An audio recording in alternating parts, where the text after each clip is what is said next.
Holy shit!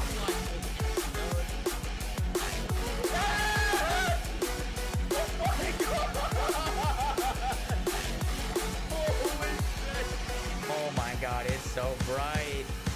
Oh my god. Holy shit, dude. That thing looks freaking crazy. Rewind.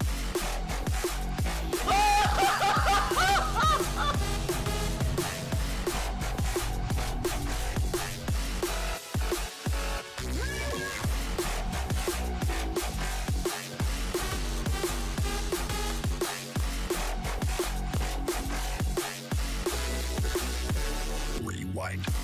Yes! Yes!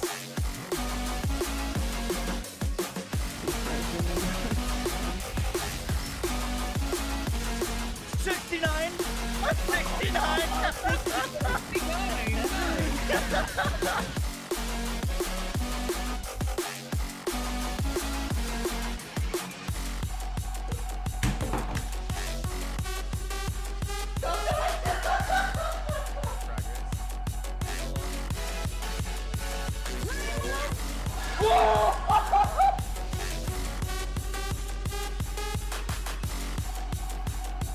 I'm gonna aim so far above the tag.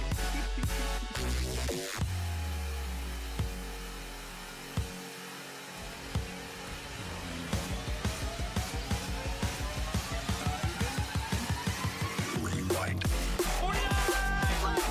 I don't have superpowers yet, do I? Oh, he's got big eyes.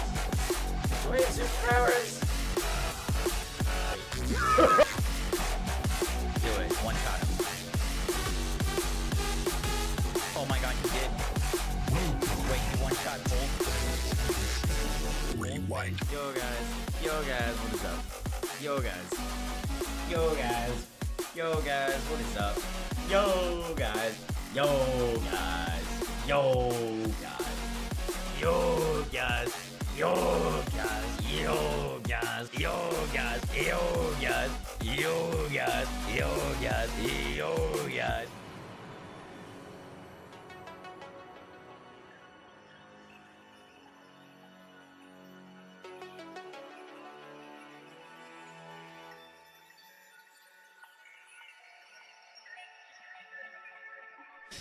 Yo guys, how we doing today? Welcome to another stream. Welcome in. Hope y'all are doing well. We changed a bunch of things just now. By the way, so we're live on YouTube. By the way, I do have to apologize over to the YouTube audience. When I was at the event, I had to do like things through their systems. And I tried to get the YouTube stream going, and it just would not work. So that is my bad. I never got the YouTube stream off the ground. Hope y'all are doing well. We have a lot to talk about. Dude, I've done a lot of dumb dingus moves. I might have done the ultimate dingus move. I don't know if I'll ever top this. What the daft do we do from now until this September? I know, right? Dude. So, Gearbox gave me this, like, huge swag bag of Borderlands items. And you forgot to change the audio track for YouTube. Wait, YouTube side. Can you guys hear music right now? Out of curiosity? But they gave us this like custom Borderlands Nerf gun, and I had to bring this through TSA, so I had to check it, right? And I checked my bag through TSA. It was good. The music's loud. Checked my bag through TSA. Landed. That's a lot of damage. And I forgot it. I just left.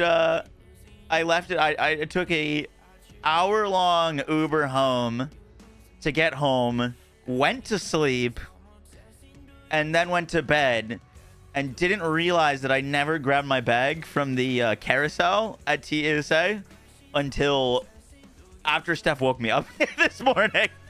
So I spent 3 hours this morning, heading back to the airport just to go get this bag of like Gearbox loot. 1 second. I'm gonna have my my mod help me change the music. I know we like music on YouTube, but I'm gonna get copyright striked for it, so we're gonna fix that real quick. Heyo. Hey, man. What do I do to fix this? You said you can't share I can't while streaming, right? Yeah, I can't share while streaming. Okay. So go to the multi-streaming settings like we did before, right? Yeah. And you see all your outputs, right? You see like your Twitch and YouTube is connected, right? Outputs, yeah. Click on the YouTube stream, Yeah. like the little drop-down arrow, and then you can change the audio track. I can't do it while live. It's grayed out. Well, then I guess you can't do that right now. Oh wait, you can. Are you still live on YouTube? Yeah, I'm still live on YouTube. I think you can end the YouTube stream and then set it up, but I'm not sure. Okay. I could just put on some non-copyright music.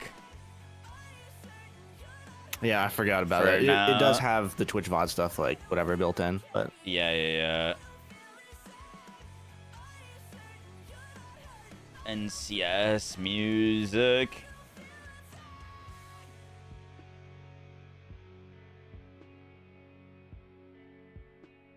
Oh, that's a lot of damage.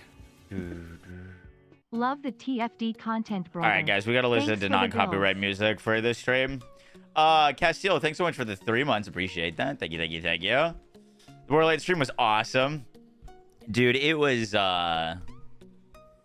just turn off the music. I could turn off the music too, actually. Dude, that Borderlands stream was so much fun. Is there any tiny little thing you enjoyed while playing that you haven't spoken about yet? I mean, like, we have a lot to talk about, but my first time getting to play Borderlands 4 was really fun. Like, I had a blast, but I like can't even begin to describe how fun it was doing it while also streaming. Like, for me, streaming it makes games so much more enjoyable. Like having y'all like and talking and sharing my excitement, and I mean, I was like, I got emotional on the bus ride home. It was really something special. And like they had me at the big screen at the event, and like Randy was talking over my shoulder for like 20 minutes, and I don't know, man, it was so much fun. Let me pull up this VOD so we can like kind of have something playing. But there's also a lot of new stuff to talk about because, you know, it was very different getting to play it again and also having a frame of reference and kind of like, you know, knowing what I was doing. Let me boot up to this.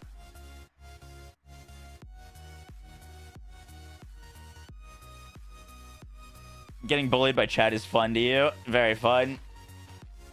I gotta get some scissors to cut this thing. But yeah, it's just like a custom Nerf gun that's like got Borderlands paint on it. Like they painted it like a Borderlands gun. I had to get some scissors to cut that. Did you hang out with the crew after? Yeah, we did. We went to a bar and there was a Gearbox employee buying us a bunch of shots. This is the mouse pad that we got. Is it right side up? We got a mouse pad of the world map. That thing looks sick. Yeah, we're gonna save these things to give away like at launch of Borderlands 4. We got a Borderlands hat.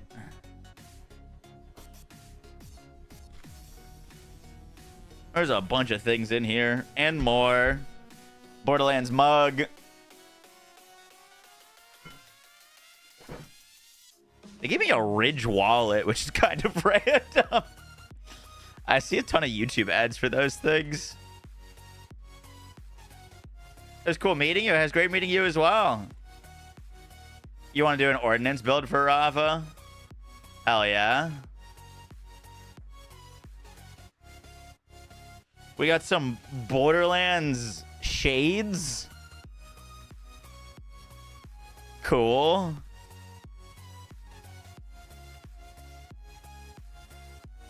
The Ridge wallets are expensive AF, really. Gearbox sponsored by Ridge Wallet. What else do we got in here? A Borderlands handkerchief? You really want to see Harlo's skill tree? Me too, man. They said they're going to do a separate event for Harlo. By the way, like, people are like, oh, like, why aren't they showing the other Vault Hunters? They did the exact same thing for Borderlands 3. They didn't show, it might have been that they didn't show Flack and Moze until I think it was like Gamescom. Because Borderlands 3 launched around the same time that Borderlands 4 is launching. They're just saving marketing stuff. They want to keep things hidden from y'all so that they have things to keep y'all excited. If they showed everything, what would they do for marketing over the next few months? You know what I mean? That's why they're saving Endgame. That's why they're saving Harlo and Amon, is they just, like, they want to have things to keep people excited about. It's not like they're, like, not ready or not done yet. You know what I mean? Breadcrumbs. Yeah, exactly. They literally did Amara and Zane for Borderlands 3 first. And, I mean, that's, you know, they're doing Vex and Rafa now. They're, like, kind of their equivalents. You know what I mean? They gifted you a Ridge wallet? Yeah, they gave us a Ridge wallet and a bunch of other, like, cool little goodies at the event. The event was really impressive, dude. It was, like, I mean, they went all out on it in terms of, like, decorations. Diesel, thanks so much for the Prime for 44. Humble Brag, thanks so much for the Prime for 12 months. Thank you. We have, okay, so what do you guys want to go over first? I kind of want to look at some of these legendaries. There's some huge threads and, like, info dumps. They gave us, right as we were about to, like, we had like 20 minutes left or something, they gave us 50 golden keys.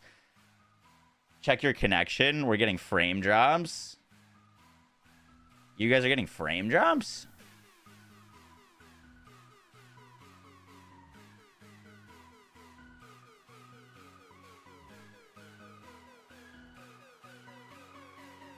How about now? No frame drops for you. You're fine on mobile? Okay. By the way, we gotta, like, fix our audio thingy, because oh, you know what? Let's test. So, I reconfigured all of OBS with BizCap's help, so that hopefully we don't get frame drops when I'm streaming on YouTube and we're recording. So we're gonna do a test. I'm gonna hit the record button.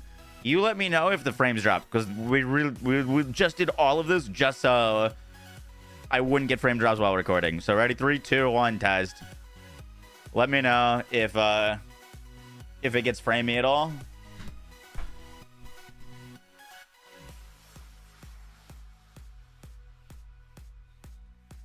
Still smooth, still looking good. W, frames seem fine. Huge. Sick. Okay, that should hopefully have gotten that sorted then. Dual wielding middle fingers to summon her minions. Yup. Oh, gee, it's horrible. Shut up, Audacious. Sub and stuffs are working. They're showing up in the activity feed, BizCap. They're not showing up in the multi-chat, which is I was kind of hoping for. But I think I could just swap to YouTube chat and see them. But yeah, they're not showing in multi-chat. The main thing that's keeping me from getting Borderlands is the rumor around their new license agreement. Okay. Just to mention the license agreement stuff. First off, the, like, line... There's a lot of misinformation being spread about that. You are able to form your own opinions and make your own decisions on what you think of the TOS stuff. But if you wouldn't mind if I share some knowledge with you. Real quick. So first off, one of the claims of the TOS EULA is that, like, They've added a they added a section that like prohibits modding, and you could get banned for modding. That's entirely false. This is from Apple. Apple is one of the most prolific modders in the entire Borderlands scene. He's done a ton of mods for BL2 and BL3. He says, recently there's been a lot of misinformation and fear-mongering concerning the new 2K TOS. Rest assured, there is nothing different about it compared to what there was there previously. The main clause everyone's freaking out about was already there. It's not new. It's been there since Borderlands 1. It will not have any effect on Borderlands modding.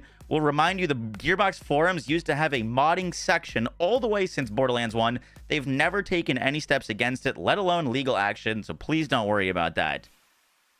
It's completely false. Just complete misinformation. The other thing with the EULA is that they're like spyware.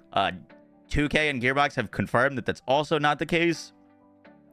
The like broadening of the EULA TOS, like I don't know about this stuff, but like from my understanding, Gearbox got bought by 2K or Take-Two. Take-Two has a lot of games under them. They're just making it so it's consistent across all of their titles. Like GTA 6 is going to come out with the same EULA TOS stuff as Borderlands 3, Borderlands 2, Borderlands 4. It's just going to be consistent across their titles. And it's wide sweeping because it covers a lot of games. But like, people aren't going to go out and call GTA 6 spyware. Like, it's not a thing.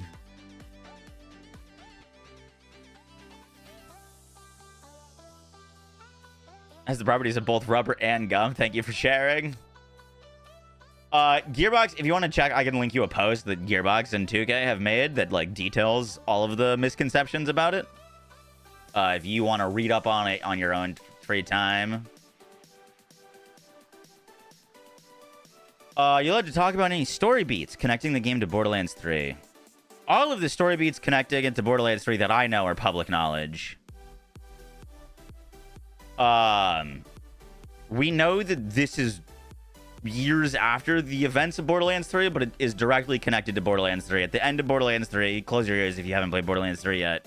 But at the end of Borderlands 3, Lilith, like, phase shifts the moon, and she is just getting it away from Pandora. She doesn't have any sort of, like, direction on where she's going, but she just phase shifts it, like she did with Sanctuary in Borderlands 2.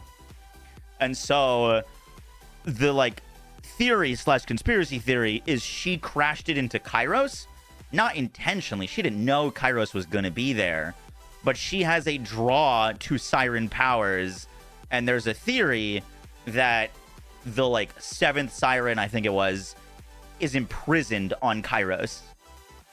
We were never supposed to find the 7th siren, but Lilith's intrinsic link to siren powers when she phase shifted Elpis brought her to Chyros, crashed it in, and that's where it kicks off. In the story trailer, we see a snippet of Sanctuary crashed into Chyros. So the Vault Hunters are going to be coming down and crashing into this planet, and I think that's how the DLC is going to get kicked off. They're going to get captured. We all saw this in the trailer. They're going to get like Ripper implanted, and that's what's going to make them like stuck on this planet.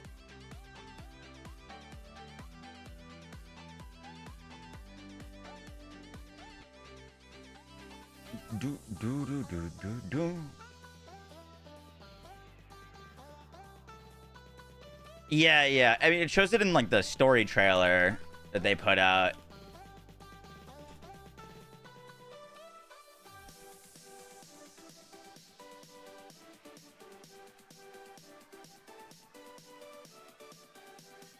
BL3 DLC? What about BL3 DLC? Look, this right here, that's our ship. That's Sanctuary 3, if I'm not mistaken. And we could kind of see, like,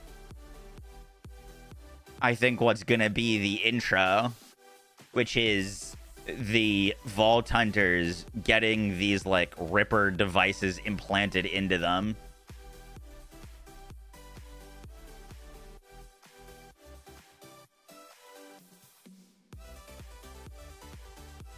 Story trailer is so good. If you haven't watched the story trailer with good headphones on and like the noise cranked up, the like audio engineering team cooked.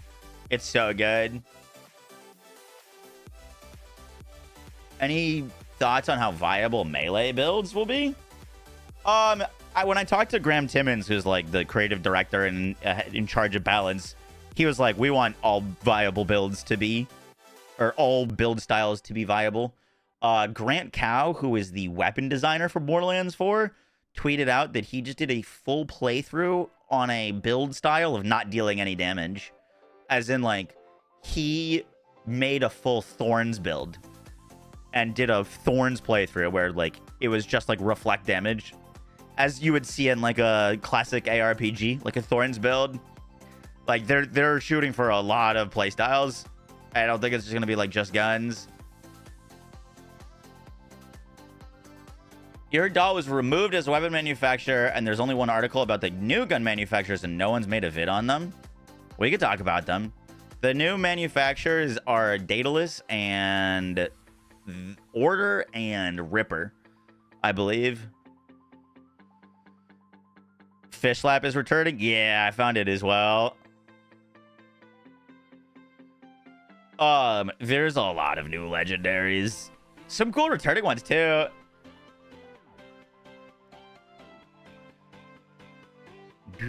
I've seen so many people say the game looks mid, like nothing new, just another Borderlands game. I think it looks great. What do you think about it right now? I think people have a bit of a hate boner for Borderlands, to be honest with you. It's interesting. I mean, like, Borderlands 3, I think soured a lot of people's opinions. And a lot of people didn't like Borderlands 3. But, like, Borderlands 3 turned out to be great. It wasn't the greatest on launch, absolutely not. But, man, they turned that game around. My biggest, the thing that's so funny to me, like, obviously, people have different takes and different types of games that they enjoy. Like, I love Borderlands. Borderlands is great to me. But, like, it just looks like more Borderlands. Hallelujah! You know? Fuck yeah, that's what I want. I want more Borderlands, dude. That doesn't sound like an insult to me. More Borderlands is what I'm signing up for. If it didn't look like Borderlands, I'd be pretty upset. Do I think hybrids are possible? I mean, like, the way that it's set up, you know, hybrids could definitely be a possibility. Borderlands in my Borderlands game? Yeah. Damage or fire rate or any stat? Yes. So, like, I had an assault rifle that had a shotgun mode, and it would then consume shotgun ammo. So even though it was an assault rifle, it was consuming shotgun ammo and shooting in a spread, and its damage went up. What's the best Borderlands?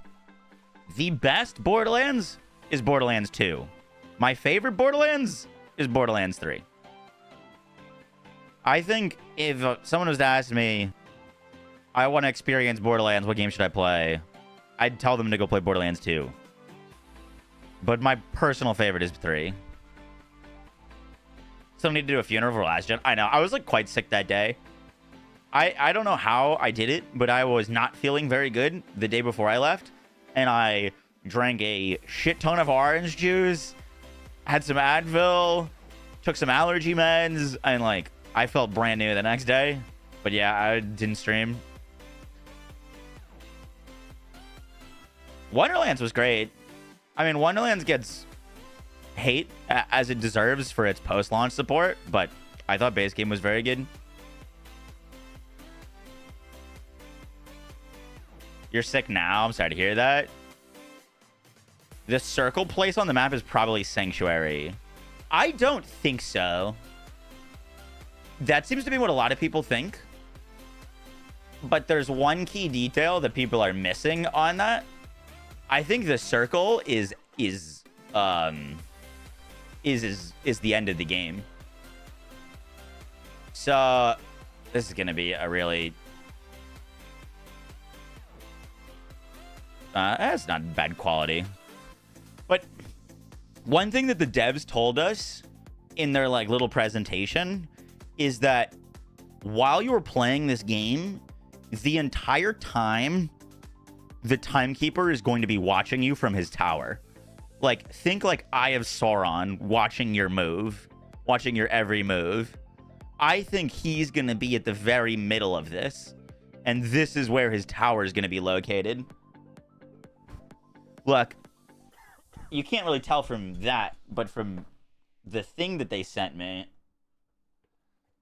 look, that's like a huge tower right in the middle, right?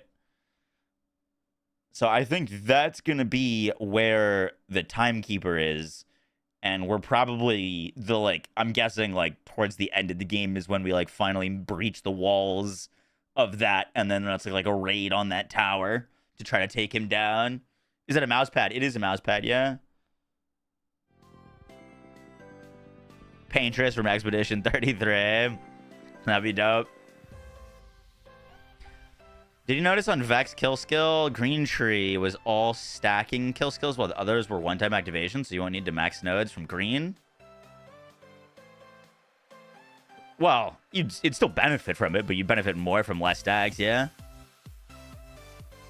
Is that Sanctuary 3.0? No. We just said that that's where we think the Timekeeper is going to be.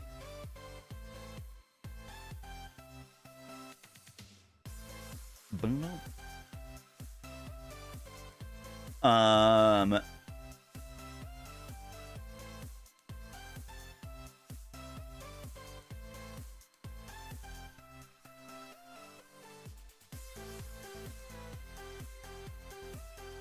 Do you have any hope for any DLC characters we might get? I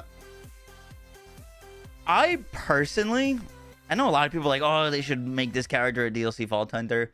I prefer when we get Vault Hunters that are like brand new Vault Hunters. Like I don't need to see them like bring back an old Vault Hunter or like an existing character. I'd rather see them get like super creative and just make something wildly new. I think that's when we get our coolest Vault Hunters. I want to take a look at some of these Legendaries. We saw an Amon class mod. Yo. Eric, do we know if the lost item machine is returning? Yep. Yeah, it's in the starting town. Aurelia is still broke. Get Aurelia is dope. Dude, look at all the freaking Vault Hunter badges in chat. I'm so sad I didn't get one. I didn't have a stream tuned in. I didn't like get one from streaming, so I didn't get like a little vault badge. Whenever an affinity skill gains a stack, all unlocked affinity skills gain a stack. For each stack of affinity from all affinity skills, Amon gains increased movement speed. Very cool. The red text says, do you remember the 21st night of September?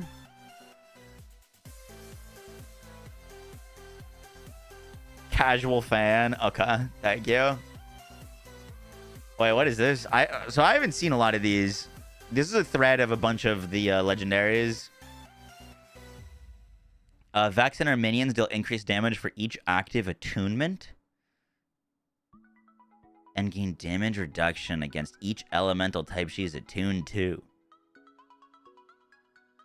I'm the avatar. Wait, what?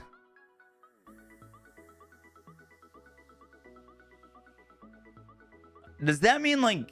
I didn't even realize there was a possibility, but does that mean you can, like, summon a minion as fire and then swap to a shock weapon? Summon a minion with shock and then summon one with radiation? Type deal?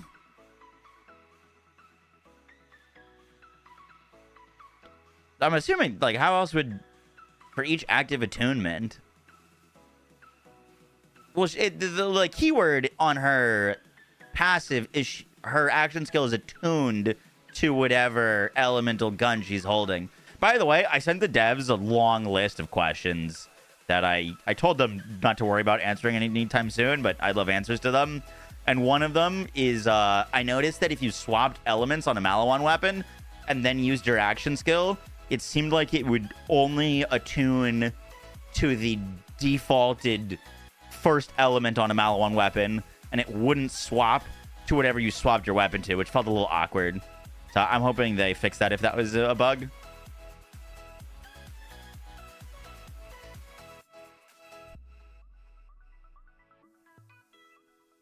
Earth, Wind, and Fire wrote September. Interesting. The thing that's kind of confusing with this is attunement duration. Like, I would assume attunement duration would just be action skill duration. Unless, wait. See, like, I'm wishing I saw these things, 'cause I would have tested them while I was there. I was about to say, you might be able to tune them to multiple things. If you, like, attune into fire and then swap, they might hold it. They hold the element for a certain amount of time. So you could have them doing multiple instances of elemental damage. I'm not sure, Praiser. Yeah, it has to linger after swap, otherwise it's a nothing stat.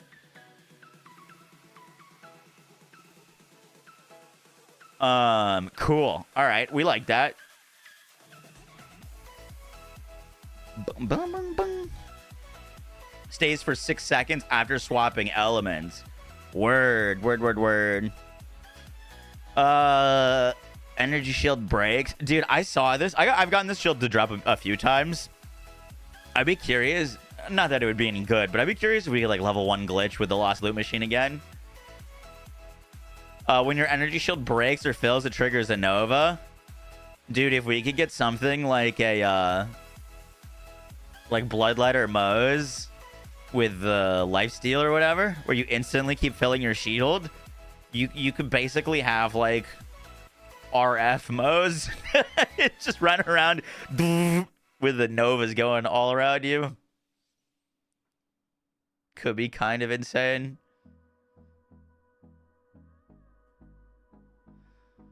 Some of these weapons, by the way, like, just didn't seem like they were done yet. Like, I don't think anything is gonna show up with a 0 text. Like, I think these weapons are just not... you know, their game's still, like, 3 months out. There's just not text in them yet. How did Borderlands feel on controller? So, I've got to check, because they changed a lot of things. I thought we were going to play the exact same demo, and it was the same content that was available, but they changed things. And I don't know if it was just me or not, but the aim assist felt much stronger on controller this time around. Like, aiming felt better. That was one of my complaints for my first time playing, is aiming felt just not great. Chyros was feeling the same thing. It was feeling better this time than it did the first time.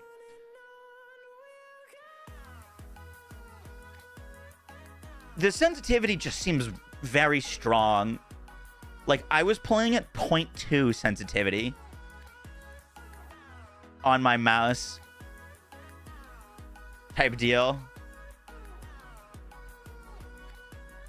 The Whiskey Foxtrot legendary gun. No, we're going through all of them right now. This is the Double Cream Easy Blast Husky Friend. I mean, phrasing. That's crazy. That's the Hellwalker.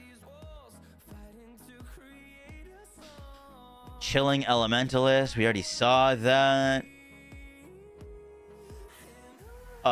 This kunai was very cool. You grant plus 10% movement speed for a short time with each consecutive hit for a maximum of 7 stacks.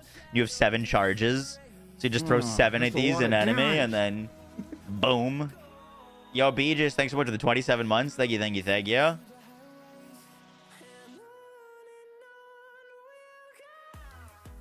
Sounds like a Frappuccino from Starbucks. Dude, I used to be obsessed with those. Resonant, extra medium, the Howl. Yeah, we saw that before. When dealing damage, there's a 10% chance to grant overshield. Damn! That's cool. The Rapid Chimurky. Incessant, continuously homes in on a target. Is a grenade. Rapid Recursive. Recursive hovers above enemies, firing a beam downward. Grenade.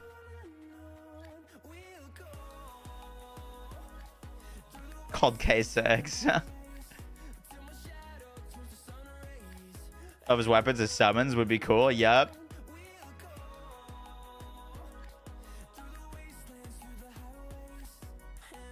How did the theme of the game feel? I've seen some people saying that it doesn't feel like Borderlands to them. It doesn't feel like Borderlands to them. I'd be curious to like what is missing to those people that are saying that is making it not feel like Borderlands. No, the game feels like Borderlands to me. Definitely feels like Borderlands. Ice is back as an element, yeah. They confirmed there's another event for Amon and Harlo. They confirmed another event. They won't tell us when it's gonna happen, but the devs did tweet out that they're gonna be at Gamescom, which is in August. They're gonna be at Billy World, which is very soon, if I'm not mistaken. And there was like one other event I had to go check that they said, oh, PAX West. They're gonna be at PAX West. A shield jolt's found. Could be very broken. Cool. So optimization is something that's interesting because my first time playing, optimization was perfect. I had no frame drops, no stutters, no lag, no crashes, no bugs. This time when I played, I had like more frame drops and then a little bit more performance issues. But the other time I was playing at 1440p and I was not dual streaming or streaming at the same time. This time I was at 4K and I was streaming at the same time. So there was like considerable more stress on the computer. But I was having more performance issues. Not in the gameplay. Like the game was never lagging, or like dropping frames in terms of like gameplay. But there was almost a consistent stutter/hiccup whenever I closed out of my inventory. Like as soon as I closed out of my inventory, there was like the like 1 to 2 seconds after I would be like low FPS, and then it would kick back in.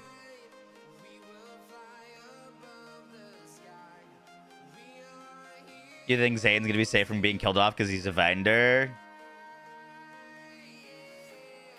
Did you crash hard? Someone on Astrocross crashed in the first 15 minutes. I didn't crash once, no. Ice is back as an element. Yep. Did you have any input lag? Jolt was complaining about it a lot. That's not something I personally picked up on, but I did hear a few people say that.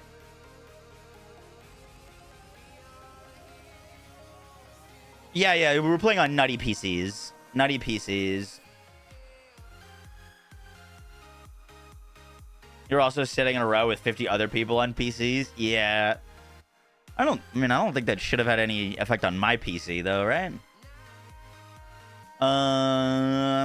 Wings of Grace. When equipped, grants faster revival from Fight for Your Life. When Fight for Your Life expires, grant 1 free second wind once every 300 seconds. Interesting. TK's Wave. Okay. I think we know what that does already. Juggler, catch the rebound to refund 1 grenade charge. Hey, yo.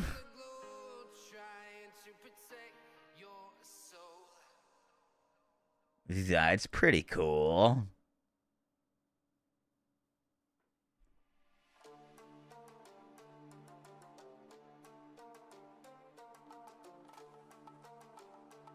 No, I don't think Slag's ever making a comeback. We got the Super Soldier. When energy shield fills, grants an overshield when energy shield is full. Grants 25% fire rate, 25% movement speed, and regen 1 ammo per second. Cool.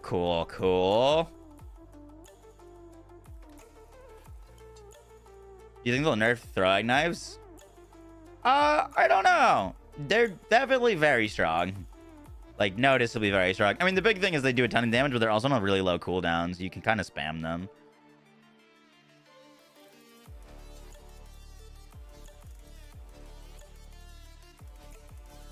You want Clay as a DLC Vault Hunter?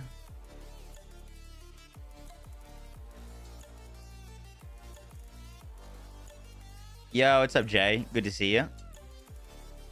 I thought the music was good. I'm gonna be honest with y'all. Like, there are aspects of video gaming that I just don't pay a ton of attention to. Like, voice acting, story, music, that kind of stuff is not my specialty. Like, I thought the music was good, but like, you know what I mean? It's just not something that I'm like really trying to pay attention to.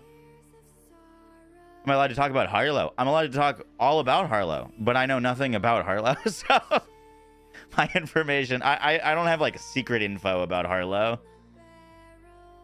By the way, people I've gotten a few messages. People think that I have like Borderlands 4 installed on my computer and like can play it from home. The only time that I've played Borderlands 4 is when I flew to 2K in California and this event this weekend. I don't have access to Borderlands 4 at home. I wish. If I had access to Borderlands 4, you wouldn't see me for the next 3 months. I wouldn't be streaming right now.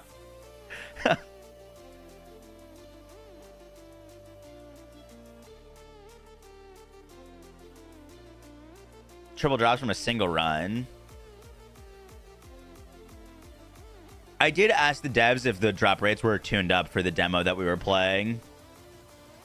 Because, like, we were getting legendaries almost every single golden chest roll, and, like, you like, literally can't get legendaries out of the golden chest in, like, I think BL2, like, it's, like, borderline impossible. At least I don't see it, like, ever. I think you can get them out of the BL3 one, but I never really used the BL3 one. Why didn't you download the game on a USB? Great question. We were not allowed to bring USBs anywhere close to those PCs. They specifically said no USBs. Someone got in trouble for it apparently at Borderlands 3. I think it was Jolts. I think Jolts tried to plug in a USB to the computer at like the last event. Yo, Militus, appreciate that.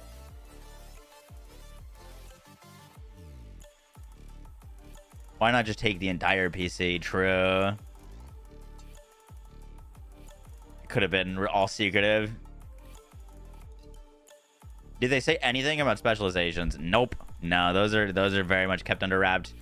The specializations is what I'm assuming is Guardian rank. I think they've called it that specifically. So we know that that's like Guardian rank stuff. And they said that they want it to be more like meaningful and like more decision based than they've done in the past. But like what it actually you're able to do with it, we don't know. What do they say about drop rates? Well, I haven't heard back from them on if the drop rates were boosted for our demo. But I do know for a fact that one of our biggest issues with drop rates has been answered. And that is there is no such thing as a crowded loot pool anymore. So in Borderlands 3, let's say you killed Agonizer, right? Agonizer's got like a 15% dedicated drop rate.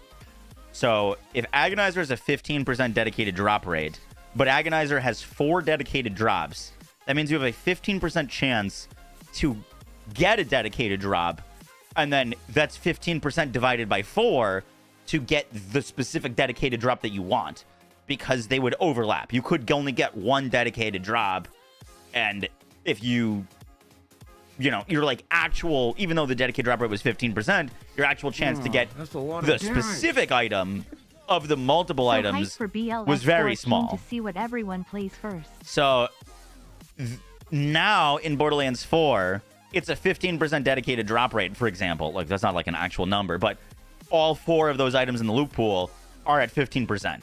They're not competing with each other. So you could, if a boss has 4 dedicated drops, you could, in theory, now in Borderlands 4, get all 4 dedicated drops to drop at the exact same time. That is now a thing. Taylor Swift, thanks so much for the 22 months. So hype for Borderlands 4, key to see what everyone plays first. Hell yeah.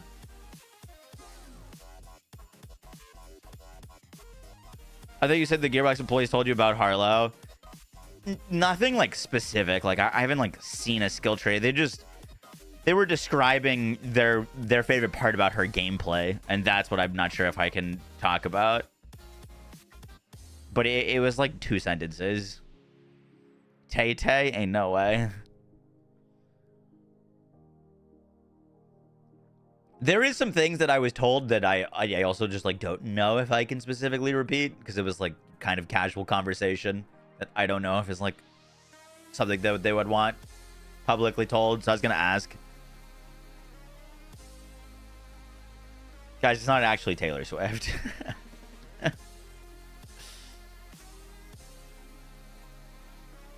You're playing Exosuit Dude first. Skill speed and grenade. Yep.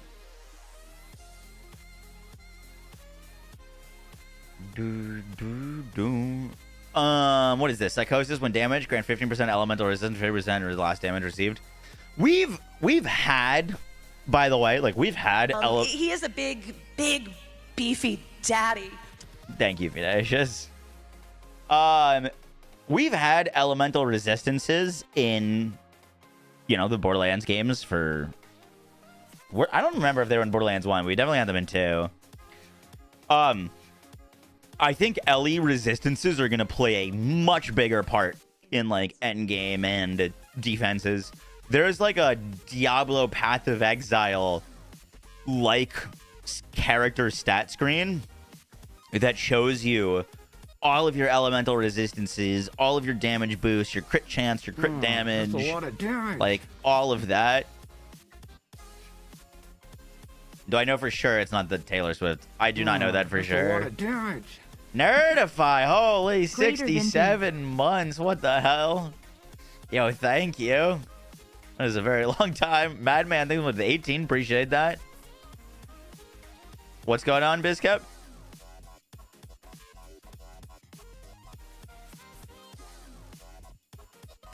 What's my least favorite augment on a badass you came across? There's 2 that I don't love. The regenerative, which gives them constant healing. That's a lot And of the damage. other one was I forget what the name that it was called in game, but the one that gives you like the enemy a black hole after they died. It killed me through a wall. Like I was behind a wall, but I was in the black hole radius, and it still killed me. That didn't feel very good. That's a lot of damage. Cam, thanks so much for the Twitch Prime, and Lucky Luke, thank you for the gifted sub to BizCap. Thank you, thank you, thank you. Elemental Eater seems trash. That's a lot of damage. I mean, that'll be easier once we have more elements to work with. I think you just don't shoot them with the element that they eat. If I'm not specific, I don't remember if it was like all elements or just with a specific element that you're not supposed to shoot them with. With the Watcher, oh for sure. Gothalion thinks Borderlands 3 was a bit too generous with loot. Do you agree? So here's the thing with Borderlands 3's legendary drop rates. Borderlands 3's legendary drop rates were balanced around anointments. Like, if you got a gun in Borderlands 3 and it dropped with like a bad anointment, you didn't really get the gun. Like the anointment, you get 300% gun damage on an anointment. You get 160 splash. You have 300 over 90 damage. Like the amount of anointments that there was and the amount of damage that they gave you made it so that in order to get the right legendary, you had to farm the legendary a lot, right? You had to get a lot of drops before you got the right element with the right I'm not just reading Twitch chat, Deegan. I'm seeing both of them at the same time. But like the drop rates were so massive because anointments were so important, right? And then we got the ability to reroll anointments, and then the drop rates did feel a little bit excessive. But like the anointment system made it so that they needed to drop more. Like you needed more legendaries. Tomatoes, thanks so much for the Twitch Prime, and ChemX, thanks so much for the Twitch Prime. Appreciate that. The vault symbols isn't showing for me. I see it on your name, Hype Man. You hope endgame rockets are strongest, unlike in 3. First off, endgame rockets in 3 are very, very strong. But Ordnance is feeling really good. Ordnance is feeling really, really good. Like, it is it is noticeable how strong an ordnance gun is when you pull it out and start shooting or throwing like a thing. Show us your vault badge. Yeah, you're gonna get banned, PJ. Thank you for the $2 tip. T-Mac, thank you for the Twitch Prime. Did you hear Randy seem to confirm tease pearls again? I did not hear it live. I've been told about it. I was like starting up my stream. I had to watch the clip back. We can go watch it. Apparently he said something about like, you know, maybe people could get legendaries or maybe they could get something rarer than that. Is that what he said? You're loving your underbarrel shotgun? Underbarrel shotgun was nuts, dude. What is ordnance? Sorry, ordnance? It's not technically with an I. It's the new category for grenades, rocket launchers, like machine guns, and throwing knives. Are there any signs of melee itemization? There's not going to be, like, dedicated melee weapons, if that's what you're asking. Like, you're not going to be able to, like, loot a hammer or, like, a great sword. That seems to be a system that's going to stay in Wonderlands. We don't know, Divine. They said they're going to do another, like, big event for Amon and Harlo. If each manufacturer has a gun part they license, then are we able to get a gun with multiple licenses? Absolutely, yeah. Yeah, you can get multiple licenses. I don't know if I saw many, but like it's the possibility of that is going to increase the higher we go, and highest we've been is like level 21.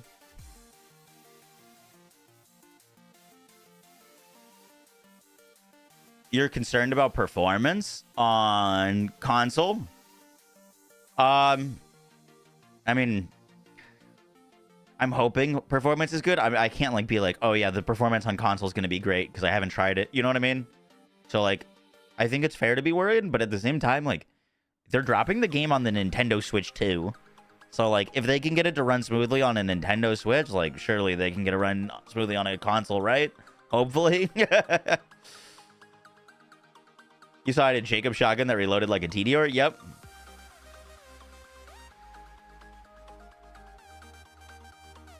The PC you were on were playing 4K and streaming at 1080. Yep. Yeah. Which was a little silly. I, like, asked them if I could change it from not 4K, and they were like, no. Which doesn't really make a ton of sense, because, like, it's not like you guys could see the gameplay at 4K.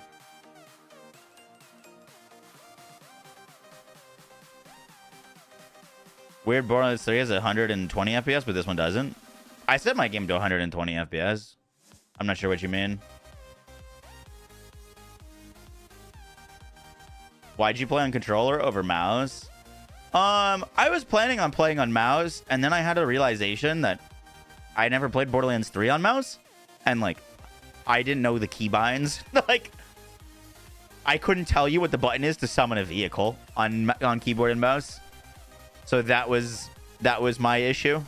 It was like I wanted to play keyboard and mouse so I could aim, but like I didn't want to be like looking in the freaking menu to like see what button to click. You know what I mean?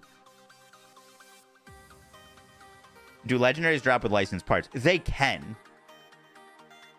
Legendaries can drop with licensed parts. It's not a guaranteed though.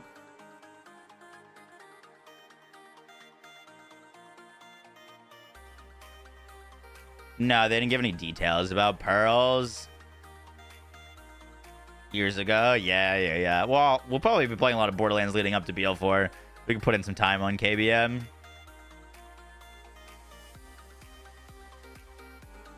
FanFest was cool. Free drinks and food was lit. FanFest was a ton of fun. I did hear that there was some people that had issues getting into the event and like they had to turn away a fair bit of people. Which, you know, that sucks. But, you know, it did seem like they got a lot of people in. Collateral Destructo Disco Groove. Interesting. I don't even think the worms are awake yet. Anyone know what that red text is a reference to?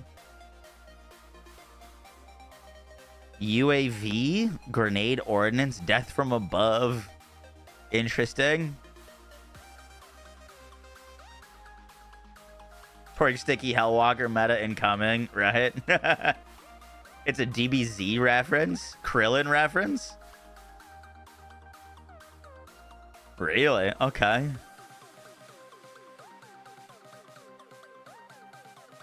Yeah, I would have guessed Dune. Eyes in the sky, UAV grenade, death from above. Interesting. We already saw that one. This one was sick. I like this gun a lot. The energy transfer. When energy shield is active, grants plus 50% damage by consuming the shield's energy instead of ammo. When overshield is also active, shield energy will not deplete. Back off, man. I'm a scientist. I could probably look at all of these legendaries and not get a single red text reference. I'm going to be honest.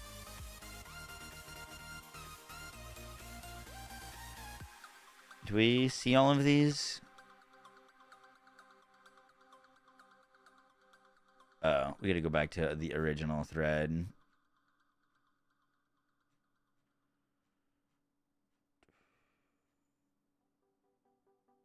Homemade ingenuity overheats quickly, but also cools down quickly. I heard this one was pretty sick.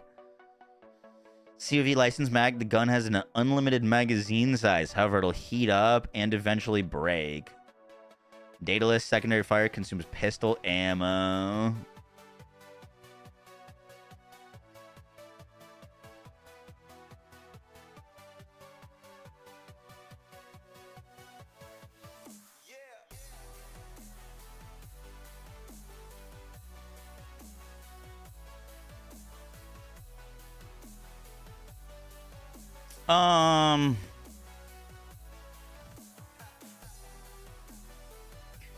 Do you think... I'm just kind of realizing this now. So they said that like purples can roll with 4 parts, right? And legendaries can roll with 3. But here, and on the weapons, Daedalus is taking up a spot. So 1 spot is being taken up by the default gun. 1 spot is being taken up by the legendary, and then there's 1 licensed part. So can you only get 1 licensed part on a legendary?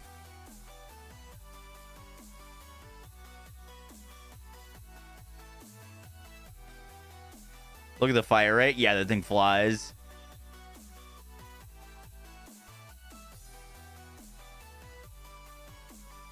Because, like, anytime that you get a weapon, it'll be Tedior, or, like, it'll say Tedior, and then in the description, it'll say what a Tedior does.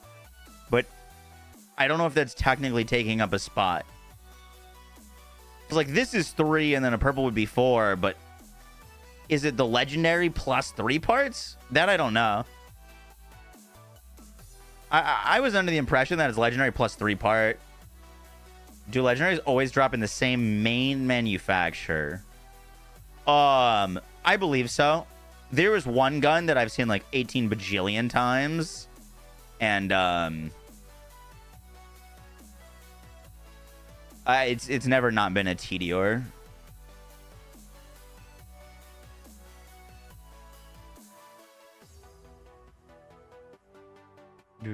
Leg plus 3 parts, where... Yeah, I mean, we haven't seen an item, I don't think, drop with that many because of our low level.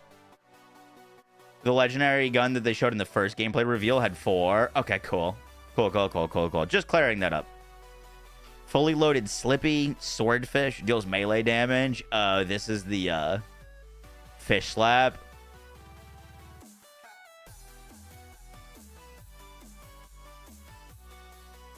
Edging linebacker. It's a Torg with a bouncing projectile? Bouncing projectiles increase damage by 25% and damage radius by 35% per bounce. I wonder if that counts as an indirect projectile. Sus name. Yeah, edging linebacker, and the red text is put me in. So blue uniques are gone? We don't know that at all.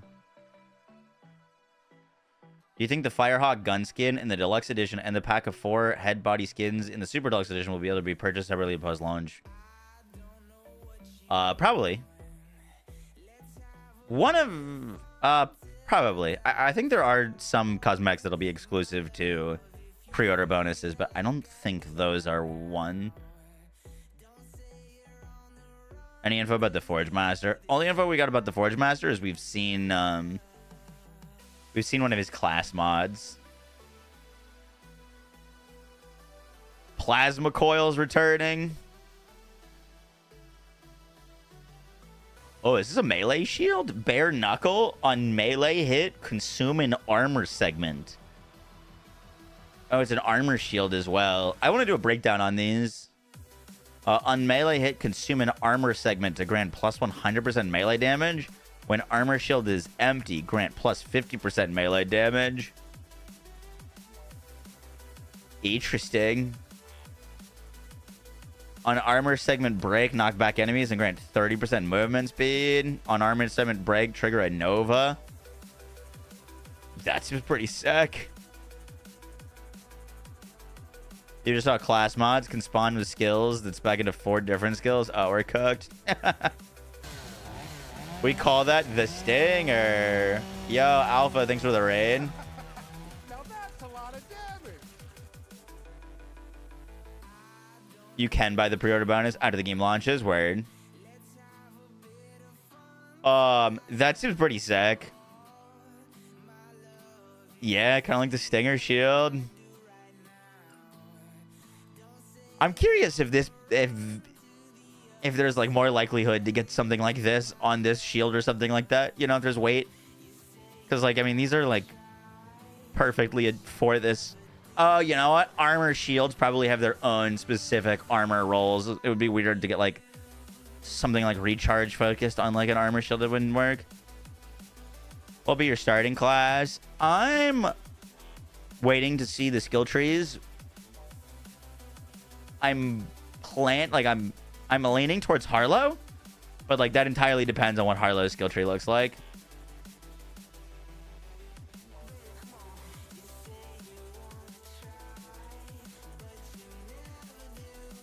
Watching Phantom Flame, zooming in acquires lock on targets over time. This is a cool pistol. I got to use this one. Do you think if endgame gear is too grindy that they'll make the grind easier or just lower the barrier of entry for endgame? So, like, here's my thing and, like, concern about endgame and grind and stuff like that.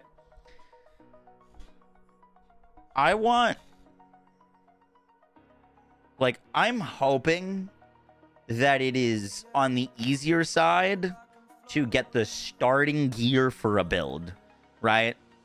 Like, putting together the basics that you need for a build. If you want to do, like, a Jacob's build, like, it's not incredibly hard to get, like, a Jacob's part on a legendary weapon, right? And get, like, a few weapons with, like, a Jacob's part, get a Jacob's enhancement, set up the basics, right? I think it should be on the easier side to get the basics of the build. And then if you want to min-max, if you want to hunt for, like, 2 specific license part on the same weapon, or a specific class mod with specific roles, or, like, a specific enhancement with specific bonuses, that's a grind. That's hard to get. Getting the min-max part of your damage is difficult, but the base of the build is easy to put together.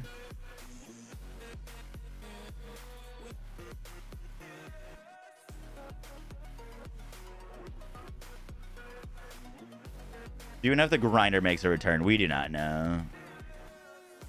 I think they said that there's no sort of, like, any crafting anything in this game, though. You think Harlo will play like Amara? That's kind of what I'm betting on. They're going to be at Gamescom. They confirmed they'll be at Gamescom. If any of you live in Germany and want to host me, I'm going to try to sneak into Zoetsuge's and go. What did this thing say? Mini Nova Sharpened Principle. How come every screenshot has the howl on it? Is that like a bug or something? Like the howl, the howl, the howl.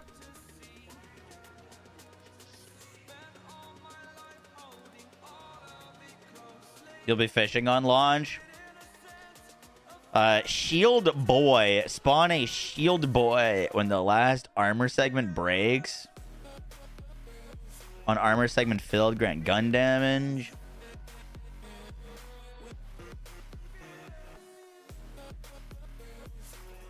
Replicating spawns duplicates on bounce. Grenade lifesteal is increased by 17%. Interesting.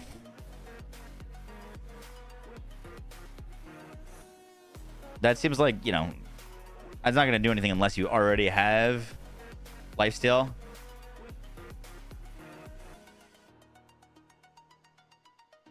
Compass location. Oh, you're probably right. Is Borderlands 4 launching on all the same day? We don't have like launch specifics, but yeah, it's going to come out on the same day for everyone. I don't know if they're going to do like regional launch window stuff. You know what I mean? If it's like going to come out in Australia first.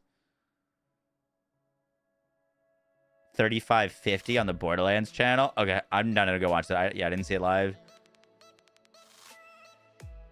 Do license parts synergize with the legendary effects? So like, the license part system, like, I still haven't gotten enough time to play around with it. But, like, sometimes it feels a bit like you're playing a randomizer mod where, like I don't need to cheaty or chuck my Jacob shotgun, right? Like, that's kind of just, like, a random effect. It's not like there's, like, a great synergy kind of going on there, if you know what I mean. Like, yeah, sure, you can make some things work with that, but, like, it's not like what I needed on my build type deal. You know what I mean? But sometimes you do get a legendary or like a license part effect that does synergize, and then it's like, wow, this gun is way crazier than it could have been. You know what I mean? It's coming out on Epic and Steam on the same day. It's not like an Epic exclusive. Arrowlight, thanks so much for the 3 months. Appreciate that. Playful Roach, Flesh Eaters shoots eggs that hatch flying roaches when attached to flesh, living or dead. What? Wait, that sounds sick. It's coming out September 12th, Joshin. Yeah, I was about to say, that one I know.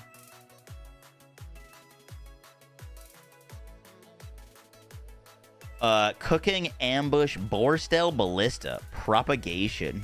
We looked this up. Borstel is like a location in Germany, I think it was. I was trying to figure out what that meant. Yo, Carter. Thanks for the $5. Thank you, thank you, thank you. How you doing, bud? Sim Carter from Twitter, yeah? Have I seen the reload? No, I did not.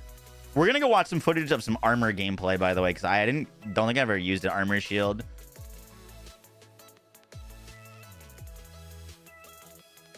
I don't want to give the game a rating based off of like 4 hours of playtime, you know what I mean? But like, I'm very excited. It's really good.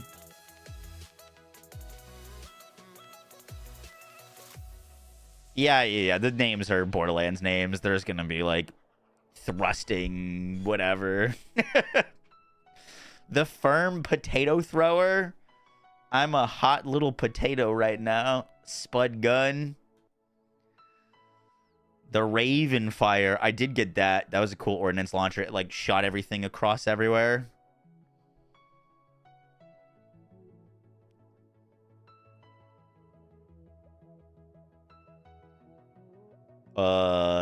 The Cinder Shelly? Glass. When damaged, grant a stack of Resolve, which reduces damage taken by 2% per stack for up to 25 stacks. What? When the shield breaks, release a Nova, dealing 560 damage with each stack of Resolve, increasing the damage by 20%.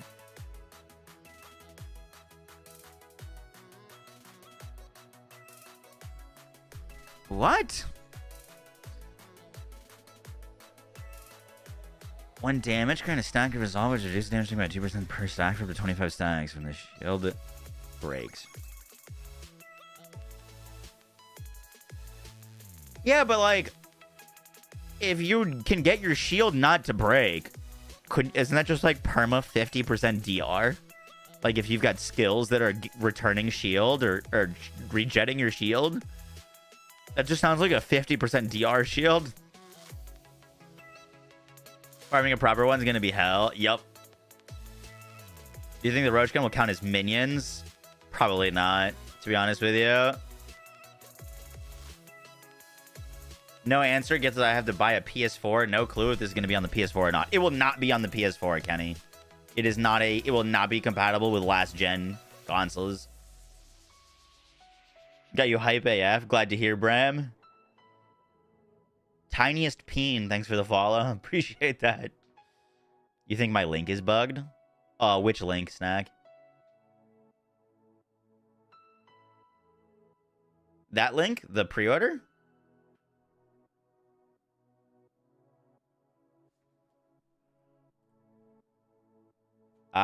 It works for me. I just clicked it. Probably right to the correct page. Click the one in chat. See if that one works. The banner's not working.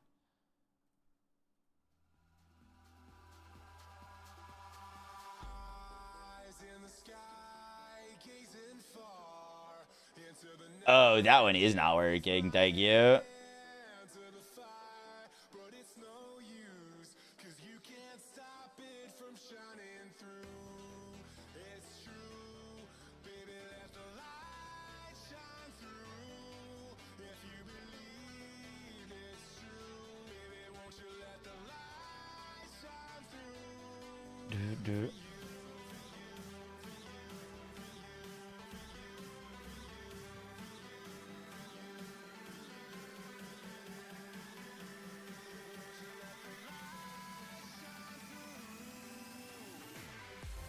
Okay, it works now. Thank you for the heads up.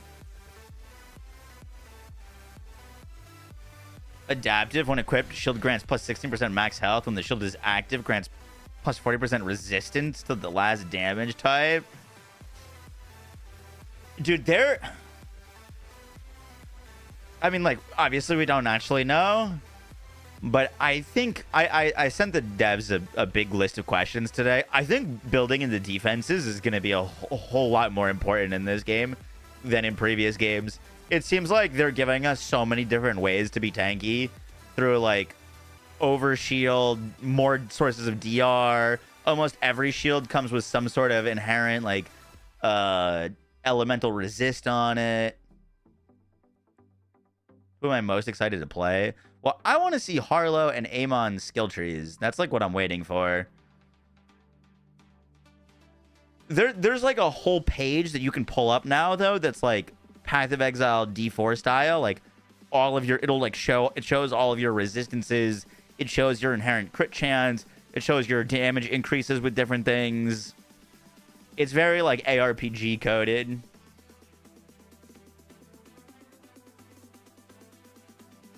Whenever Rafa re-triggers his action skill, oh, here's the class mod that drops with 4 different skills. Dude, that's... Dookie Bear, thank you for the thrusting enlarged comment. Appreciate that. When Rafa re-triggers his action skill, he spawns a free grenade. If he has a grenade equipped, he spawns one based on that. People were talking in the Discord about this. Like, do you guys think this would work with the throwing knife?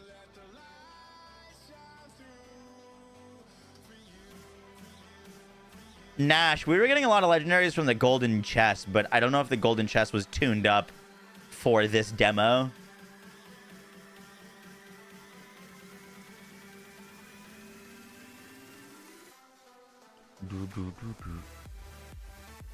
Do the class mods apply to skills with no points allocated? Yes, you do not need to spec into the skill tree or the node to get the benefits from a class mod.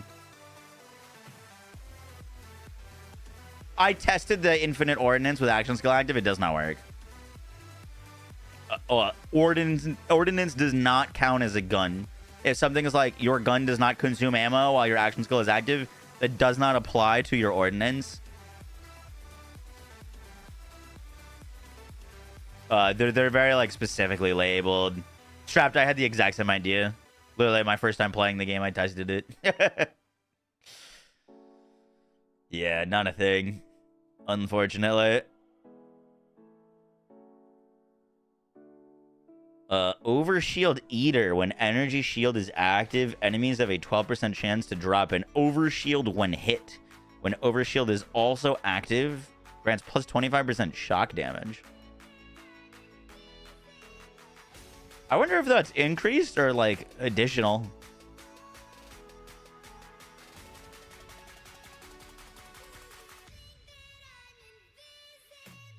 That's a cool shield. I dig that.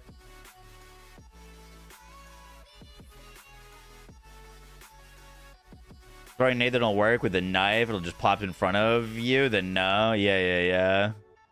Mag booster. Chance to spawn an ammo booster that instantly refills your gun. Yup. Pretty sick. Need to be on that level? No. You could be level 1 and have something that specs into the end of the tree. You still benefit from it. Glad it's not 200% shock. They're learning. Rangefinder. Something's got to hit with precision.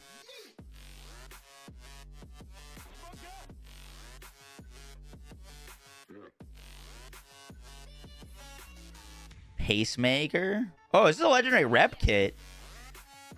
I don't know if I've seen a legendary rep kit yet. Passively gain health over time, increasing in rate when your health is low. Oh, you don't even need to click this thing. It just gives you health. You just get health regen from this. That's pretty sick.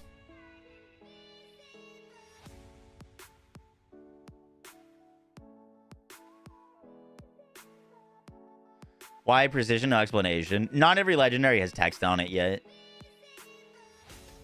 They'll all have like text and stuff when the full game launches. 40% movement speed. Yeah, dude, they want us to be fast in this game. They're leaning into movement stuff hard. They're not holding back on giving us movement speed.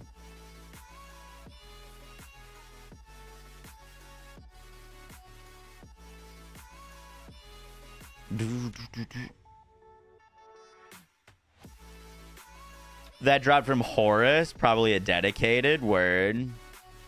Hot Slugger, Blazing Barrel, Unkill. The barrel heats up, dealing 30% damage for 10 seconds for up to a max of 3 stacks.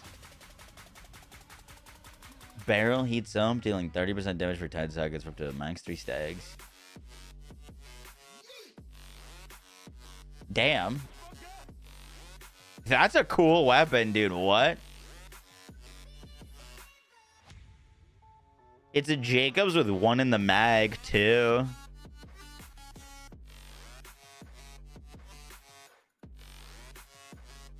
Yeah. I like that thing. 90% damage.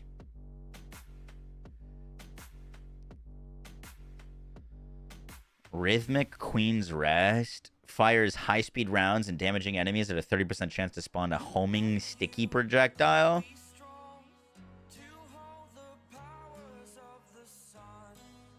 Queen's Raz. That's a cool weapon. One pump chump, kinda. Yeah. Bullseye impact grenade. Wait, what? Does this one not have a legendary part? Interesting. That probably is just a bug.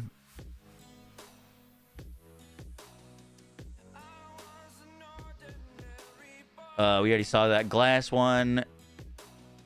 We saw that shield. Vampiric Swarm. Oh, this one has +3 parts. Okay. Swoosh. What's the game's max level? We have no confirmation on that, but it looks like it's 50. Camp Davey, thanks very much for the sub. Appreciate that. Walzer, thanks for the Twitch Prime. Thank you.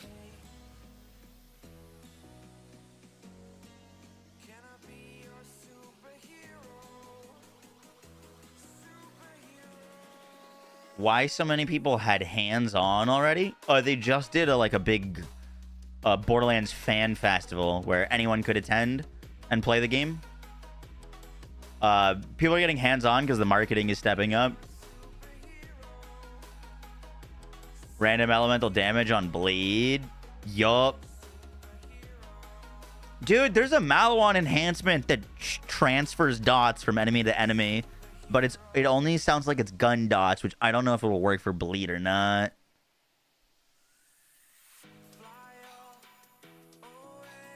What is this? Ground slam to toggle this effect. While enabled, drain shield over time to grant plus 40% bonus shock damage, and damage taken bypasses through the shield.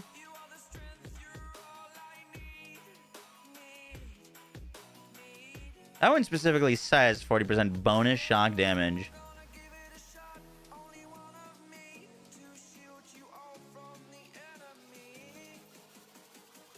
That's kind of interesting. I wonder if the effect stops if you like run out of shield, because I get it. So yeah, it probably stops when you run out of shield, but enemies won't be damaging your shield.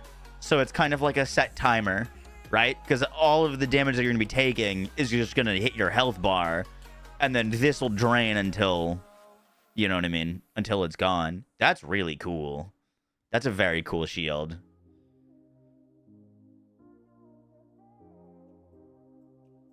Cool that they thought of that. Yeah, that's very clever. Yeah, or you could get over shield. You could stack over shield, and then you could protect your shield bar and your health, and then constantly get this. I think that means damage goes directly to your health. Yes, exactly. But like, I bet you the effect stops when you run out of shield, right? But if enemies were damaging your shield and it was draining your shield would be gone in a second. Like, it'd be kind of useless. So damage is bypassing the shield to go to your health, so that whatever damage that's anything that's happening is just draining the shield. So it's like a set time, unless you have things to recharge the shield, or as someone said, get over shield. Half of the fans at FanFest weren't allowed to go in because it was at max capacity, even though they had tickets. I know, I heard about that. It's like such a bummer. I heard that their plan was, I don't have any confirmation on this, but I heard their plan was to get people in and then let them play the game, and then once people had played, then they would leave the premise. You know, they would cycle people in, and then the people that they were letting in to play the game, they weren't actually dismissing. So they reached capacity way faster than they thought they would, type deal. But yeah, I saw some TikToks this morning of people that were like waiting for hours, even though they arrived early. Did they refund the tickets? The tickets were free. It was just like a register thing. You don't have to pay any money to go. It was just kind of like a reserve a ticket type deal. Yo, MP, appreciate that.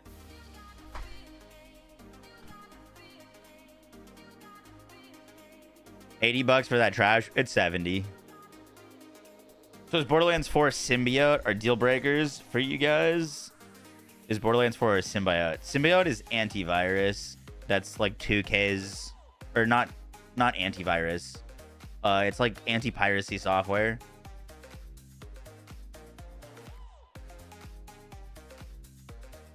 Borderlands just tweeted this story post.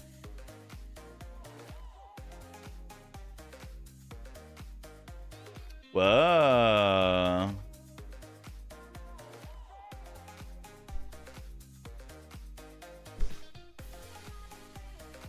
Wait, is this a new marketing video?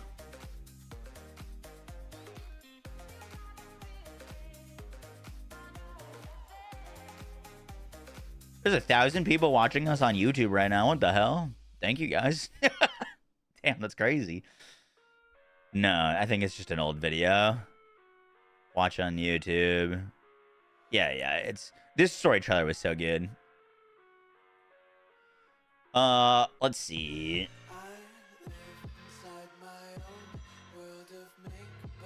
Oh, look, it's our intro song.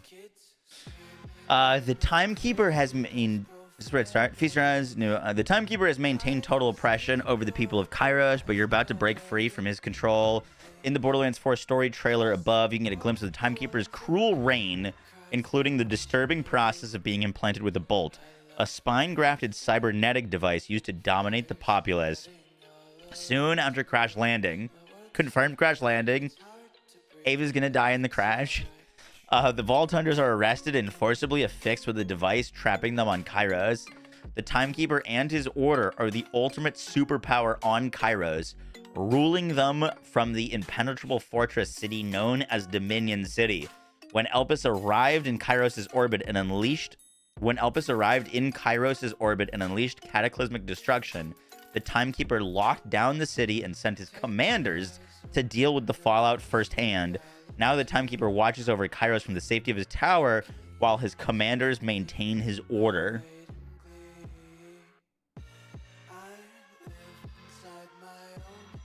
Callus, the Ripper Queen, rules over the shattered lands of Carcadia Burn and denounces the Timekeeper's mind-controlling methods.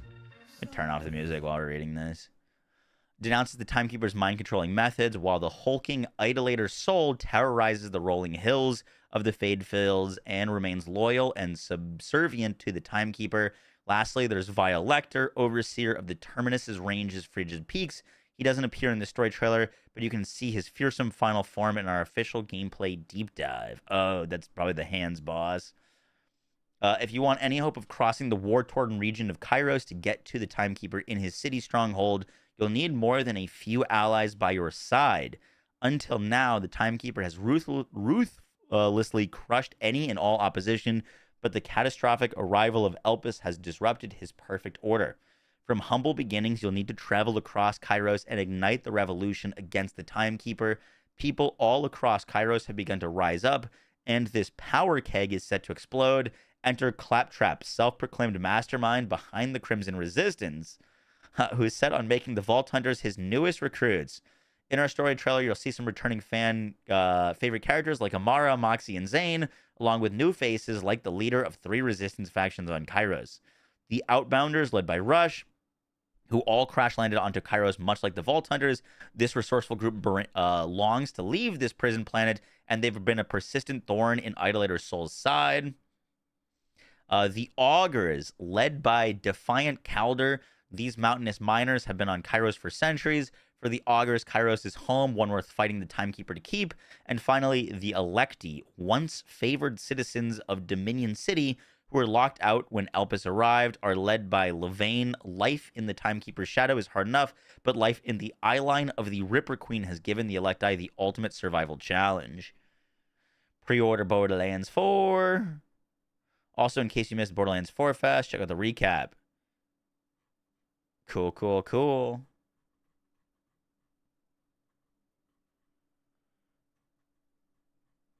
I thought he could only read numbers. Do you think the Timekeeper will transform into something as the final boss, or be like Jack and summon something? I haven't thought that far ahead. I'm not sure.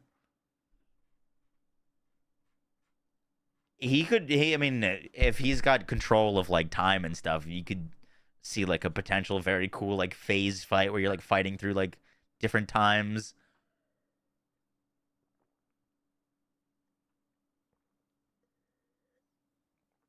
The music's done by Grandson. He's currently opening for Linkin Park on tour. Really? That's cool. You hope Lilith becomes a villain? Do you think we'll have the opportunity to play who wins Ava's forehead versus a crash landing ship? I'm a little worried about this crash landing. Like, Zane is doing the ammo machine, right? They wouldn't kill off, like, Marcus at the start of the game, right? That's a lot of damage. And, like, the other... Like, we know Maurice is in the game. Maurice was on Sanctuary. Roctopotamus, next one to the Twitch Prime. You wonder if Roland survives the crash. Incredible. Is it Marcus's Black Market? I thought it was Maurice's.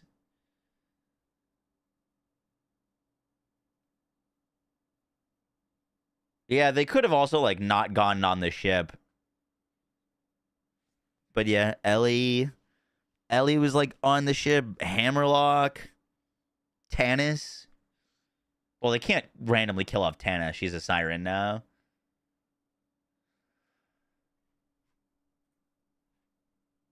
Lonely Ray with the tier 1 sub redeem.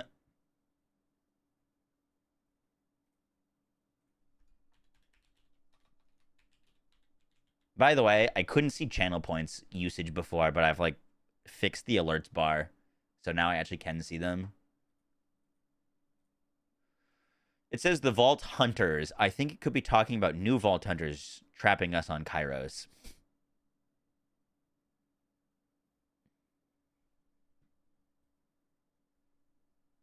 That's a lot of damage. I'm understanding that as like the Vault Hunters were on Sanctuary. Are y'all getting the same thing? The Vault Hunters were on the ship. The ship crash landed. We got captured. We as in like the new Vault Hunters. And then we get affixed with the like Ripper device. Which makes more it makes more sense. Their whole marketing has been like break free. Break free now applies to us. We are affixed with a Ripper device.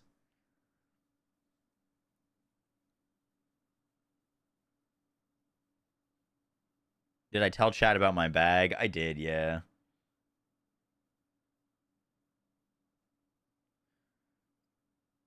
You said there's no 2-seater vehicles? I wouldn't count out that. They've already said that we're getting like 4 new vehicle types.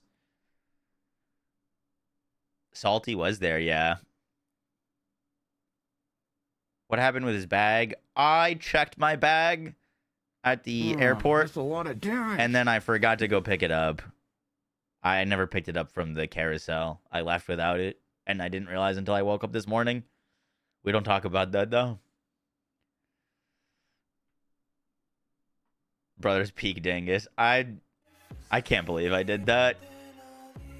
I don't even know how long it would have taken me to realize. Steph was the one that was like, she was like, where's my sunglasses? I'm like, they're in the Borderlands bag. And she's like, there's no Borderlands bag. And I immediately was like, oh, fuck. Not worth going back. Oh, I did go back. It took me 3 hours. That was 3 hours of my morning was going back to the airport to go get the bag. No, I went back. I wasn't going to leave it.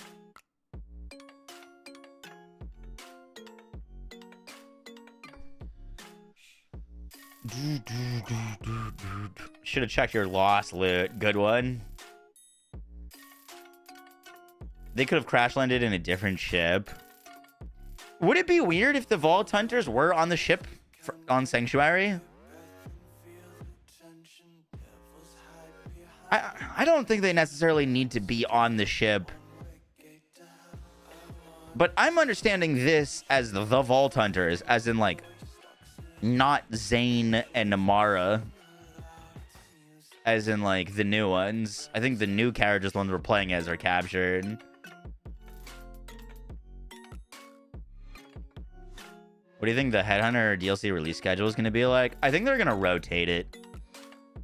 They had an original plan for DLC cadence with Borderlands 3, and then like COVID happened, so they didn't get to follow through on it. But like, I think it's going to be like free content update, Headhunter pack, DLC, Vault Hunter type deal, Headhunter, DLC, Vault Hunter with like free updates sprinkled. You know what I mean?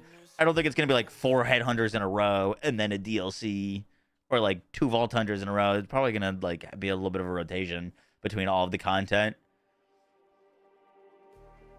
Up your dose of Adderall. I stopped taking Adderall a few years ago. I probably shouldn't have. I did see Tweety's fishing clip. Yo, Foxy Gamer thinking for the $10. It's Maurice's Black Market for sure, but also weapon parts is going to be insane. Like when Jolts finds Jacob's pistol with stickies for the mag, the Vault Hunter. Rafa is cool from gameplay. Yep. Rafa's looking very, very dope. But how are the 4 new Vault Hunters on Sanctuary? It would be a horrendous story plot if they go with that. It's also been like, I think they said 6 years since the events of Borderlands 3. The like draw for the Vault Hunters is that we've got the most like powerful vaults that are like undiscovered on this planet, and it seems like they're like vaults that are like artificially created by the Timekeeper. But it's not like immediately following the events of BL3. The Vault Hunter pack is included with the Super Deluxe Edition. Vault Hunter pack and the individual DLC packs that make up the bundle will also be available for separate purchase at launch. Yeah, you'll be able to buy them separately. That doesn't mean that the Vault Hunters are launching at the same time. You'll just be able to purchase them. Doesn't mean they'll be playable. They did say that we were gonna get like a sneak peek of the like post-launch support before the game launches, so we might know who like one of the new Vault Hunters is, or we might know what some of the DLC looks like before the game comes out.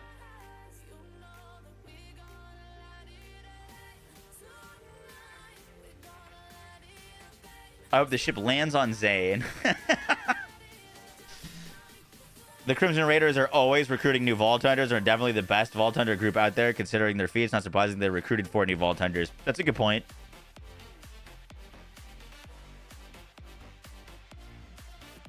Bro, you need some meds. Thank you. When are we getting Amon Harlo gameplay? We don't know. They did confirm that they're going to be doing more events for them. And they also confirmed that they're going to be at like Billy World, Gamescom, and PAX West. So I wouldn't be surprised if we get more gameplay or like gameplay of those characters at those events. I want to see this tease from Randy about pearls.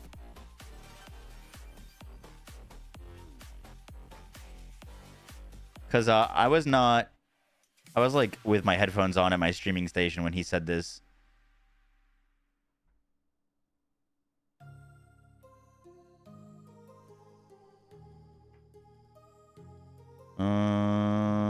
I'm not getting volume from that. 1 second. Might have to reboot.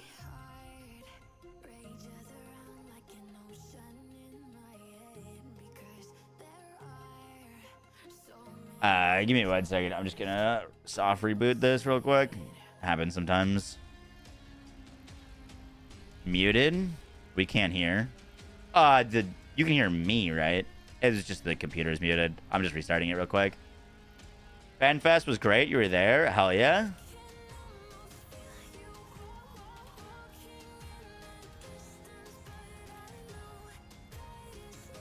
Mid-air maneuvering. I wouldn't count on it.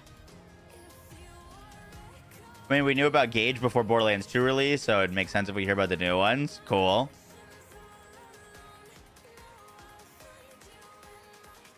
Apparently, Randy teased pearls again, yeah.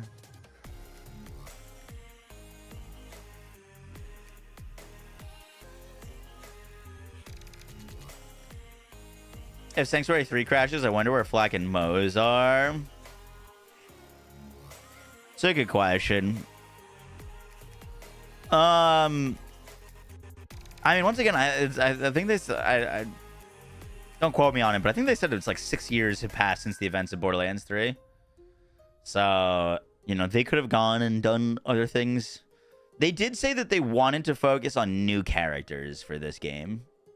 And new storylines, as opposed to, like, old ones. But we could also see Moze and Flack returning as, like, NPCs in DLC. You know what I mean? Alright, let's see if this works now.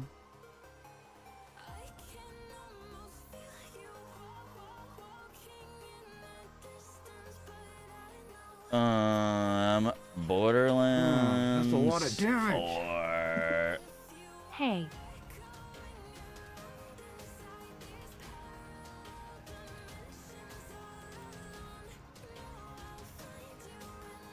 Okay, fixed. Someone said it was at, I can't remember, it was at 3350 or like right around this time. Let's see. You can combo together, and I should probably mention this one, dun dun dun, for the first time ever, you can swim. Go away. Water Yeah. is no longer your enemy in Borderlands. You can move through it. We wanted to be sure on that. Now we're just, you know, go. Team is you're crazy. The best This is the best loot case we've ever done, right? 100%. We've added so much stuff, guns and new gear and all that for you to play with. Look, we have more guns and gear than we've ever put in any Borderlands game. And we've also done this. We have tuned the drop rates to be sure that Legendaries, once again, feel legendary. Anytime you see that gold beam, we want your heart rate to pump. We want you to get excited. We want you to, can't wait to open up and look at it what it is. Look, we love to give things away. And in Borderlands 3, we might have been a little over generous with the Legendaries. We still have plenty of guns, but blues, purples, legendaries, all the loot is gonna matter, and it's gonna be, we want when you see those beams, we want you to lose your minds again when you see the really, really, really great loot. And yes, they are spicy plenty water. powerful.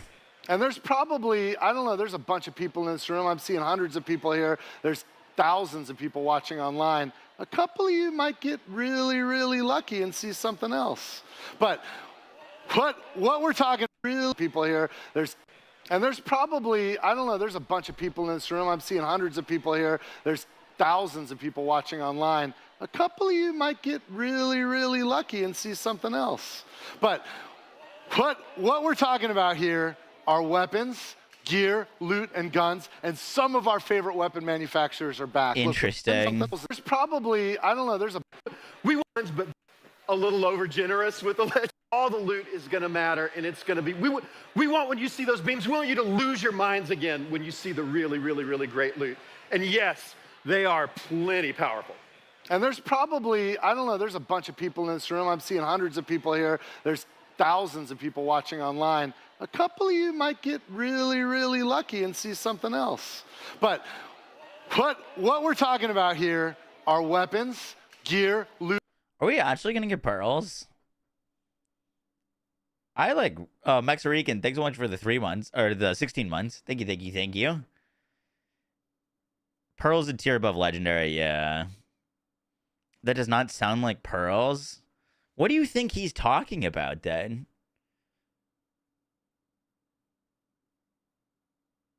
Get something else? Power World update? Potentially.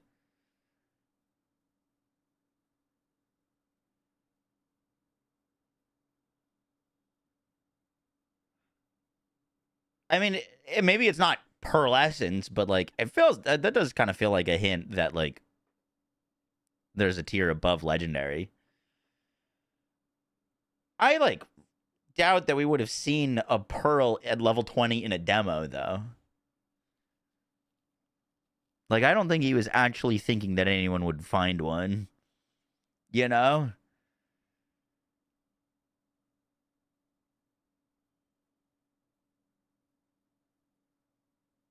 Like, what else? Okay, here's the question. What else would be super rare that only a few people would find playing the game? You know what I mean? That's a lot of damage. Jay Hendon. Yo, Can't thanks so wait much for for the your big 8 months. damage Appreciate build that. Thank you, thank you, thank you. Double legendary parts? It could be something like that. It could be hybrids.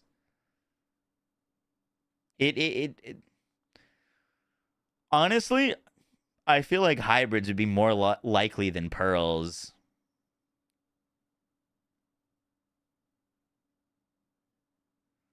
Legendaries with a set. That could be it. Graham confirmed to me that guns will not be dropping with set bonuses, but all 5 other gear slots can drop with a set bonus. Any chance this goes to Xbox Game Pass? Probably, but not until many years after it's come out. I could see it on Game Pass in like 3-4 years. Whatever it is, nobody found it. Yeah. I'm not, like... I was on Team Pearl until I've seen the amount of farming that we're going to need to do to get a good legendary and, like, specific legendary parts. I don't think I want there to be pearls on launch. I don't know if that's a hot take.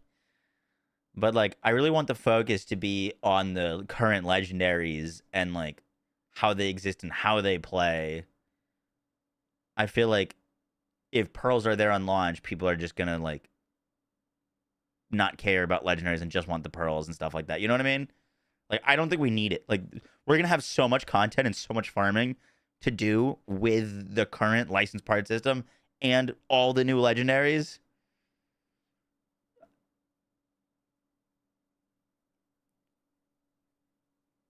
It could be like Borderlands 2 and not spawn until TVHM Ultimate Vault Hunter. I still like I think pearls or a higher rarity would be great. I just don't think it's something that we really need on launch, to be honest. But like, yeah, add it with DLCs. I'll take, we want pearls. I'm not saying I don't want pearls. I'm just saying I don't think we need it on launch. You know what I mean? Like, it's more content if they don't add it on launch, technically. Right? Like, if they add it on launch, they're already power creeping legendaries. And they want legendaries to feel special, right?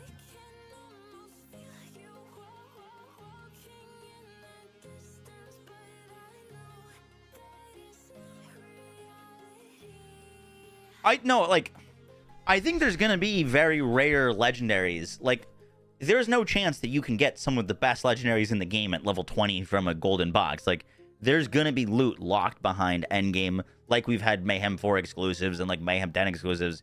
I guarantee you that there's going to be, like, guns that and gear that only drop at high levels. Like, I don't think we've seen even the start of the good legendaries. Who do you think will be the Moze?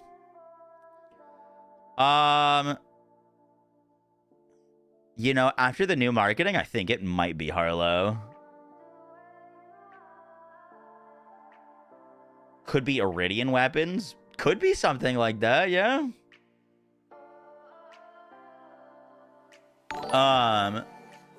Yo, Foxy, think of the $2. What if Rainbow Rarity? But I don't really think there's like a big difference between like Rainbow Rarity or Pearlescent Rarity. It's just like if there's a rarity above Legendary or not.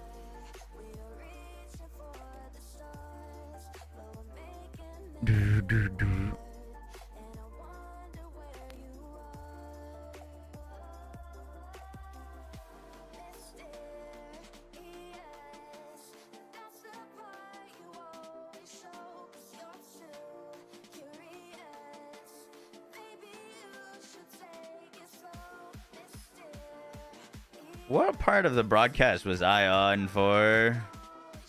Oh, was it the vault with Randy? It was the Randy vault.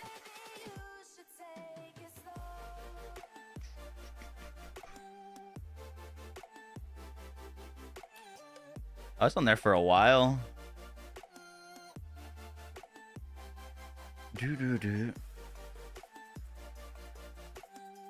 Yeah, I think pearls, it would be cool if they're rare and have like set a fixed drop, but like, I don't know, I just don't think we need that on launch.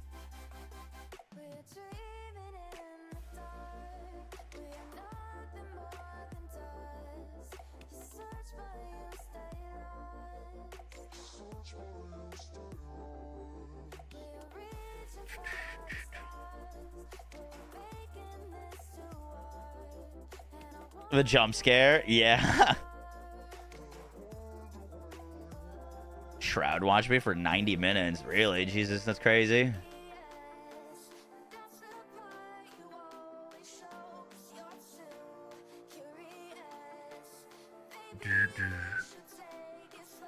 Oh, I gotta boot this up real quick. That's a lot of damage. Hello, is this where I sign up for the Destruction Country? Destruction Country. Close enough.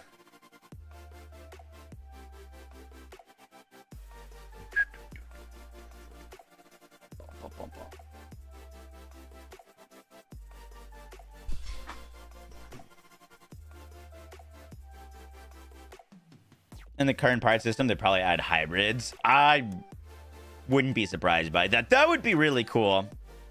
Hybrids are such a cool, like, Borderlands only thing. You know what I mean? Like, hybrids are kind of an example of just how crazy the Borderlands system could be. So I wouldn't be surprised if that's something they do. Yeah, I saw a rock. Yeah, all of the marketing that I keep seeing for Harlo, like the promotional images, all have Harlo holding a massive rocket launcher.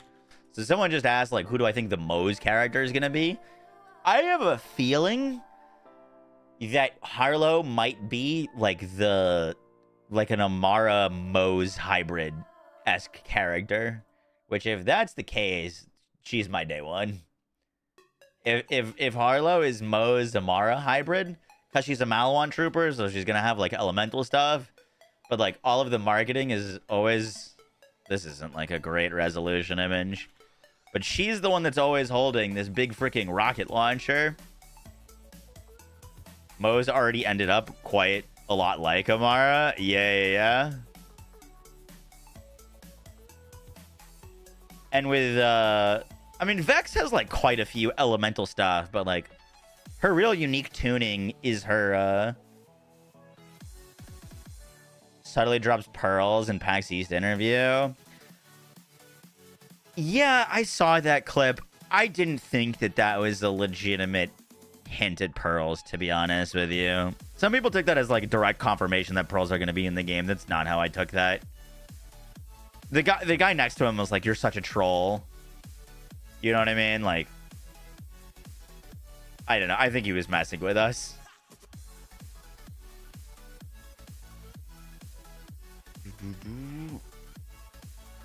Double frost eggs.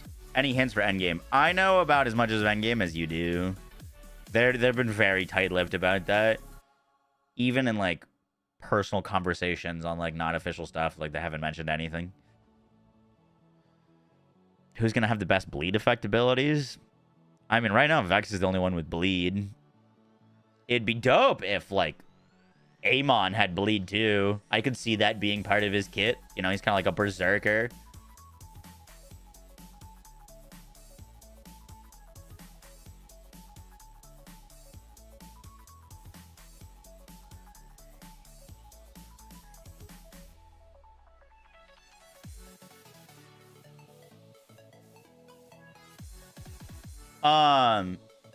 By the way, I might make a video talking about this. I mean, they might already have something like this. I don't know. But I would love to see a way to... do you know if you can change gun scopes? There's no, like, crafting or modifying your weapons. I would love to see a system that allows you to increase your drop rates of specific manufacturers, or your likelihood of seeing specific manufacturers. The way enhancements are going to work is your like whole build is going to want specific manufacturer roles to be working. I had an idea. I think I've talked about this before. It's not the first time I've talked about this, but like, I mean, there's like butt stallion milk and stuff in Borderlands 3.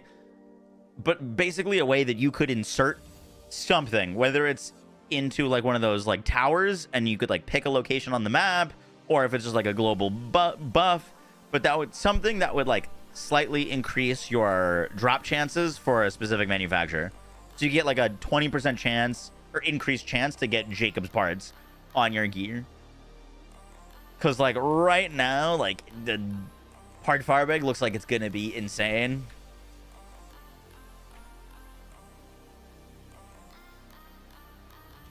Throwing knife only playthrough, that's definitely going to be a thing. But, you know, like, this is what an enhancement looks like. This is your new artifact, right? And it's only going to work if you're using Malawan parted weapons. So, like, not even at, like, an endgame build level, like, you're going to want to be specifically finding weapons with specific licensed parts.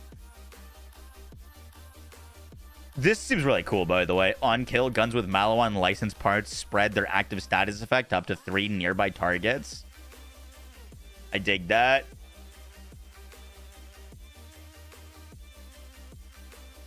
What's up, Night City?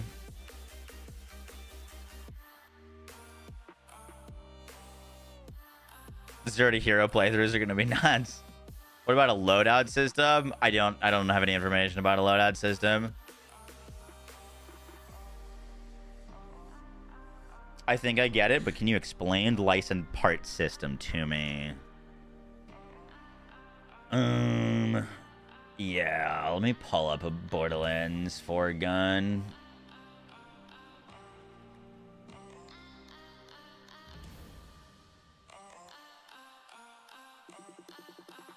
I don't know what that means, Naka.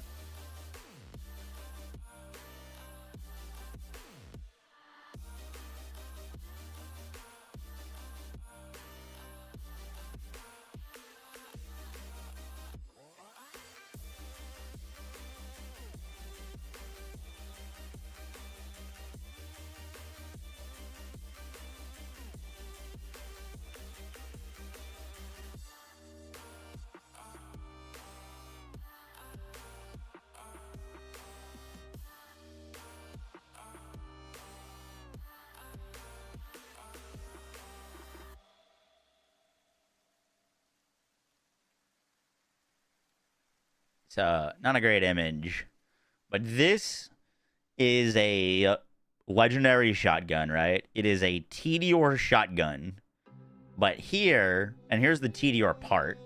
So it's got a legendary part on it, a TDR part, which it's inherently going to get, and then a Torg license part. This is a Torg licensed magazine, which allows this TDR weapon to fire gyro jets, which is something that is exclusive to Torg weapons. So different manufacturers are like lending out or licensing out their signature abilities to other manufacturers. So for Torg, it's a mag. Torg mags will allow you to fire gyro jets. They'll allow you to get stickies on your weapons, right? But a Torg barrel would not let you do that. It's only a specific part. So Torg is going to be licensing out their magazines because that's where they give their signature ammo. Jacobs is going to be licensing out their barrel. So the Jacobs barrel will give you ricochets. A Jacobs magazine will not give you ricochets. So every manufacturer has a specific part that they're licensing out, and every gun has a chance to roll with a licensed part. And so you could get 2 licensed parts. On purples, you're gonna be able to get theoretically 4, but just because it has the chance to roll with a licensed part doesn't mean that it will.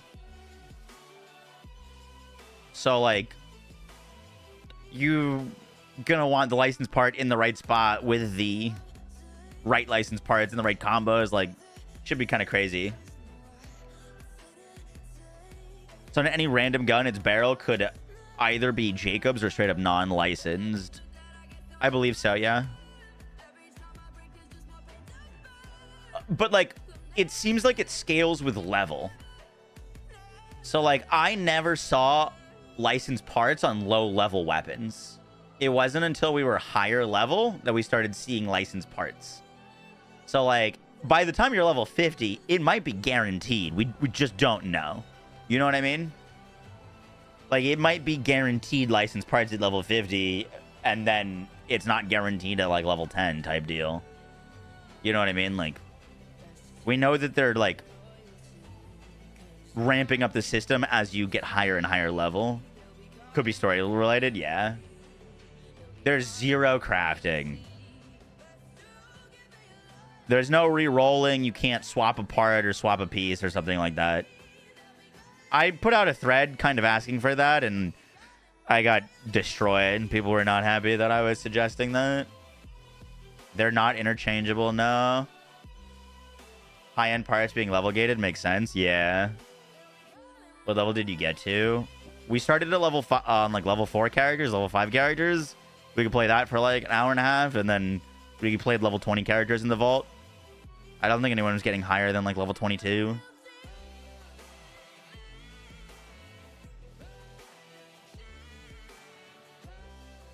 Can you get, for example, a Torg mag and barrel for extra effect? You can still roll a Torg barrel type deal, but it won't be a licensed part. It'll work Getting a non-licensed part will work the exact same way as it did in like Borderlands 3 or Borderlands 2. Like if you get a matching grip, you might get more damage on your gun. You know what I mean? But that matching grip is not a licensed part. The weapons still need to roll with like all of their parts completed. Licensed parts are going to take up a set slot. But like, it's not going to say a Jacob's sight in the weapons card. If you get a Jacob's grip, it's not going to say that ever on the weapon card because the Jacob's grip is not a licensed part. It's not going to display here.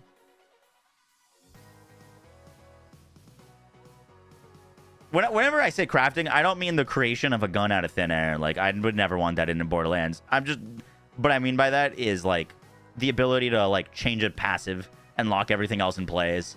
Or, like, swap a part out or something like that. I never want to, like, be able to make a gun from scratch. COV guns will not exist. COV parts will exist. You can get a gun with, like, COV overheat. But you can't get a COV gun.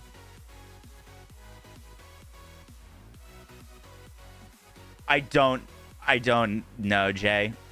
I don't think that we've seen all of the licensed parts drop. It seems like some of them are gated to higher levels. Like, we've seen Torg, and we've seen Jacobs, and we've seen Tedior.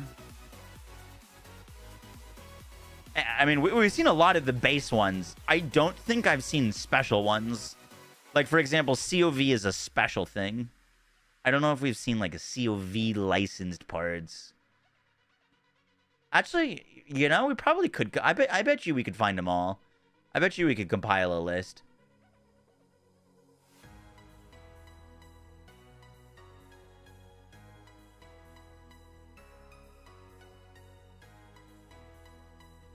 Now that I'm thinking about it. Because, like, if we saw a COV part on a weapon, then I think it had to have been a licensed part, actually. Because if it was displaying on the weapon card, then it would have been a licensed part. Yeah, I don't know if I've seen Hyperion.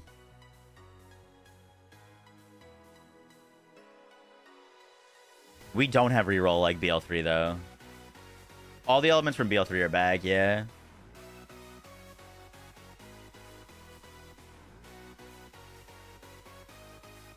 Yeah, I did see a COV part on that, like, legendary SMG.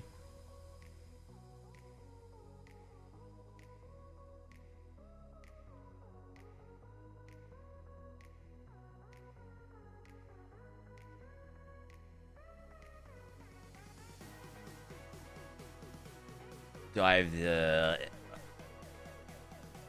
Borderlands license part?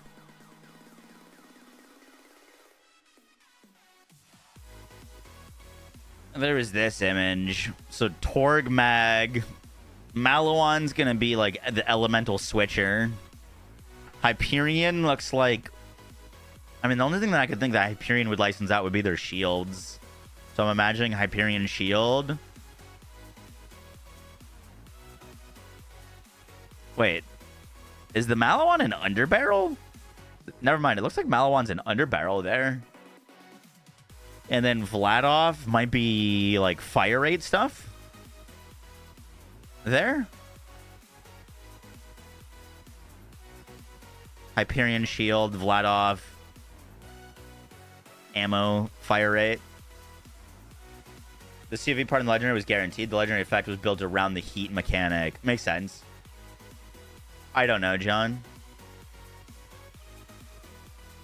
No, I haven't seen the Herald yet.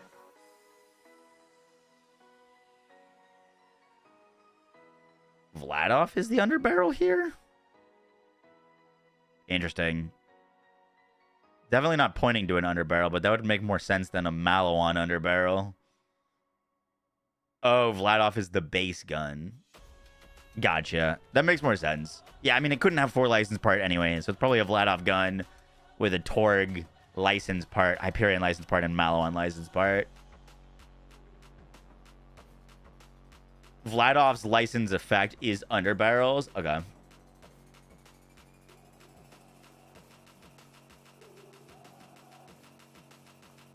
Yeah, I would imagine Maliwan would just be like elemental swaps on certain weapons, which would be cool.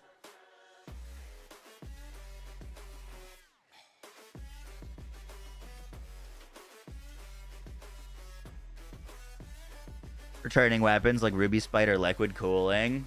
That would be cool. I think they're going to try to keep everything in Wonderlands and Borderlands separate. Like, the games need a reason to exist as independent games. That's why I don't think we're going to see spells or melee weapons or anything from Wonderlands in this, because we're going to see that in Wonderlands 2. You know what I mean? You get 3 license part on a legendary, 4 on a purple. Did they not have weapon inspect?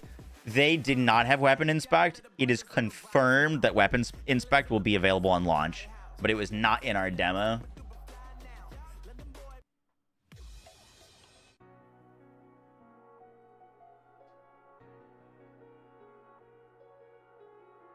That'd be a Wonderlands 2. There was a thing that came out a while ago that said that they were going to do a Wonderlands 2, yeah. I don't know if that's still on or not, but they said they wanted it to be a franchise. What if a legendary can roll with all licensed parts and those end up being this anomalous super rarity that are the rainbow legendaries we saw in early trailers? Doubt it, but that's kind of an idea. I think at Endgame you're going to be getting legendaries with all licensed parts. Like, I think that's going to be more common than rare. The thing that's going to be super rare is getting the exact licensed parts in the right spots that you want. Like wanting to get Torg Mag, Jacob's Barrel, and I don't know, COV part for like overheat mechanics or something. You know what I mean? I don't know about E-Tech weapons returning. I don't know about Iridian weapons returning. Isn't Wonderlands dead? Yeah, I mean, they stopped support for it. They stopped support for all of the Borderlands games, though.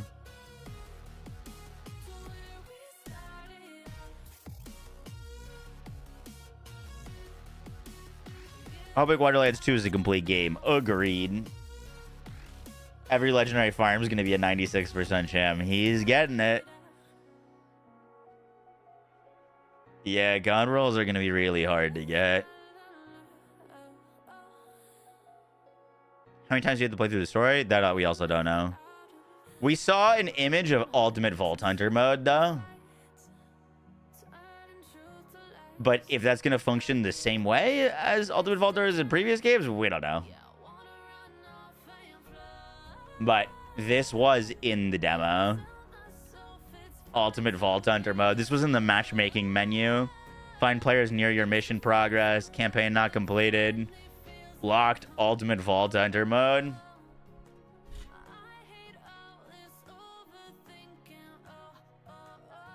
Yeah, send it to me, Fitty. Oh, God. Eyes down. So, my guess is this is not going to be a full story replay. The reason I say that is because we know for a fact that you can choose to replay the story missions. Like, without starting a new playthrough. Like, they showed it off in, like, the state of play. There's, like, you could just go and start a new mission and run it again. So, I don't think that this is going to be a new story repeat.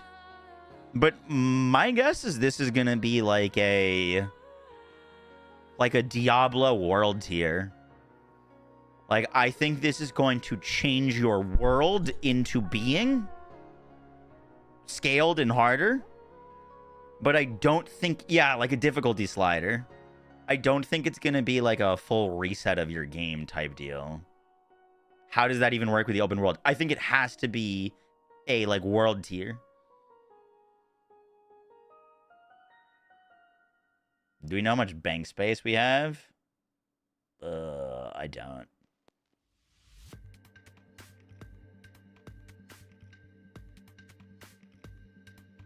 You don't even think it's gonna be Ultimate Vault Hunter mode? You think it's gonna be like a Vault Rush or specifically matchmaking for the vaults? That would be weird to title it Ultimate Vault Hunter the mode then, because like this, you know, has a very specific connotation with it.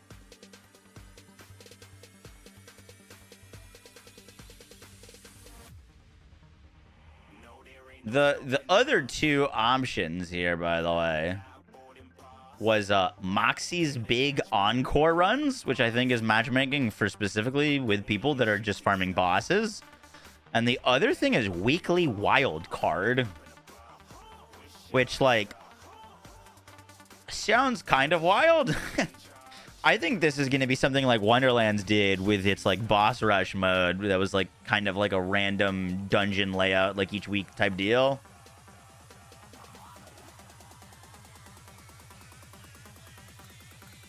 By the way, I'm sorry that we have to listen to this non-copyright music. I'll fix it for tomorrow.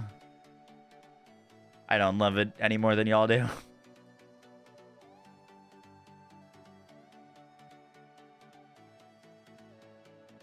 My only concern is if they figured out scaling this time. Don't want Vex to end up being Fleck 2.0 when your pets start to suck or Rafa ending up with his blades being useless. I specifically asked them in my interview with Graham about mayhem scaling for skills and stuff like that. You know, we got mayhem scaling for melee, grenades, all that stuff to keep it viable. And then we had like the, you know, like power basically in Wonderlands. He didn't explain it to me, but he said that they figured out something that, you know, should make all build viable, all build styles viable. I don't know what that's going to be. I couldn't think of what it would be, but they're not wanting to like not have viable build styles. The head weapon designer tweeted out that he just completed a playthrough on a full Thorns build in BL4. Like, if there's going to be some wacky builds you can do,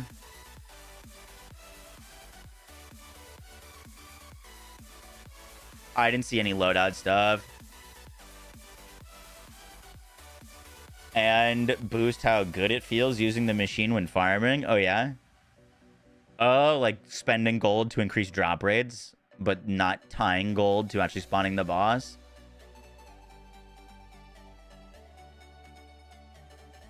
Thorns, yeah, apparently it's going to be a viable thing.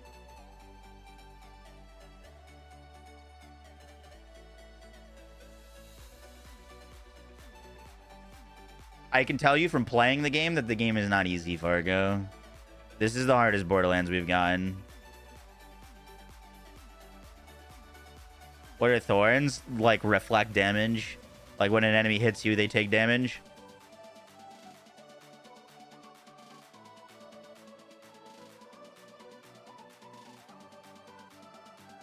Like Loot the Universe. I hope they bring Loot the Universe back.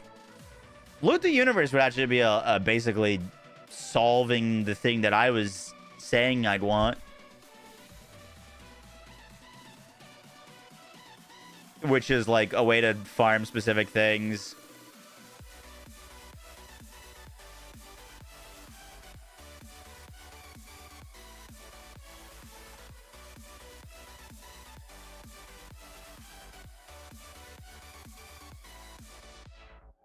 Augmented by other items, yeah.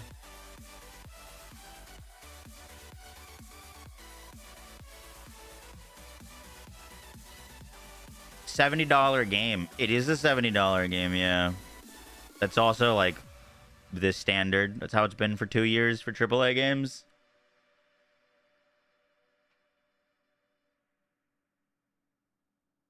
Can you scrap Claptrap? There's a individual slider for Claptrap volume now. If you don't want to hear Claptrap, but you want to hear the rest of the game, you can turn Claptrap's volume slider down. Where's the Thorns playthrough tweet? I can pull it up.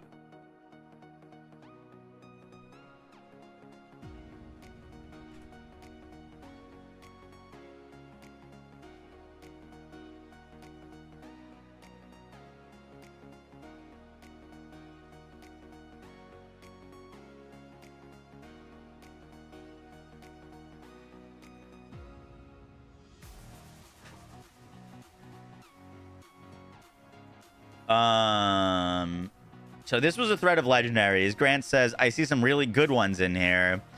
And Bird says, Grant, y'all got my theory craft brain rolling. You've seen maybe 1/1000th of the theory. I just finished a playthrough intentionally making the least amount of damage I could and ended up naturally progressing into a stereotypical ARPG Thorns-like mobbing build. I guess my camera's kind of blocking some of that.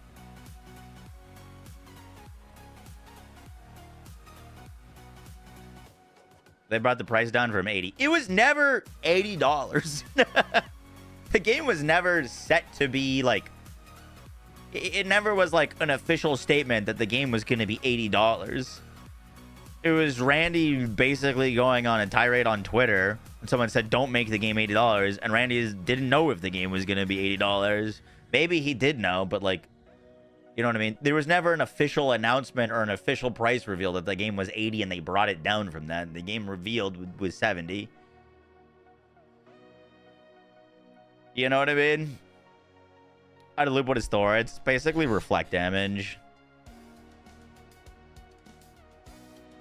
I think it's fully possible that there was a potential that the game was going to release at 80 and Randy brought enough backlash to the price accidentally that they launched it at 70, but, you know, that's a tinfoil hat theory.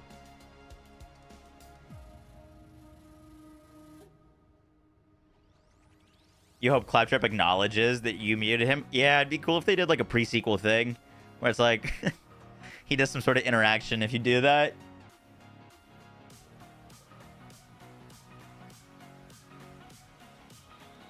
A benchmark tool? No.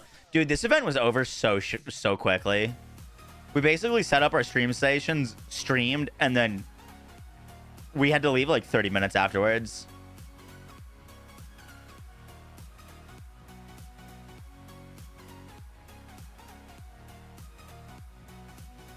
Viable spikes and Nova. Well, I mean, we don't know how much layers there are to that.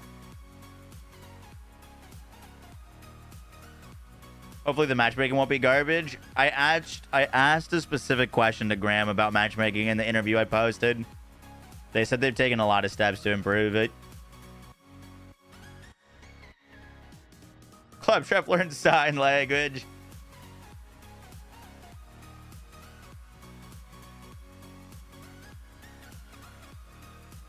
Is the Compass implementation as your biggest wish they change it element?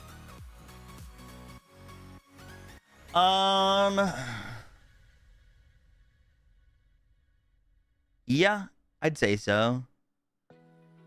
My current biggest wish list now that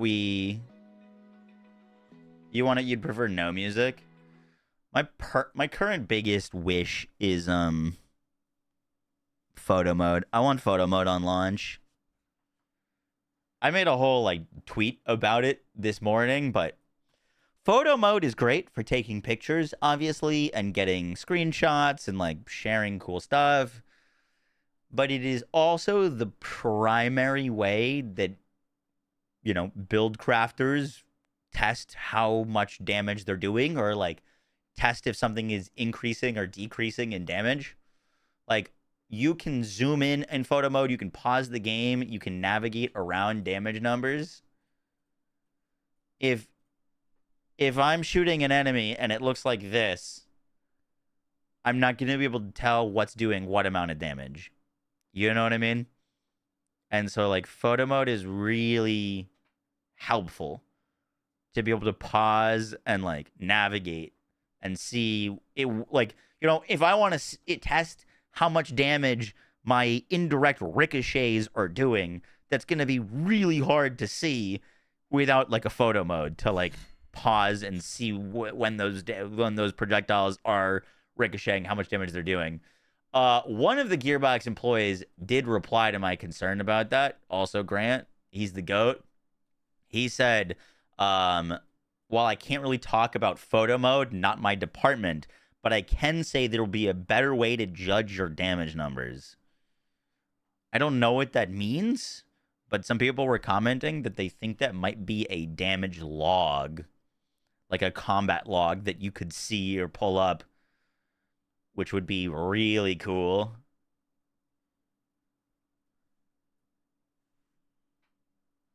Yeah, or like a damage breakdown or something. Something that tracks damage would be super helpful. I mean, we wouldn't really need a photo mode for that specific reason if that was the case, but like photo mode would still be good. But if they do drop with a combat log, that'd be sick.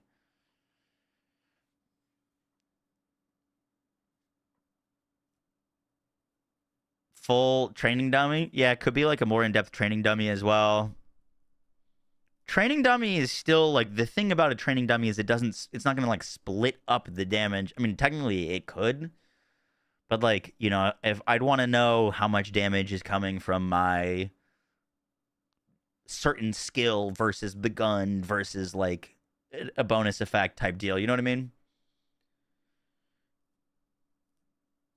Yeah, training dummy would be cool. DPS chart that takes up half the screen.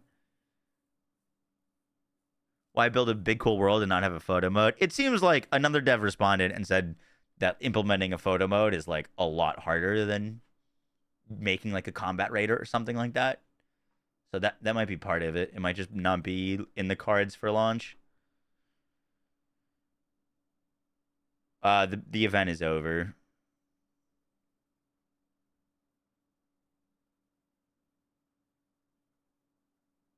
Tweet at Grant, he might be down for a co-op playthrough. The only thing with that is like, you know, these devs have to be careful with what they say. Like, they can't just like get a dev on stream and him like spill all. You know what I mean? Like, they'd get in a lot of trouble. But you know, maybe I could get like questions and stuff prepped beforehand, and that could be cool. Yeah. I don't think Borderlands 3 had a photo mode at launch. Correct me if I'm wrong. Borderlands 3 did have a photo mode, but I don't think it was at launch. Does anyone know?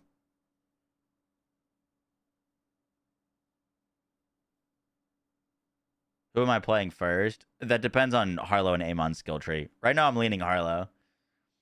Should be able to adjust UI and floating combat text locations. That would be dope. Yeah. You can mix skill trees. Yeah, it works the same way as BL 1, 2, or 3. I think it did. It didn't have a test dummy. It didn't have a test dummy? No, it had to have had a test dummy in 3.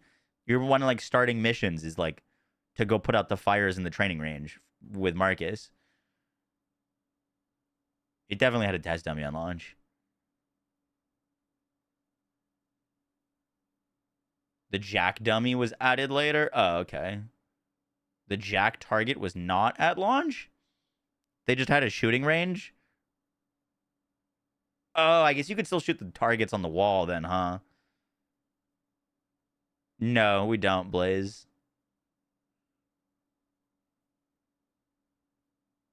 There will be an event for the 2 new Vault Hunters. They did confirm that. Yep.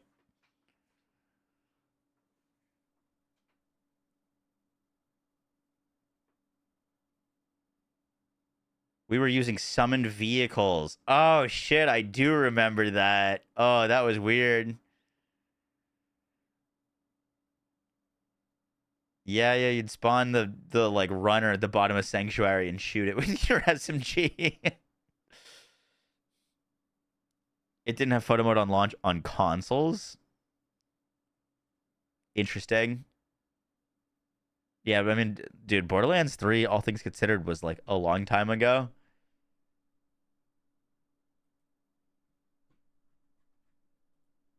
Can you grapple while using arc knives? I believe so.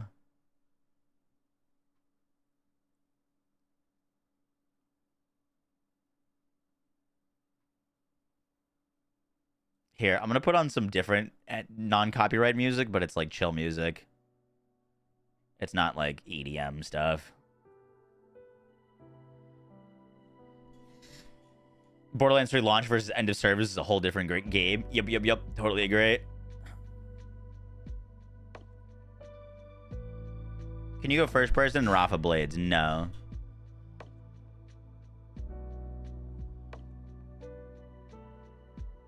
Do you think Rafa's grenade dropping skill will work with throwing knife ordnance? I don't know. I hope so.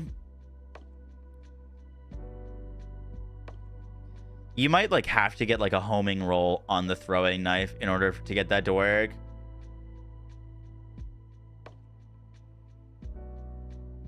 You said there was something about invincibility phases you couldn't say.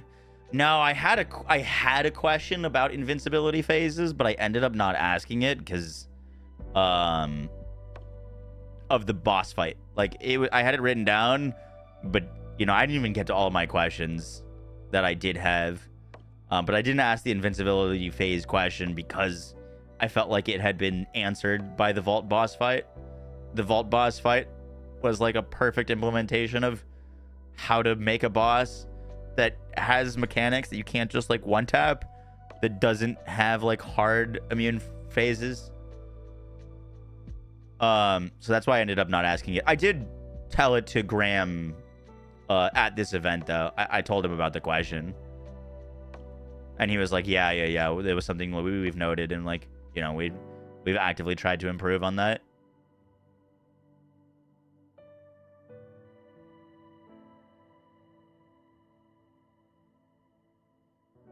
Throwing knife is low-key Borderlands 2 fastball.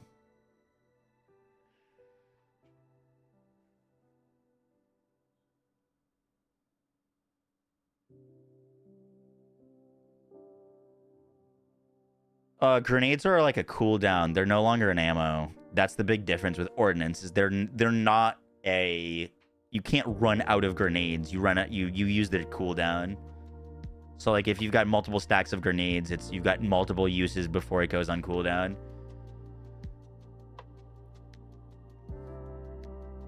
Saw a clip that there was fishing. Yup.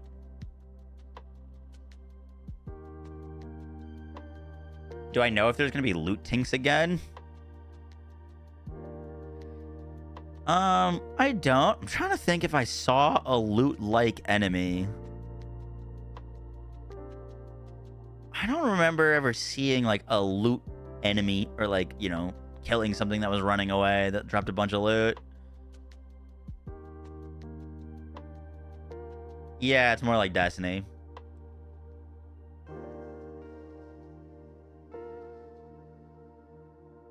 Borderlands 3 photo mode was championed by a guy and a small team at Gearbox. Same with the Echo Cast. Really? That's good to know.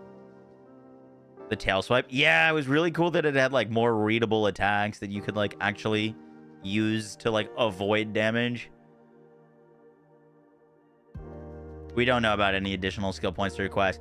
I don't know if this is a hot take, but I think we're going to be fine with skill points.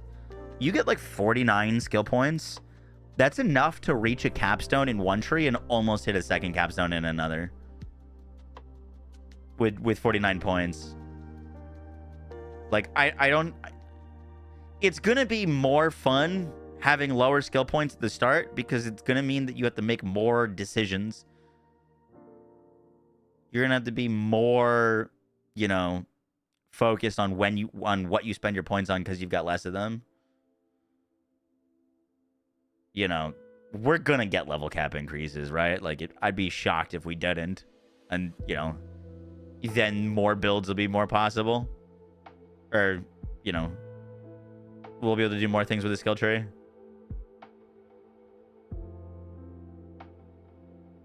Borderlands 3 and Borderlands 2 are both the same, yeah. The big difference is we have bigger trees now. Ordnance, like, how much it recharges, I think is just how it rolls on the, like, ordnance itself. Makes decisions more impactful, exactly.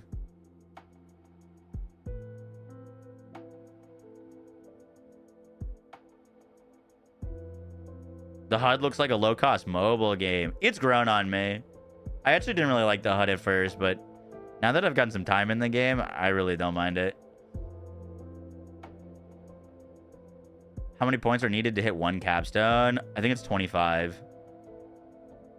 Which is like the same that it was in BL 2 and 3. Borderlands 1 was different because like capstones were like 5 out of 5 type deals. We know Gearbox is going to be at PAX West. They're going to be at Gamescom and they're going to be at Billy Billy World. They said that they're going to do another event for Amon and Harlo like they did for Vex and Rafa, but we don't know when that event is. But like we for sure will know their skill trees and stuff like that before launch happens.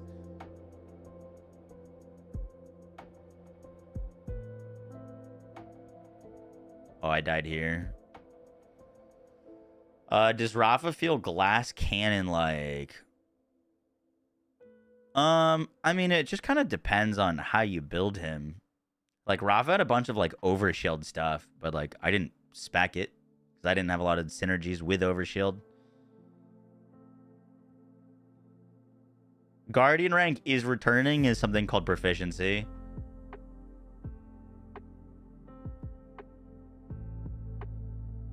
I'm very excited for Combat Raider Alpha. That was, like, my biggest complaint.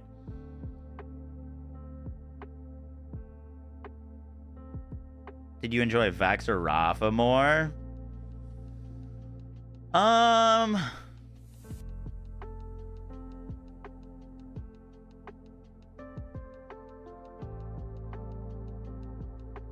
I think I enjoyed Rafa a bit more, to be honest.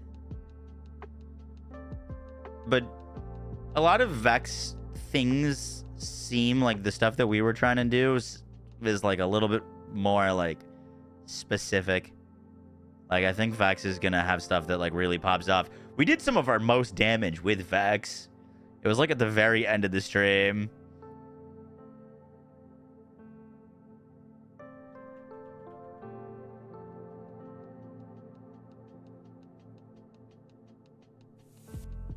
There was a world boss that we just nuked with Ordnance Trouble. Yeah, the Rafa Cannon Spirit Bomb was nuts. Oh, I think this was it.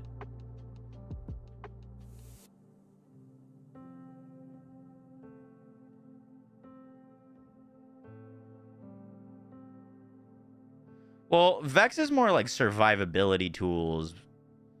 Dude, look at this health bar. Gone. That was a world boss.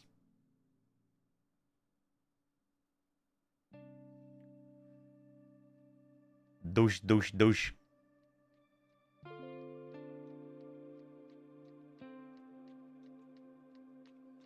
Legendary comms seem way less game-changing.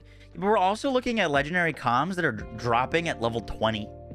I think people are looking too far into, like, legendaries that we're getting super early game.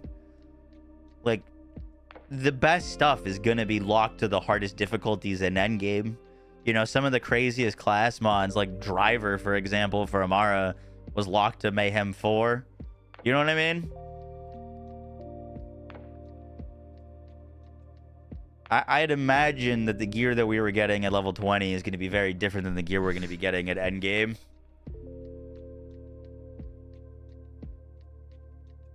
Did the HP bar say oof when it took a hit? Wait, it did? What the hell?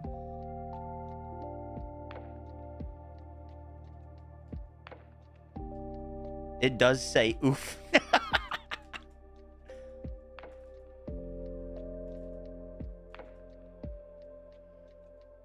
Interesting. That's funny.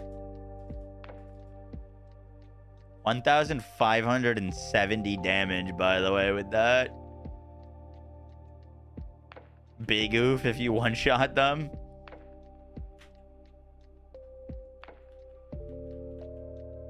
I kind of want to get a screenshot of that.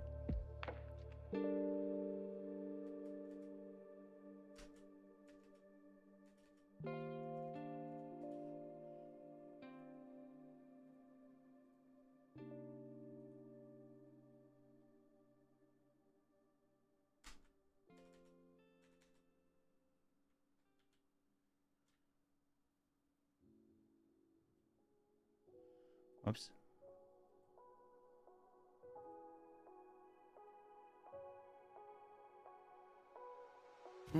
That's a lot of damage. Rufa build instead of Rafa build? Nah.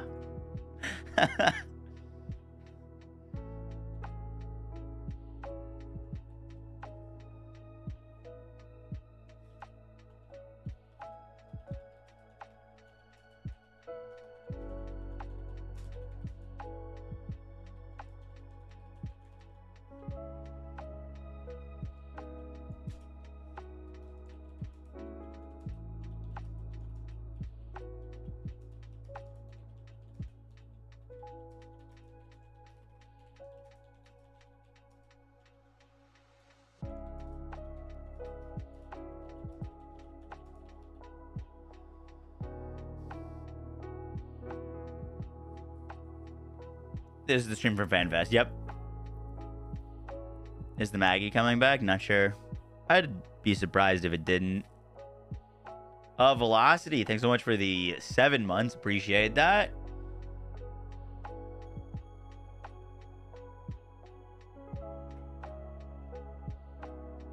About how much of the story did you get to play? About, I think, 2 main missions. We've gotten to play about an hour and a half of the story. So, like, basically nothing.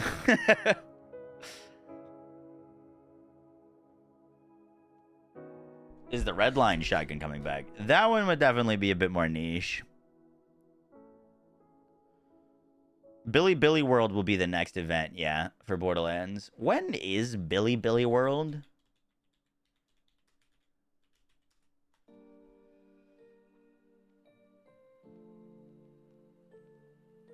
It's July 11th through July 13th is Billy World.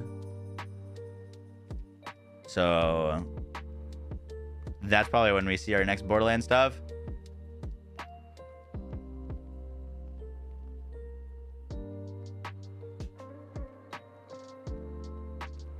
of next month. Yep.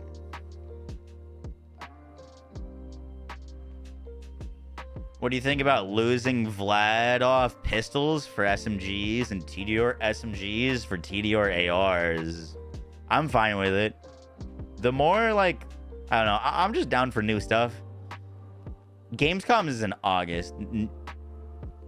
So Gamescom would be after Billy World. They're going to be at Gamescom, though. They already confirmed that.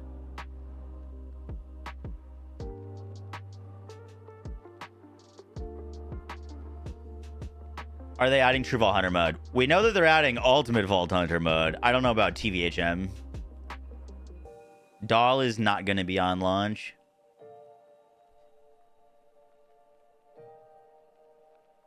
Thoughts on the firmware transfer station? Seem on minimap icons.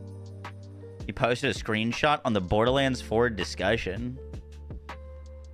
Wait, what? In my Discord?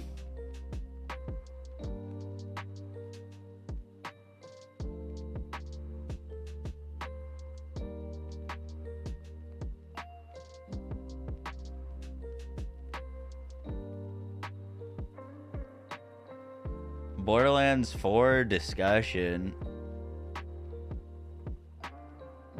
Holy shit.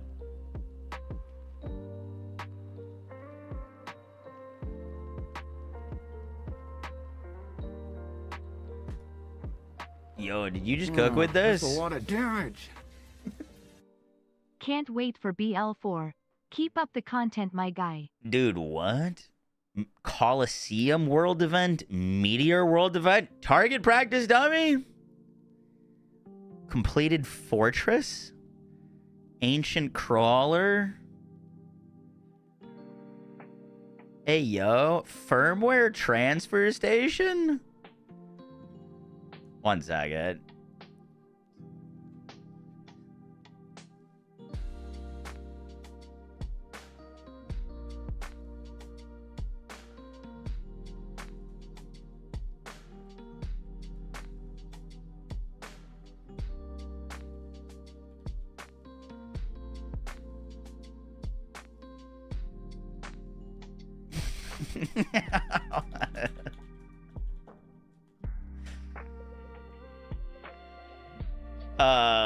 That's a crazy find. I just asked the Gearbox devs to clarify.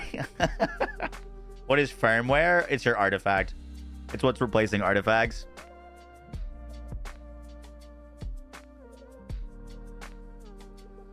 Meteor World event sounds fucking epic. Yeah. Dude, firmware transfer station sounds like rerolling. That sounds like we're getting rerolling.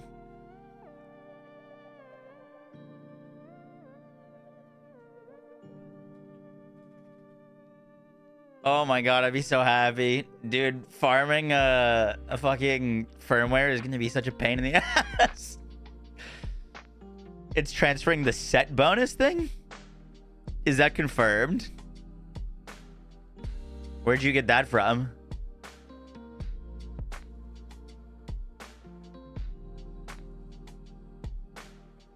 Oh, wait. No, I'm getting confused.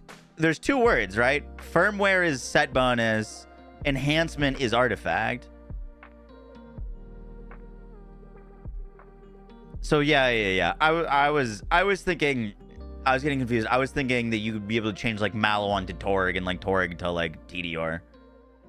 But firmware is specifically the set bonuses that can roll on enhancements, but can also roll on your shield and your like class mod. That's very helpful.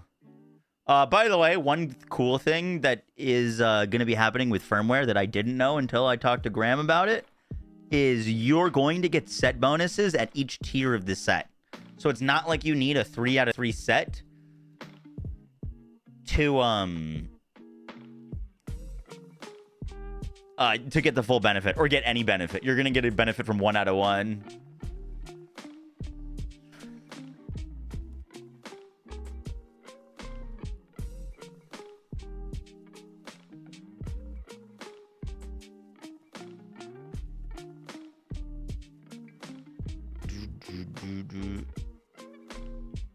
One part set bonuses?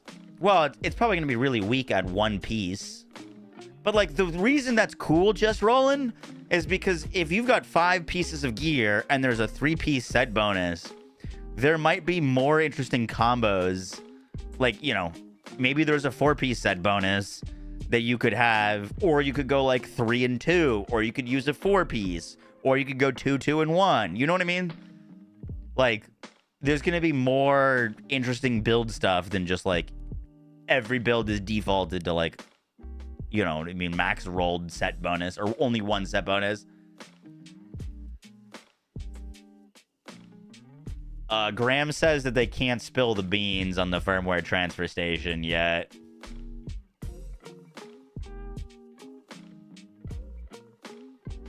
Five different bonuses. Yeah, but like one out of like 5 bonus or whatever it is could be like 5% reload speed for all we know. You know what I mean?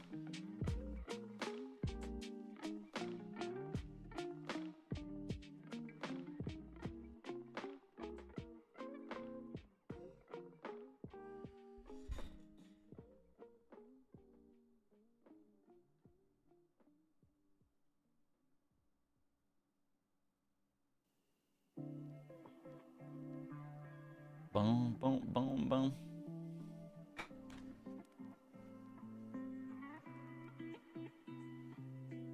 One might say they're private beans. Wait, why do you keep typing beans? I'm confused. I just saw CZ type beans as well.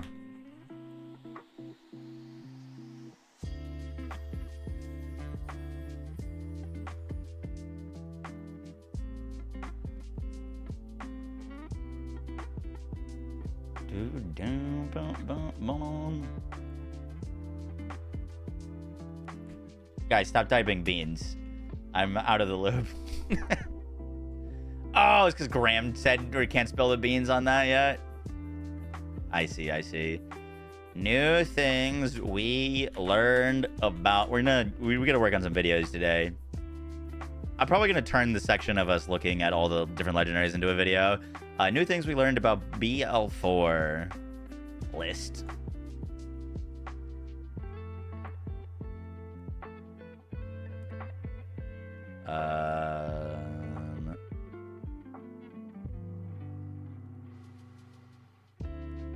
Can I just make it bigger? Yeah, cool.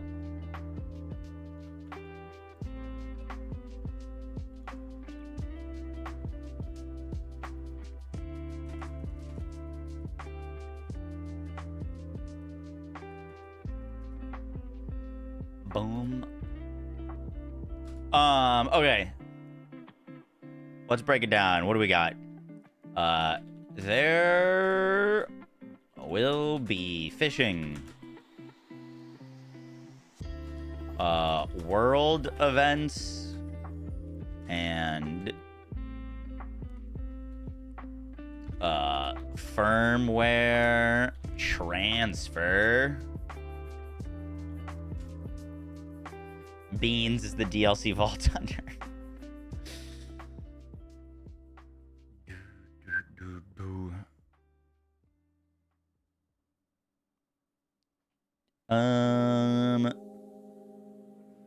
What else? No more crowded, dedicated loot pools. That's freaking massive. When did they announce fishing? They didn't announce fishing. We found fishing. One of the streamers there, Tweety Expert, found fishing in the open world when we were exploring.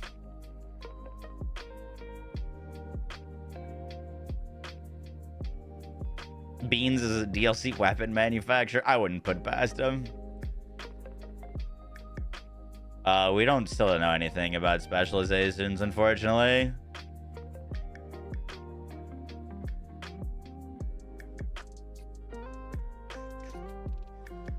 I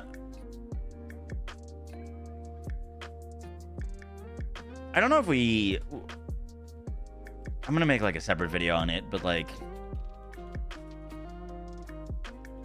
armor, shields, and how they work.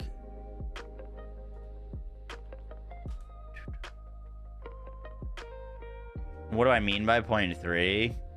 Before, if you had a boss that dropped 3 items, let's say with a 15% chance to drop a dedicated drop, that 15% was divided by 3 for each individual thing. So your chance, even if the boss had a 15% chance to drop a dedicated, your chance of getting a specific dedicated was much smaller than 15%. Now, if a boss is a 15% dedicated, each individual thing is a 15%. So you could technically get 3 legendaries to drop from a boss all at the same time. You could get all dedicated drops at the same time, versus in Borderlands 3, every dedicated drop was competing for a spot. So if you got one dedicated drop, that means you couldn't get the other.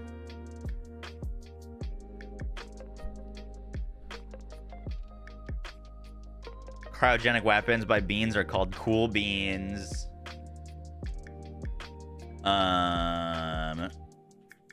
More settings and tweaking. Claptrap. Volume slider. What's up, Kiani? How you doing? I'm gonna have to ban the word beans for the rest of the stream. Wait, there's fishing in the open world.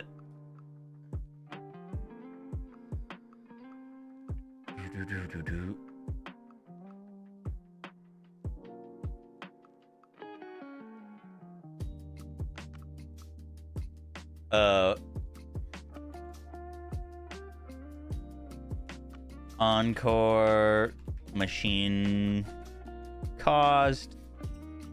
Randy Convo.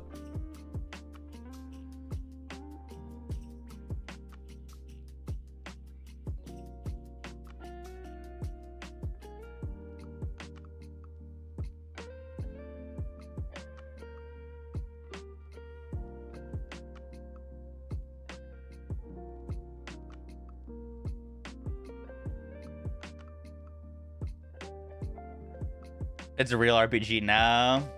No, weapon parts are still very much a thing.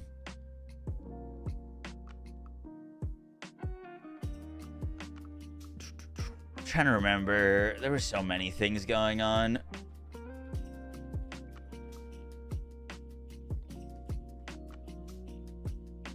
It'll be for Beanden. I hate you.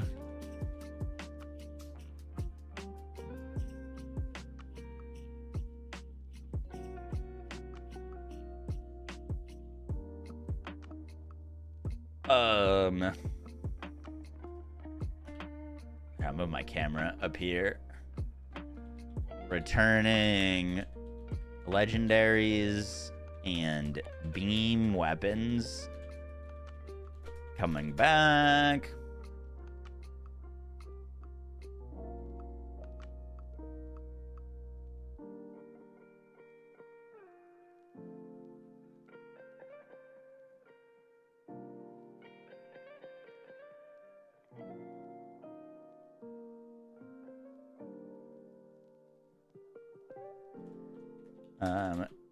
Guns have multiple different reloads and unique animations.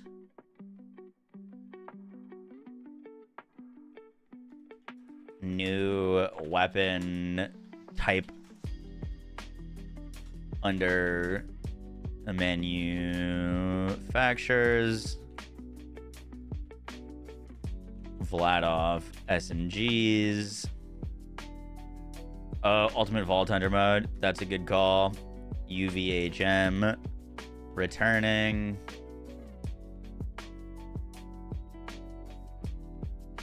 Oh, someone's got a thing of all of the legendaries in one thing.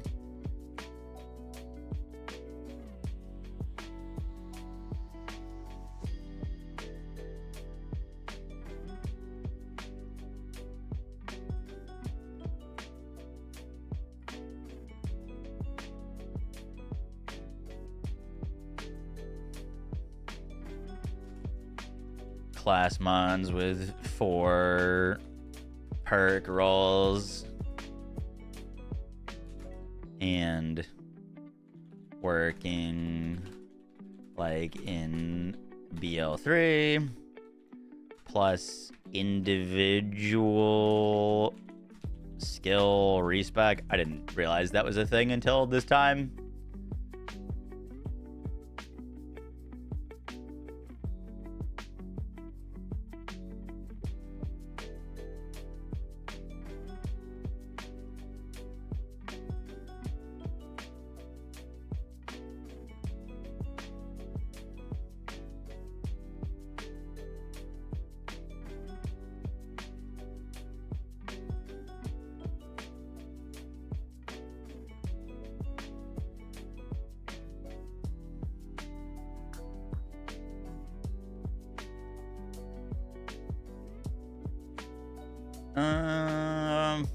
I think that's probably a pretty good list.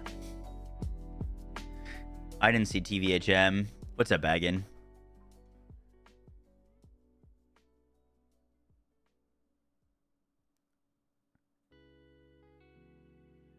If you get a different manufacturer scope, does it really change type of scope in game? I mean, you've been able to get different scopes on different weapons for a while now. It's not like new to Borderlands 4.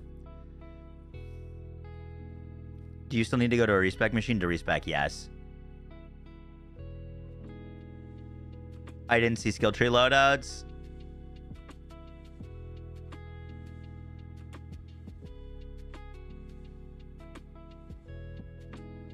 High control.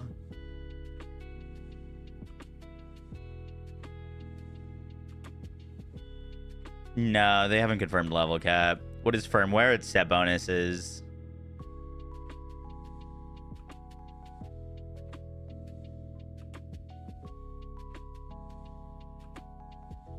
No info on Harlo aim on skill tree. Upgradable movement I've already posted about. But yeah, that is gonna be sick.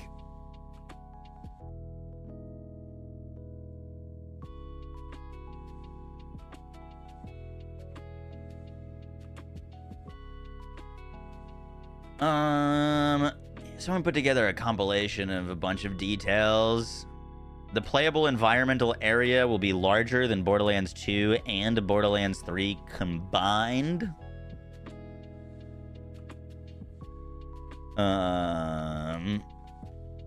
NPCs reference your specific Vault Hunter character during dialogue. They also use your name and context.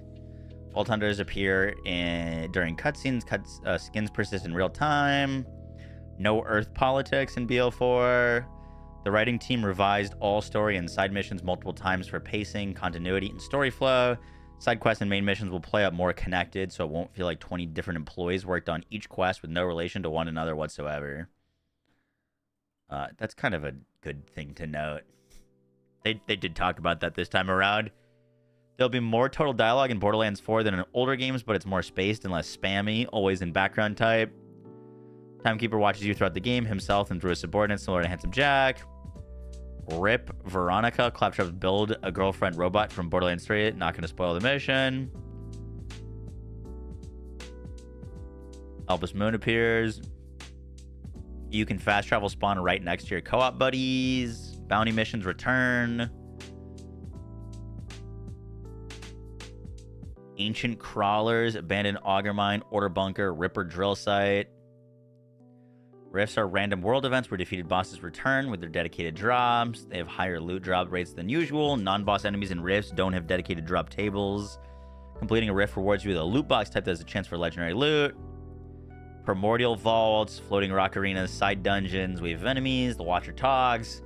There are towers with console panels that require you to collect 3 orbs. They reward you with Evocarium, which plays lore dialogue from Nereid and grants 15 SDU points. What? That I did not know about. Vault fragments can be found in unguarded hidden locations, not just mission-based.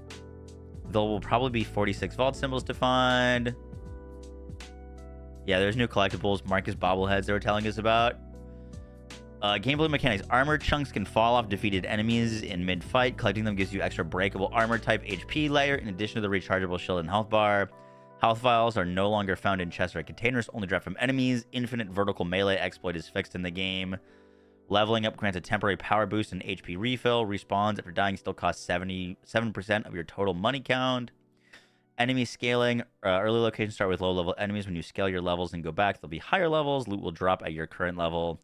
No dueling system this time. Removed for balance and pacing reasons. Really? No dueling at all. Order license parts are locked until 12. Handling stats are gone from guns. Ordnance cannot be used in a fight for your life. Some heavy weapons feature HP armor percentages.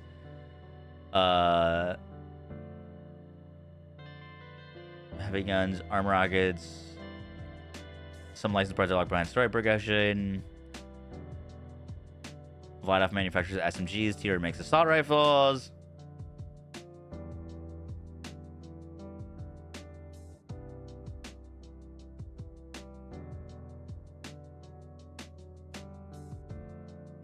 Grapple the resets your double jump. That's good to know.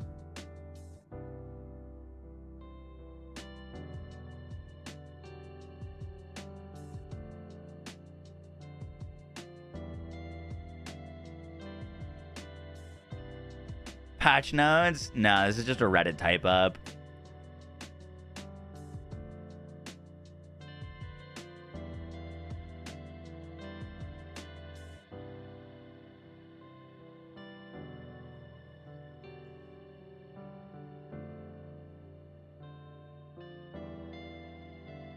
Loot junk marking pickup for future sells a distinct bind. Sell all junk items prompts you before selling junk tagged equipment gear.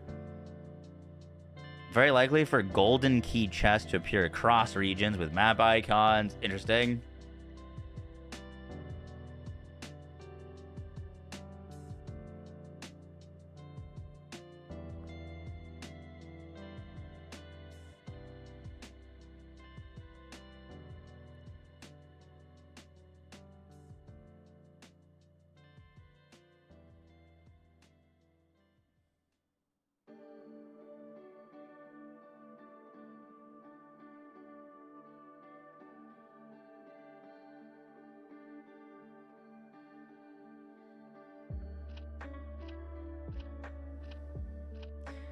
Only 2 body models available at launch. Echo 4 navigation is currently very buggy. It instructs players to go through walls, floors 80% of the time. Respawn time after dying is 22 seconds. K6, only first-time story bosses will feature invincibility phases. World bosses and reoccurring boss spawns in Moxie's Big Encore farming won't. Really? That I didn't know. Only first-time story bosses will feature invincibility phases.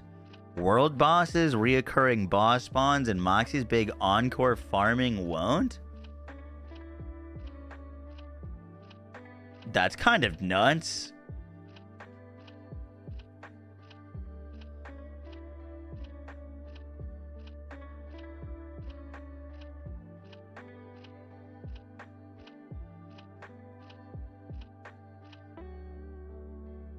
Oh, by the way, Sam Winkler just responded to this tweet. There is actually a few of these depending on how much percentage of the health pool the hit took off.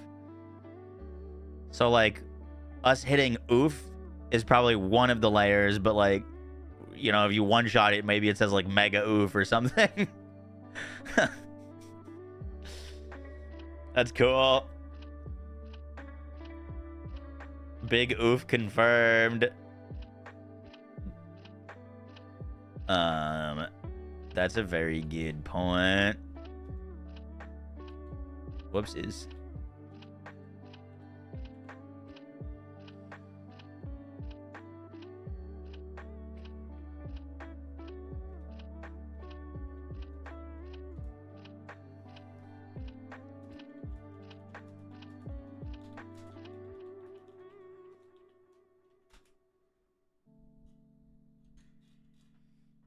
I hope it says damn.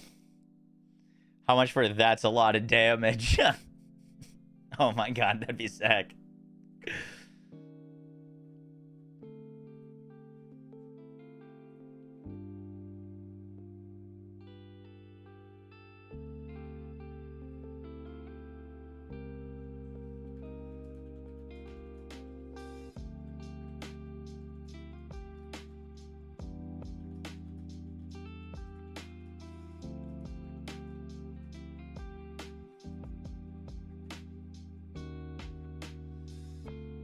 Boom, boom, boom, boom, boom, boom.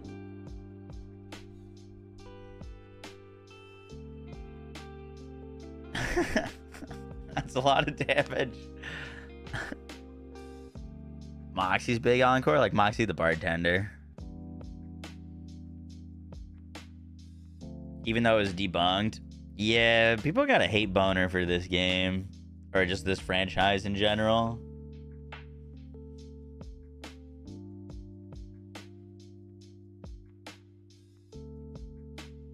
Boom, boom, boom, boom.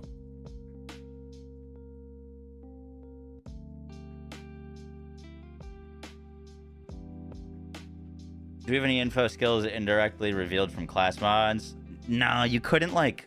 We got Amon class mods and stuff like that, but you can't, like, click on the skill or anything like that to, like, get a reveal. It was just an icon. The icons are pretty basic, too. It's, like, doesn't really reveal anything.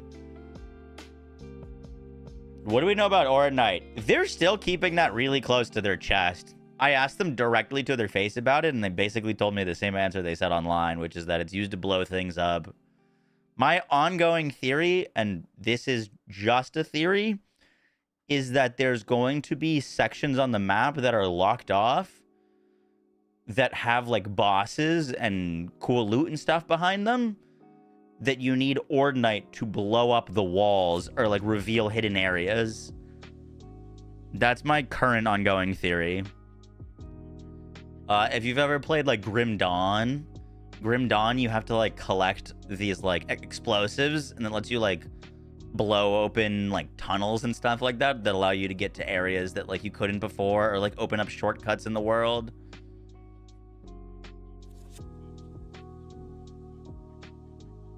The enemy with the purple HP bar was Ordnite related? Really?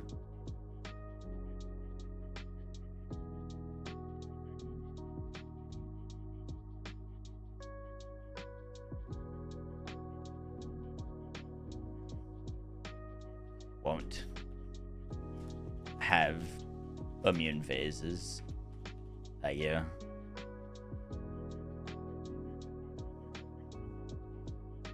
How was your time at the event? Did you have fun? I had so much fun.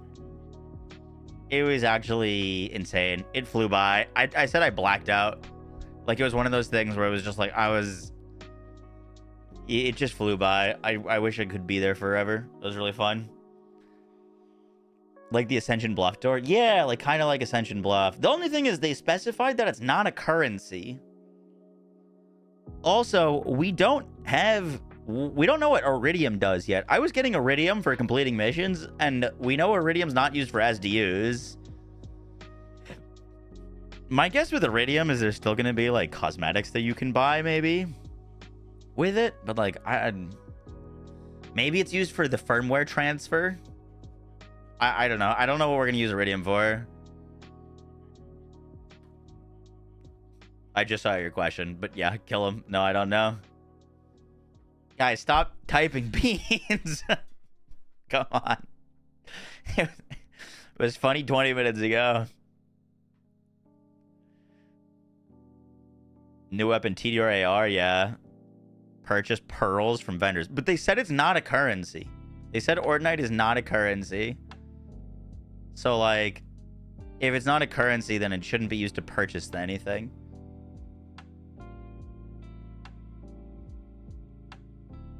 Beans. Control, what the hell? How did you just get that clip? What the fuck?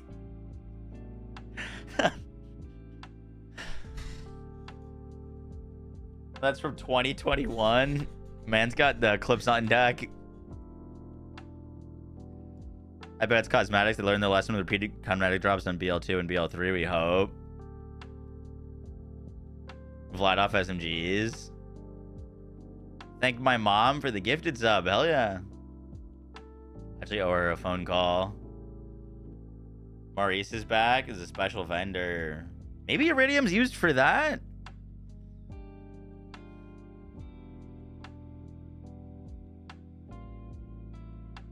You had an expression on your face. You think this gift's gonna be really good? I think BL4 is gonna be great. I'm very hopeful. Is my mom still a suspicious user? Yeah, I don't know what she was doing that is marking her as a suspicious user. But anytime she typed in chat, Score out of 10. My mother is a 10 out of 10. Wait, what the? Oh my! Why did it? thank you.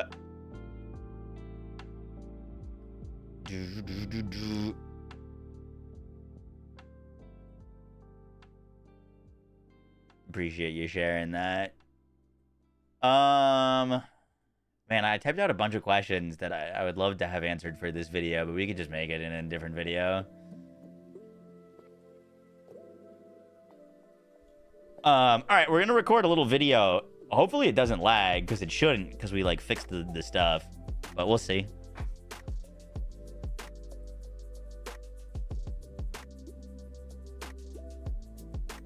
How do you feel about loot filters? I love loot filters. There's nothing bad about adding quality of life.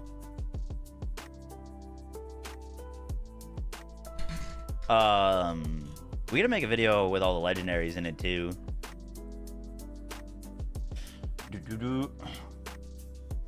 Yo guys, what is up? Max in our Borderlands 4 video, and today we're gonna be breaking down basically everything. Why am I getting a phone call?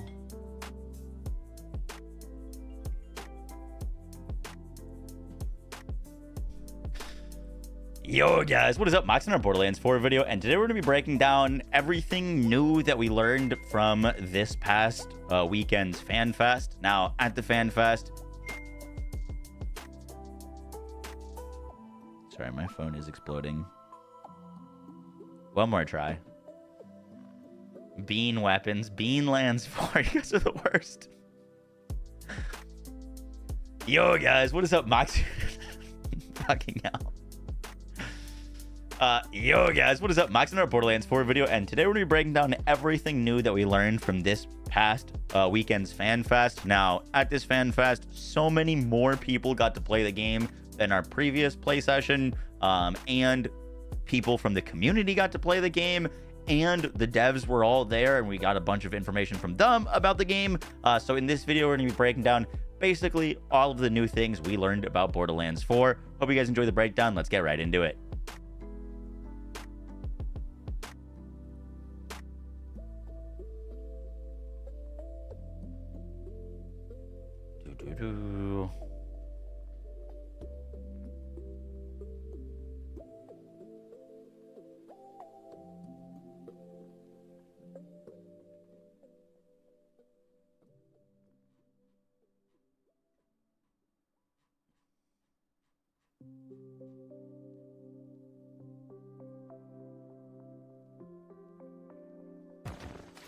I'm fishing! Damn!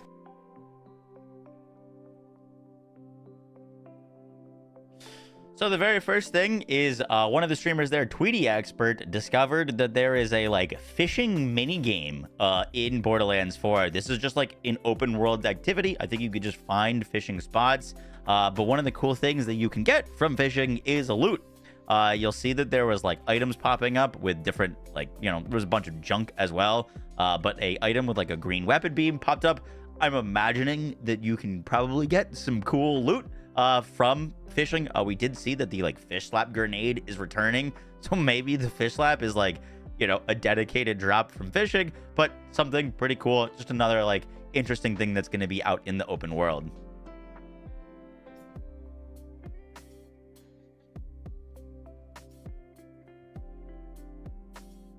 Boom, boom, boom, boom.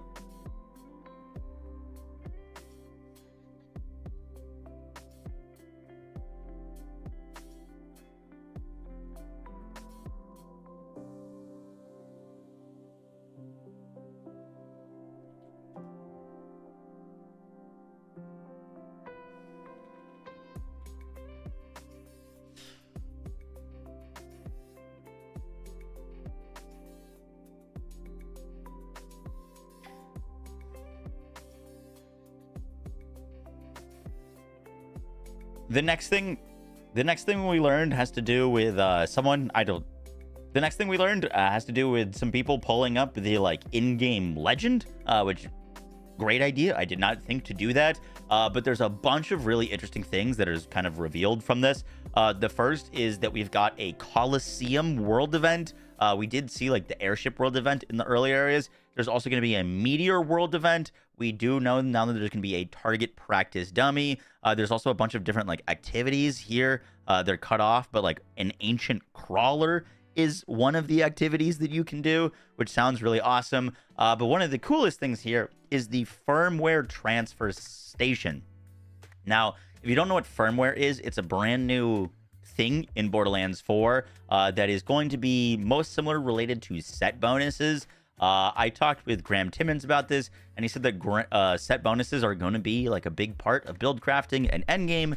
And basically what these firmwares are going to do is they have a chance to roll on any of your 5 like equipment slots. So that's your like your shield, your ordnance, your class mod, your rep kit. All of these things can roll a set bonus, and that set bonus is going to have a big part on kind of your build and give you different powers or abilities. We don't know what the actual bonuses of firmware are, but obviously if you're trying to farm the right class mod with the right skills on it, with the right legendary pieces and good passives, or the right enhancement with the right like manufacture bonus, all of these things on top of each other, all these different layers of RNG, is going to make it really hard to get all those things going and also keep everything together for a set bonus. And so it does look like, while they didn't say that there's going to be any like crafting in Borderlands 4, it does look like there's going to be some transferring. I'd imagine that if you can get a piece of gear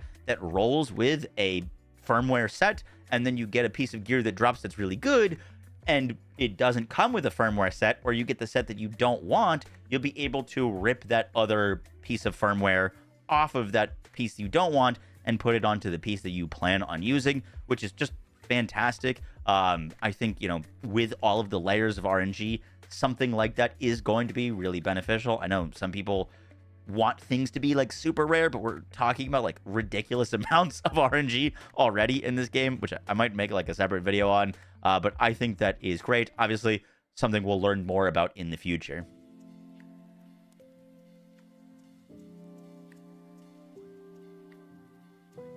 Grant can't spill the beans yet.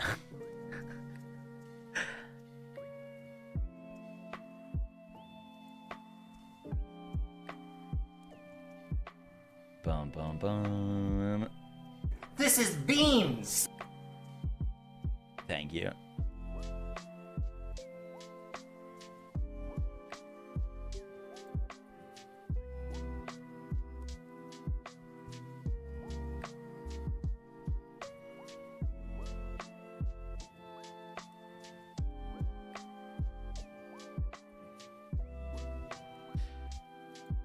The next thing we learned is that The next thing that we learned is that there's no longer going to be the issue of crowded loot pools. Now, this made farming for...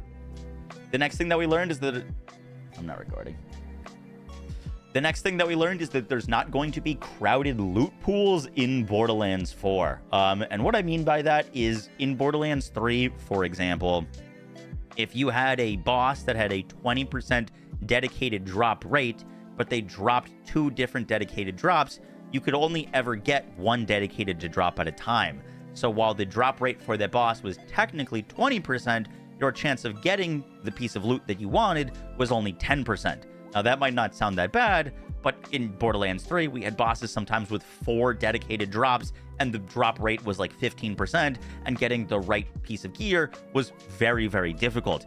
In Borderlands 4, it's now been confirmed that there's not going to be crowded loot pools, in that every dedicated drop has its own dedicated drop chance. So in our previous example, if something had a 20% dedicated drop chance with 2 legendaries or 2 dedicated drops, both would be an individual 20% chance. They could, theoretically, both drop at the same time. That's going to make dedicated drop farming feel so much better because if something does have a crowded loot pool, your chances are not getting hurt of finding the thing that you want because they're not going to be overriding each other's drop chances.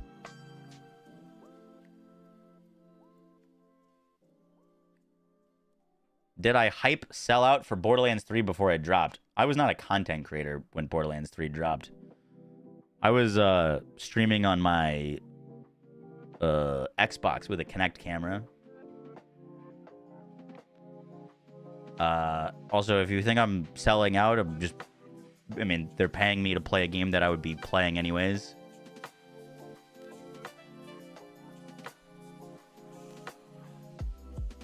If getting excited for Borderlands 4 is selling out, then I'm a big sellout because I'm stoked for this game.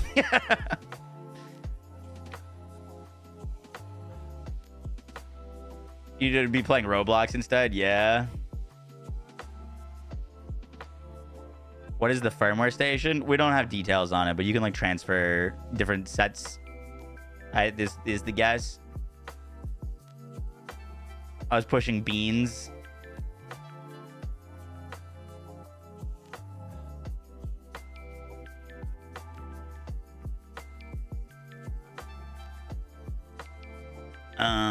What's our next point?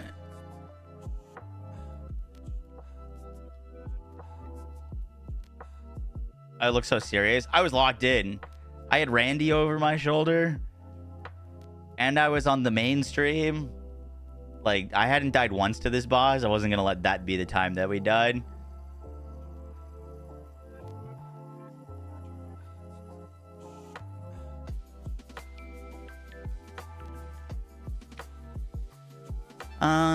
Did anyone capture more settings info?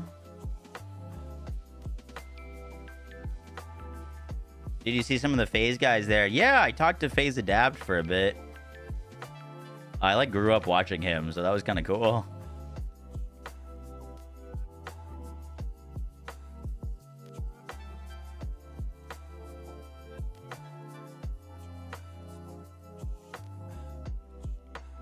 I didn't like go through all the new settings.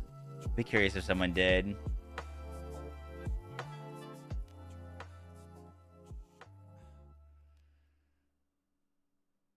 Firmware on top of all the license part IG we already got would be like triple anointments. Yep, exactly. I did tell him about my trick shot days. Yeah, I did. I had a line for him that I didn't get to deliver. But I don't know if you've seen that like viral clip of him getting trick shot on, but I was going to tell him that I think he'll like BL4 because he can't get trick shot on in it.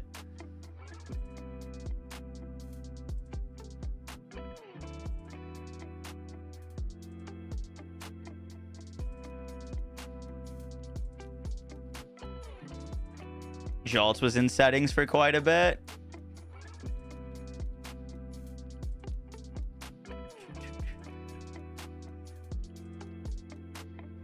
Look at that. Are we good? Are we good, chat? Oh, I'm kind of quiet. Hi. Hello. Face cam. Hey, thank you guys. All not be like worth my time. I'm kind of vexed.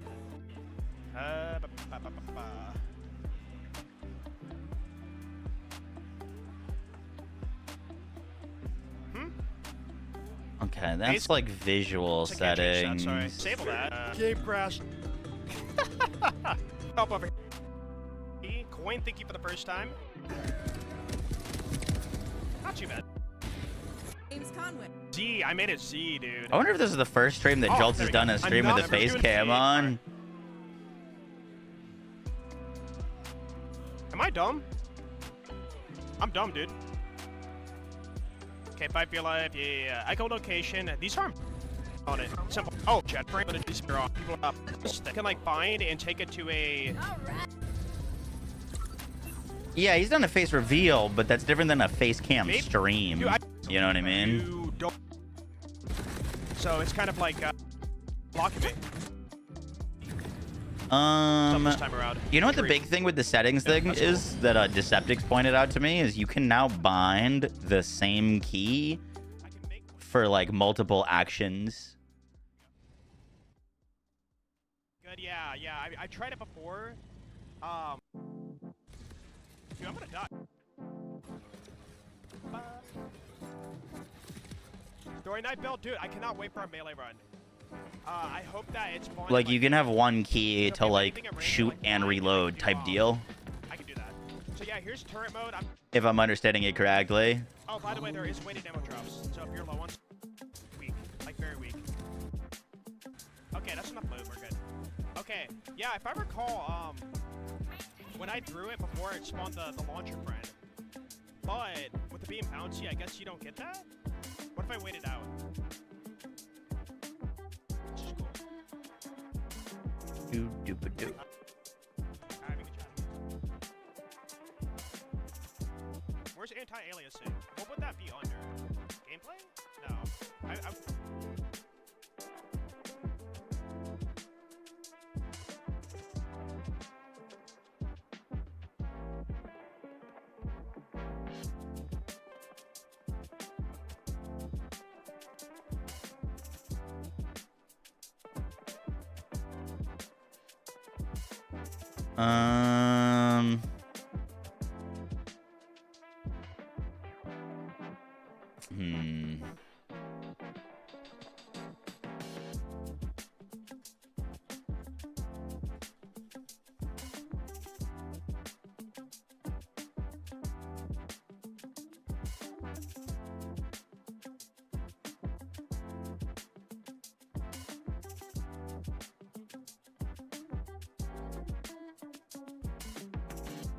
I don't see anything on it. I was trying to get a screenshot of the Claptrap. What are you looking for? The Claptrap audio slider.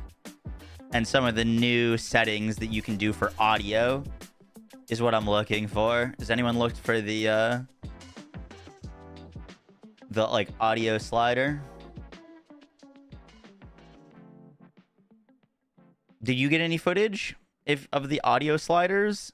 Because they added like a bunch, but I don't think I looked at it. Deceptix looked at it.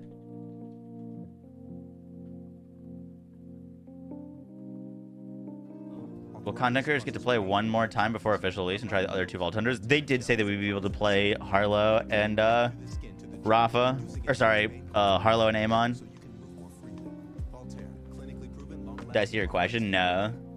Here's the top 3 reasons to switch toothpaste to Sensodyne Unvoid. Number 1, 2 shades whiter teeth. Number 2, 24/7. Claptrap has a unique audio slider. Yup. As a dentist, I think it's an Chadley did the Claptrap slider. Do you have any timestamps? Anyone have any timestamps? It looks like the Sep, Tweety, and Chadley all did it. I just need a timestamp for one of them.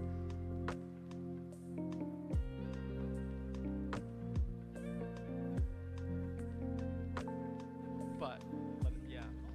Can I drop reload?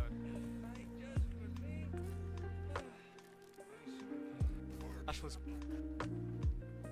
that I'd imagine that everyone that would do it at the very beginning of their stream when they're setting up their audio.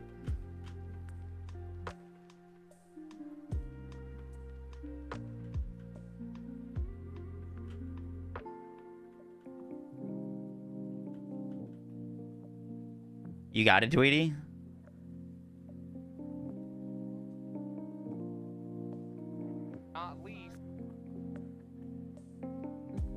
Whoa, whoa, whoa, whoa, whoa.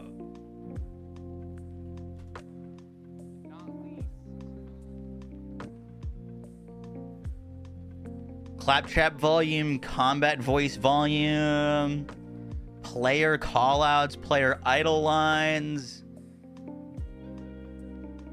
What do you think player weapon trim means in audio? Player weapons trim? I mean, I guess everything has the word trim after it. Outgoing damage trim.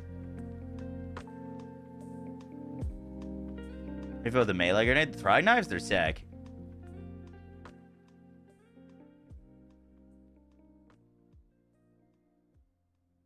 I think it's just volume, like explosions volume, player weapons volume.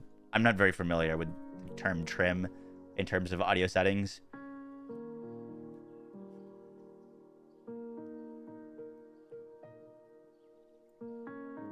Yeah, I think it's just weapon sounds. Can you play Borderlands 4 with only claptrap volume? Yes, you can. The next thing we learned is that they've added a bunch of new, like, the next thing that we learned is they've added a bunch of new customizations and settings that they just didn't have before. And one of those settings is like full control over basically all of the audio in the game. One thing that has kind of plagued Borderlands games in the past is like player audio, your character constantly like screaming when they're dotted, looking at you, Gage, or making noises that you don't want them to be making. So you have full control of all of that, but you even have control over different sliders, such as like the specific explosion audio, specific audio from your weapon, and even claptrap volume. There is now a independent slider where if you don't want to hear claptrap ever, you can turn claptrap's volume off and hear everything else. All of your like character idle lines, all of your voice lines of your character, you can tweak all of the audio for everything, which I think is really cool. They also added a feature that, is not huge for me, but I did hear a bunch of speedrunners getting really excited for this, is the ability to have one button do multiple actions. So you could like technically set a button that is for meleeing and reloading at the same time, or something like that, or shooting and reloading. There just looks like they're adding a whole bunch more customizations into the game to customize it the way that you want to play.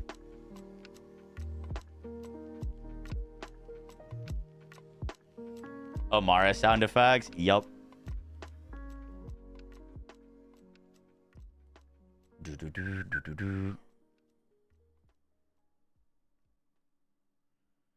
I might just make a separate video for like the armor shields, because I kind of want to. Gas Mask said that he used one for a minute. Let me see if I can pull it up.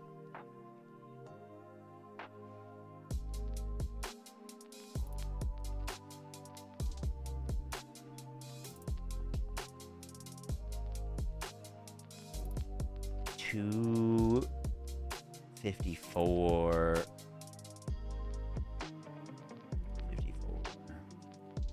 Chest, yeah, apparently. Hey, I like how it spits them all out. Oh, that's sick. Wait. Oh, I found it. Oh, this is what I had last time. I love this thing.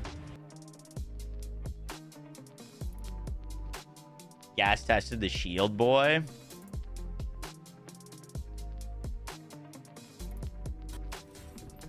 Alright, what's this? Mini Nova. Sharpened principle. Oh, this was the armor shield. You said in one of your vids that you couldn't directly switch the weapons you want to use, like in previous games, just via the D-pad. You just have to hold Y now and then D-pad it. There's just an extra button press in between.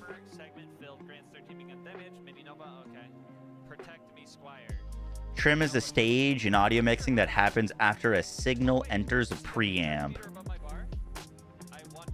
Gotcha. A new one? Okay. And then what's that do? Every time one breaks? Let's see what it says. Spawns a shield boy when last armor segment breaks. Okay. A shield boy? I don't know what that is. 163 looks like the value of the armor bar. And it's got a like default recharge time. And then it goes to the full value of 325. Ooh, Ripper Grenade. Merv payload. Tightly packed augment. Let's see. Weapon Inspect will be at launch. It's not in the game currently. Or in the demo that we played. So he's got a full armor bar ready. Does he go into combat? I'd be curious if it auto refills now, basically, as soon as he takes damage. Let's see if we can get any other cool stuff. Let's go crazy. Might have Oh, he does go to combat. explosive. Here we go. Okay. Okay, that one didn't do anything. But on this one, yo, shield boy. Oh, and that's the legendary effect. It spawns like a Zane shield. My little homie, let's go. That's kind of sick. But I didn't see any build loadouts. Honestly, I'm gonna have Any updates on the skill tree builder? They're working on it. probably gonna have gripes with this game, but oh my god. That's all I know right now. Some of the stuff is so freaking cool. I like all the unique little stuff. I want to see more. I'm being, you know how I was just saying I was gonna have gripes? I was about to say they brought the golden key glitch back. But no, I was wrong. They fixed it. Alright. Is it the same? Tough. But this might just be because of the this visit. Legendary. Oh my god, okay. Oh, this was the like COV SMG, wasn't it? Alright,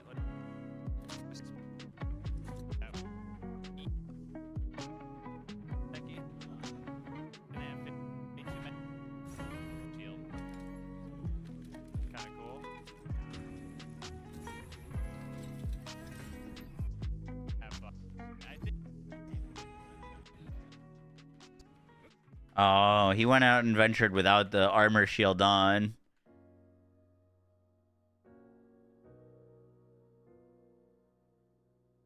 I can go in. Don't got me. I don't think he equipped them for combat. It doesn't look like. You guys go. It'll launch for the Switch too at the same time it launches on the rest of the consoles. Thing. What is that you got? Oh my god. What is bro doing? That's a cool SMG. Okay, bro. I think it's only one of each, either shield or armor. I want to know if That's fine. overshield works for armor though. Where's it at? Where's it at? It was this guy. Collect. Yeah, yeah.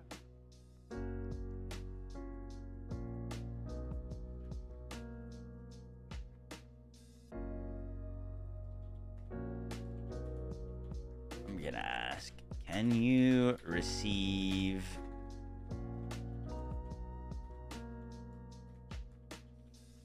overshield while wearing an armor shield?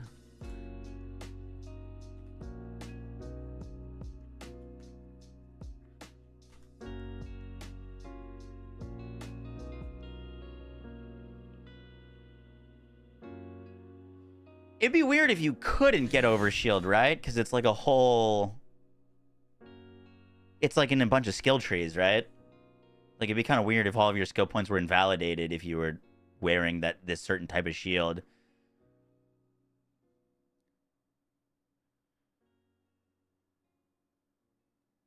The augments were specific. Like, even if you wanted to use an augment, you needed to be using the skill or the like action skill that was tied to it. But you could spec full blue tree and then use a green tree action skill, for example.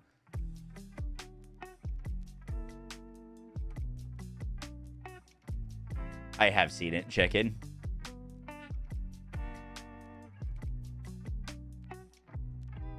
Do I know what the first box is? The one that says 20? That's damage. How much damage it does.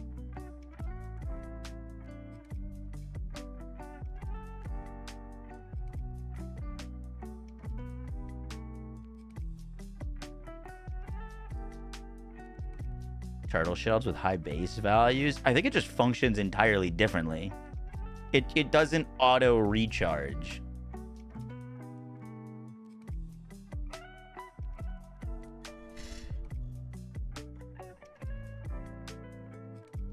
Yeah, I mean, this is damage, this is accuracy, this looks like reload speed, this is fire rate, and this is mag size.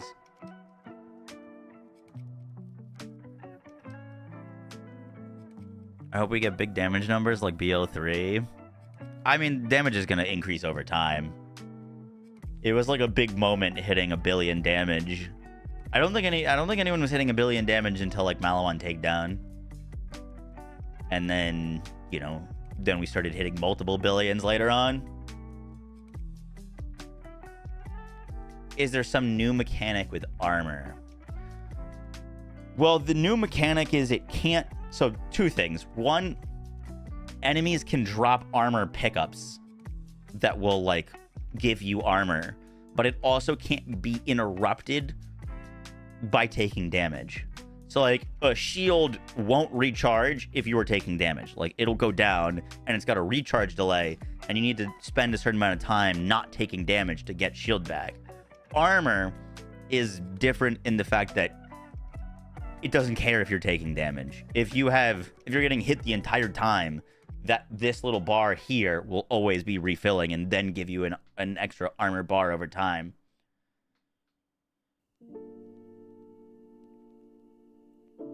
No, they didn't, Reaper.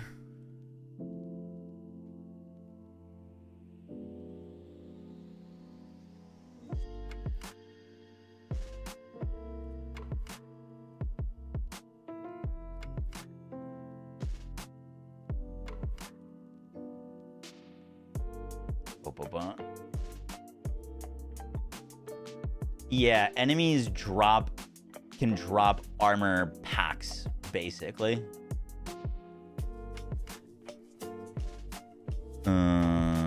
Where's the list from Reddit?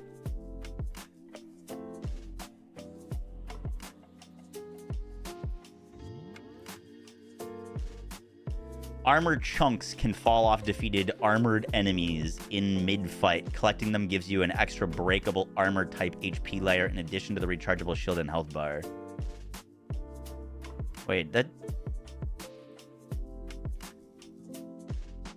note doesn't sound like it's specific to armor, though. Armor chunks can fall off defeated armored enemies. Maybe that's specific to armored enemies?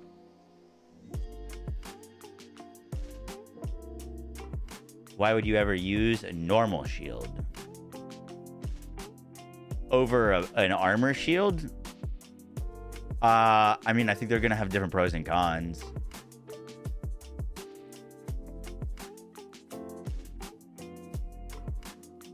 Isn't the armor overshield? No, overshield looks like overshield. It's a blue icon that goes over your shield. That is unrechargeable.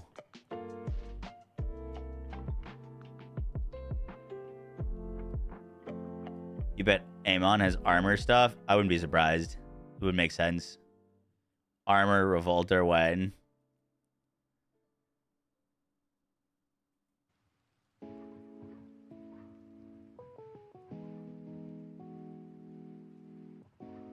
Yeah, it literally goes over your shield.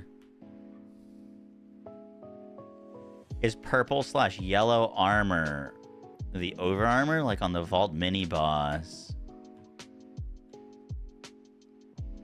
Oh, that would make sense.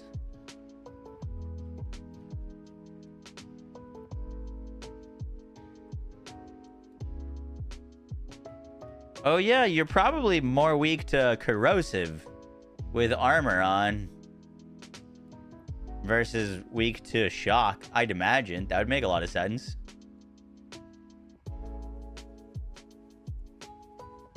Oh, that would explain Tweety's screenshot.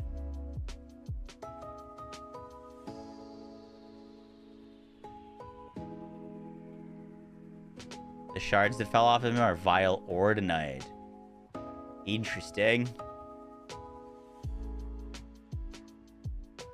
This is the stat page that you can pull up, and there's a specific corrosive damage reduction. Oh, you know what? It looks like it scrolls. It's probably for everything. That's probably insignificant.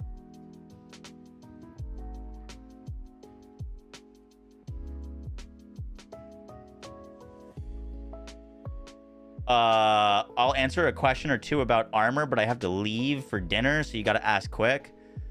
Can you get overshield while you're wearing an armor shield? And are you more susceptible to corrosive damage while you're wearing armor? Is two big questions. Does it work with overshield, and are you more susceptible to corrosive damage? Or can you get overshield? Are you more susceptible to corrosive damage? And the last one would be, I guess what's like the pro versus con of armor versus a normal shield.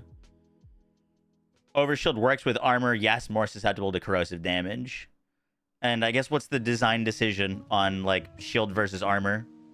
Is armor gonna be like less value, but like typically lower values, but it recharges in combat, versus shields are like higher value, but you have to avoid damage type deal?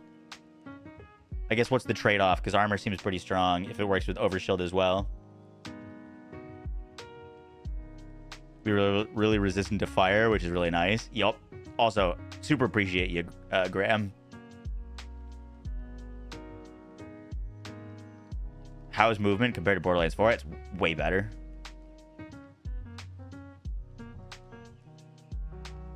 Oh, that's a great question. If this bar is full, higher shield values and faster natural recharge, but have to be out of combat. Gotcha. If this bar is full and you take one instance of damage, does this bar get filled up to give you that one thing? Or is this only refilling full values? Like, does this bar only refill full values of armor? Or can it refill partial values?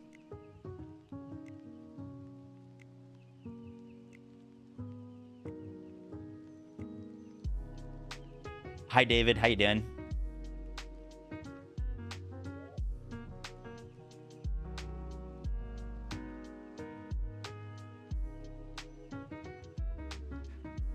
Boom, boom, boom. We are currently refilling full values, if I'm understanding your question correctly, but that may change. Okay, so that makes sense. So it's not like this full charge will get used up at like one hit of damage. That's good. Cool. Thank you. Enjoy your dinner. Appreciate you.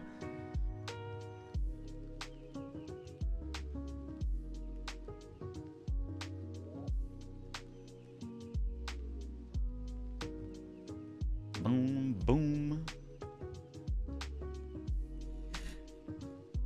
You absolutely need this game right now? Hell yeah.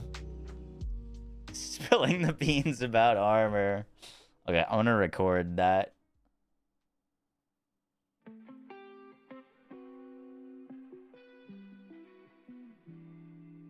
Boom, boom, boom.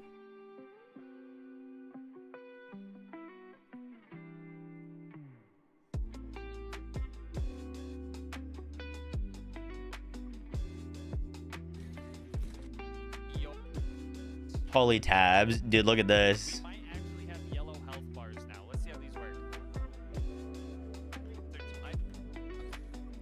What to say? Oh, okay.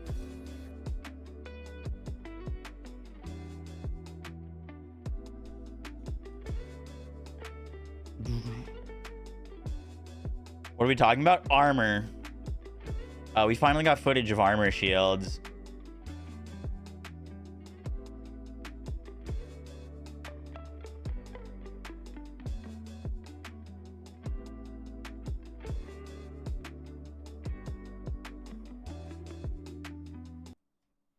I don't think the music's going to go through the recording. I gotta manually turn it off. The recharge bar There is really slow, but we never want players to start a game and be out of shield entering a combat since it's their primary defense. But we don't want players to AFK before every combat just to recharge armor. We're tuning the values there to make sure players get their armor back when going back to town for natural reasons. But when they're in combat, we want them pushing forward. Word. I like that.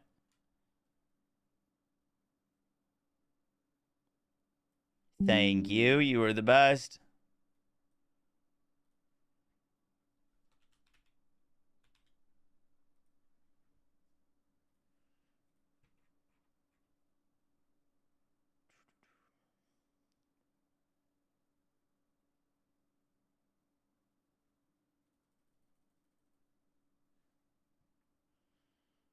Have I seen the new gameplay trailer? The one that came out like yesterday? If so, yeah. Like the story one? Iridium's used? Yeah, we don't know what Iridium's for yet. I don't think we'll find out until later.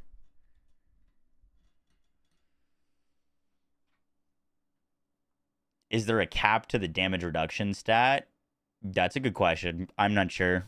I'd imagine it probably has diminishing returns.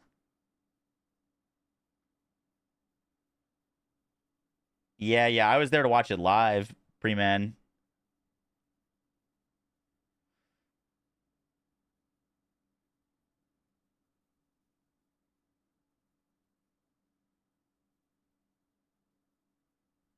Does the armor is not damage like I don't think it's DR the armor. It's like wearing a plate in Warzone.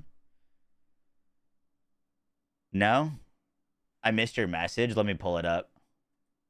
I'm understanding it like wearing like a plate like Warzone where it's like it's hitting your armor bar before your shield.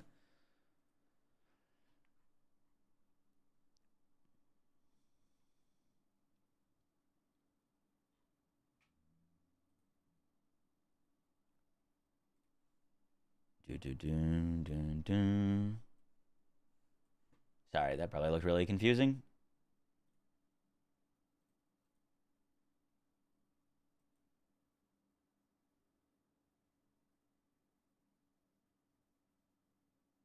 Armor does provide % damage reduction. Interesting.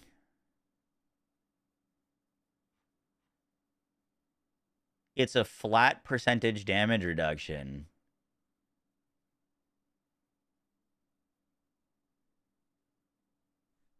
When he takes damage, it goes to the bar, his armor first, right? It doesn't never go to his health.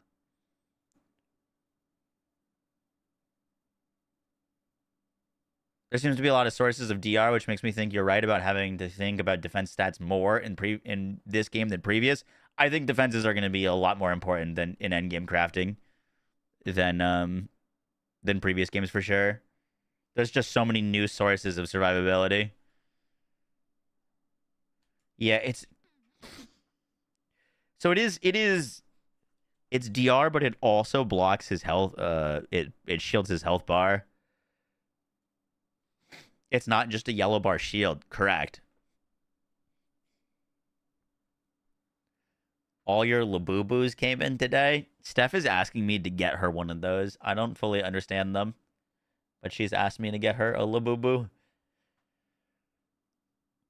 I wonder if armor interacts with amp shields. Well, I bet you probably can't get an armor amp shield. Like that's probably, I think armor and shields are gonna have specific roles that are separate. Like we've already seen like armor perks that are very different than shield perks.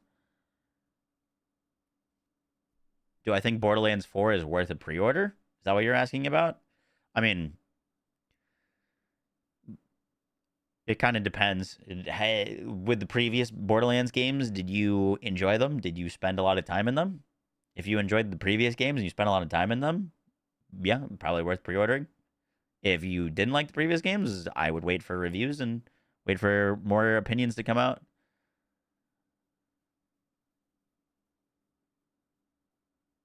But like, I don't want to tell you how to spend your money. We saw melee amp on armor, like Royd. Is this game similar to Wonderlands? Not really. I have not pre-ordered the game. So Vault Hunter skills interact only with Energy Shield and not with Armor Shield. Yeah. Do I think having Denuvo will hamper performance? Yes. Yeah, it like almost always does. Southie, thank you for the Twitch Prime for 13 months. Appreciate that.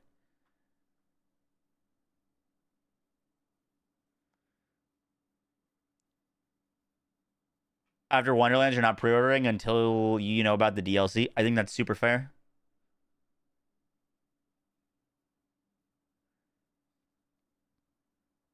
No, I didn't get the cool badge next to your name, headshot. I didn't have a stream open. Assume 1 armor charge for plus 100 melee damage upon meleeing an enemy. Oh, on the legendary shield, I did see that.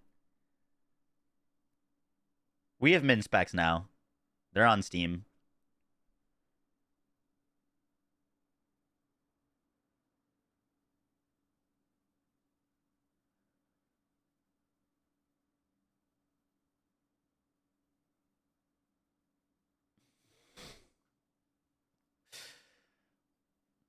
Now,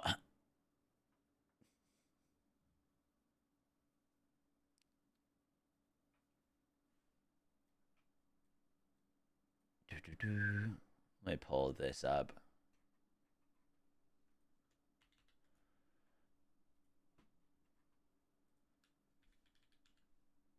That's a lot of info that we just learned. Probably make a video just on armor.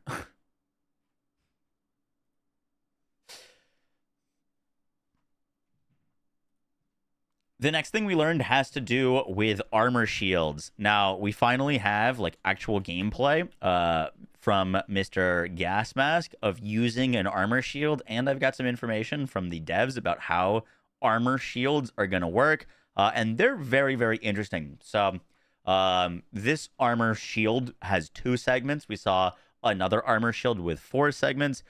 Different armor shields are going to roll with different values, and that value is split up in between the amount of segments that it has. So, for example, this armor shield says that it has 2 segments. That's what this icon is for. And those 2 segments give you 325 armor combined. So 2 segments split up, 325 divided by 2. Now, the other thing that's really interesting about armor is this number. Now we know from the devs that this is damage reduction. Armor is going to give you a flat percentage of damage reduction on top of also shielding your health from damage.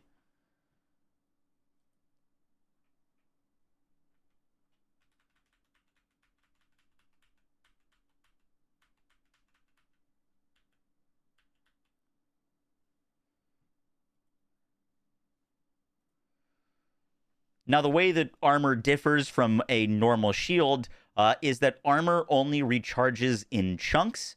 So, for example, if you take damage or while you're basically playing the game, this yellow bar is going to fill up. This is your next armor charge, basically. And this yellow bar will fill up one of these segments.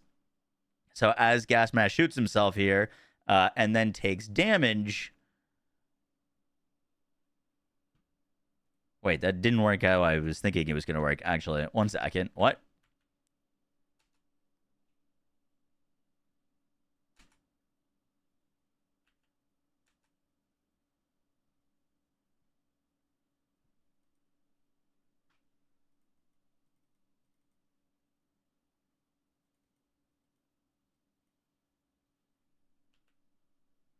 The charge got used, but it looks like he didn't benefit from it?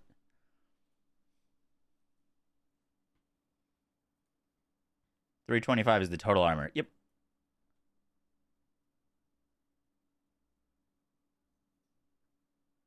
I mean, I don't think anything's winning Game of the Year besides Expedition 33, to be honest with you. That's probably one of the best games we're going to get in the next, like, 10 years.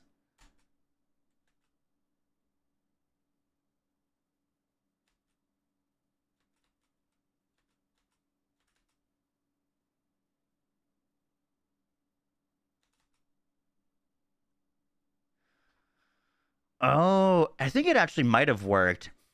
Look, because his shield went down to here.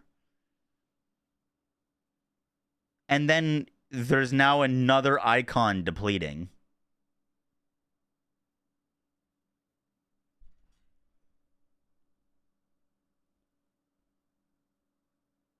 You don't think this is a real charge?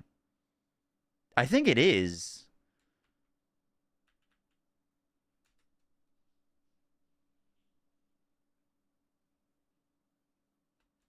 Look, because it went down, and then he's going from the top again.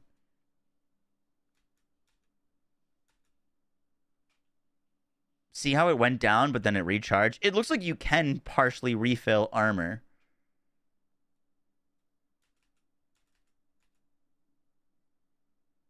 Which I thought maybe you couldn't? Because look, it goes down halfway, and then is going down from the top again. It would make sense to instantly refill a segment as soon as it breaks. But it doesn't look like it full breaks, is my thing. I mean, it could just be like a visual thing, and it did full break, and then it's breaking the other segment. He did shoot twice, though. My only hiccup is that this yellow bar is still here. And, you know, that looks like a partial refill.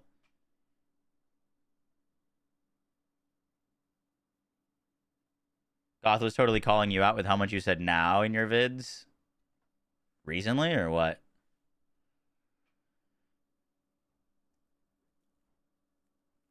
Can you replay it? Yeah. I do say now a lot.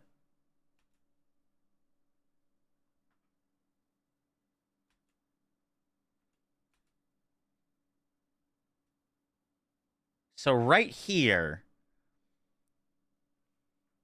there's no visible damage on his bar, but the charge is gone.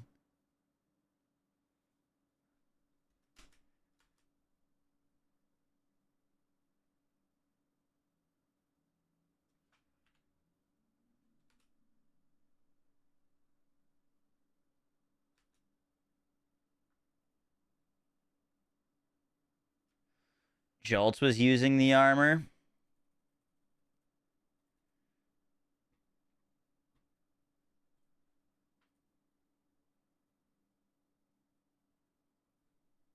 Um...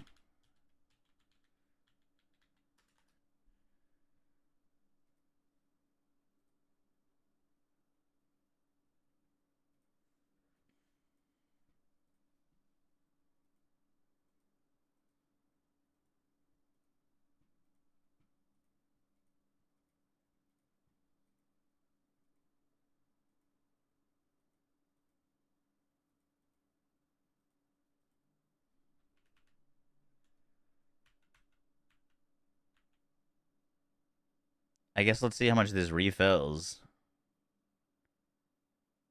So it filled his full segment.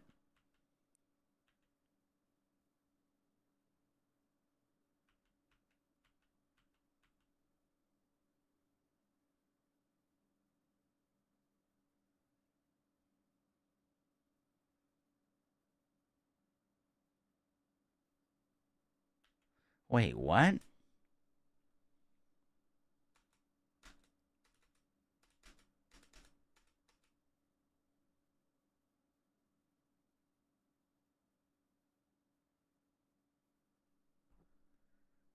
It just disappeared. Like, the charge disappeared, but it didn't look like he took any damage.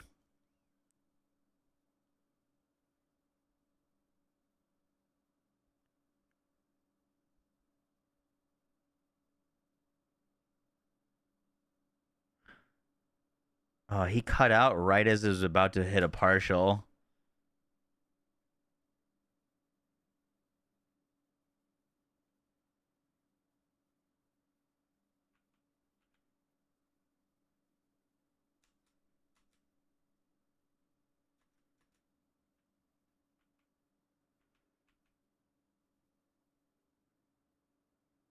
Like, I want to know if you've got like a if you're like 95% of the way and you hit this charge, if it just gives you 5% of a bar. Type deal.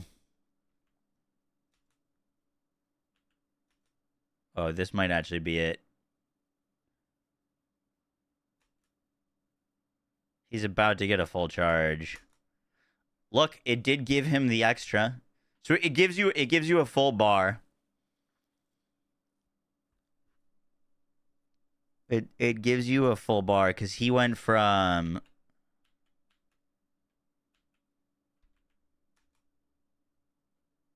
like a partial bar to a full one there, or like a bar and a partial, which is good. Cool.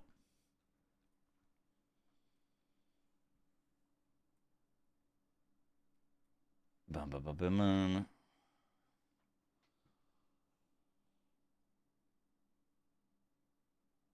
I think it just gives you a bar back. I don't think it necessarily has to do with damage taken. I think it's just a bar charge.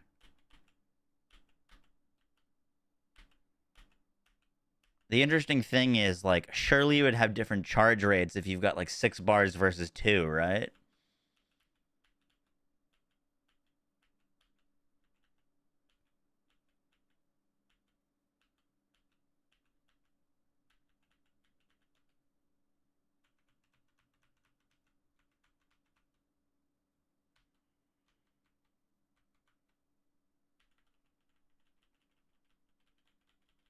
Looks like it adds a full bar no matter where you are at. Yep. Sorry, I just wanted to get to this UI. Okay.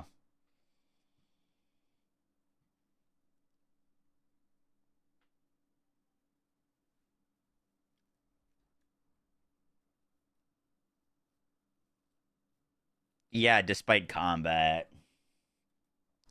Next, we learned a bit more about armor shields. Now, we had seen these in previous tests, but I've also got some information from the devs about how these work and also their like implementation on them and kind of like, you know, their goal. So this is a armor shield. The UI elements on this 325 is the total value of the armor.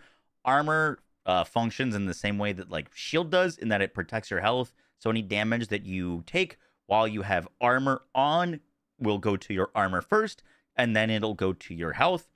This UI element is the number of segments that the armor has. So you're going to have 2 segments, or 325 divided by 2 for the value of each segment.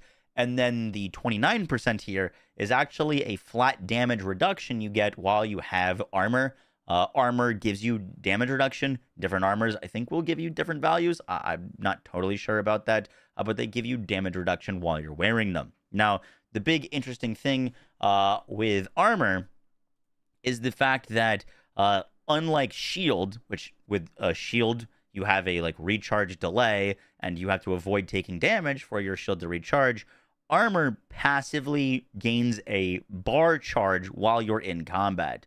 So this is some footage of Jolt's, and this yellow bar here is him earning a charge bar. Right now he's got a full thing. If he's got a full bar and the like charge reaches full, it'll just sit there until you take damage.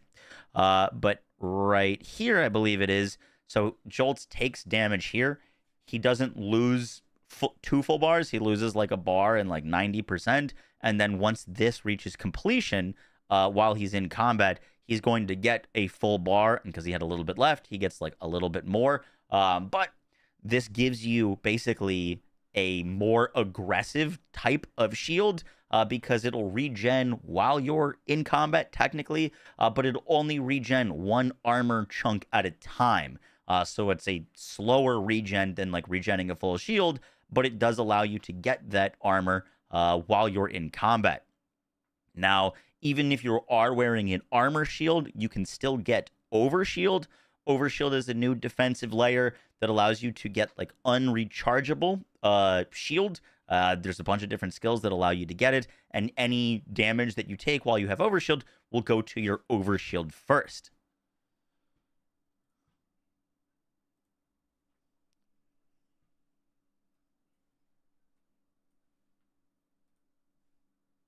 Now, in terms of design intention, Graham Timmons, the creative director of the game, said that the recharge bar is now in terms of like design decisions. Graham Timmons, the creative director of the game, said that the recharge bar there is really slow, but we never want players to start a game and be out of shield entering a combat since it's their primary defense. But we don't want players to AFK before every combat just to recharge armor. We're tuning the values there to make sure players get their armor back when going back to town for natural reasons, but when they're in combat, we want them pushing forward. So armor's going to take much longer to come back, but it gives you that DR and that active recharge while you're in combat, versus shields will have that faster recharge, and they're going to be recharging from like enemy to enemy, but you have to avoid damage to get that value back.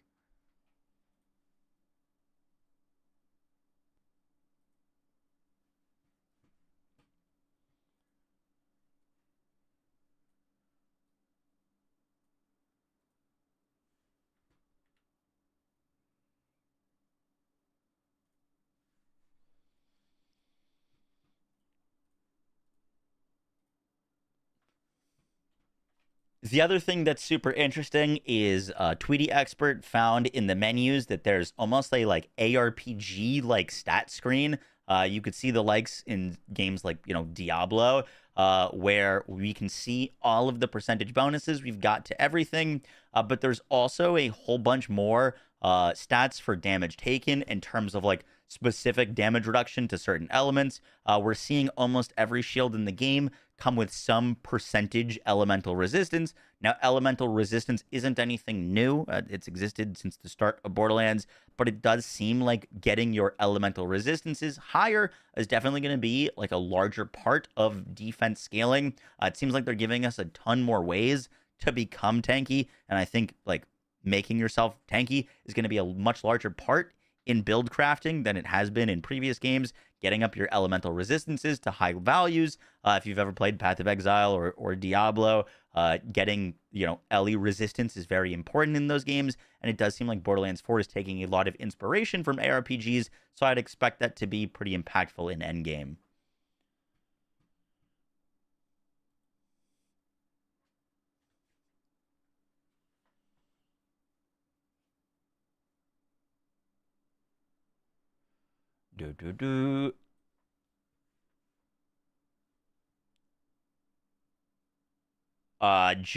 Just ordnance.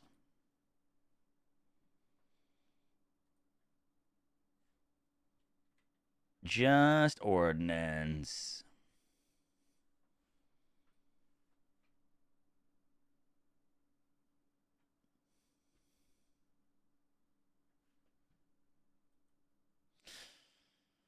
The next thing we learned is that there's going to be new weapons from manufacturers. That's not a great way of phrasing that. But, for example, let me pull up the actual thing.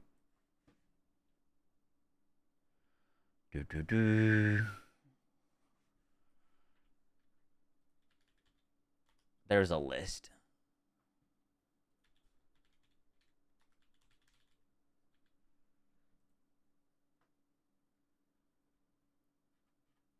BL4 is a Diablo-like? I mean, Borderlands 1 was based off of Diablo. They wanted to make Diablo with guns. Diablo's kind of always been in the DNA of Borderlands.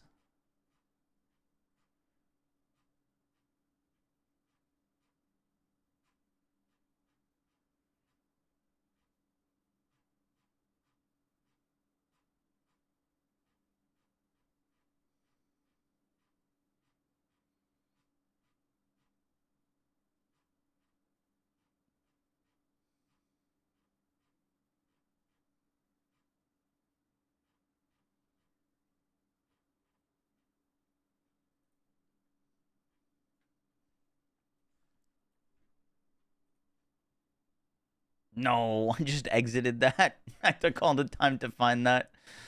I should just be able to pull it up from history, right? Claptrap. Help! I'm being silenced! You want to silence? Wait, was that what Claptrap does when you turn his volume down? I just heard that. Oh, it's playing an ad. One second, my doorbell is ringing.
I'm back.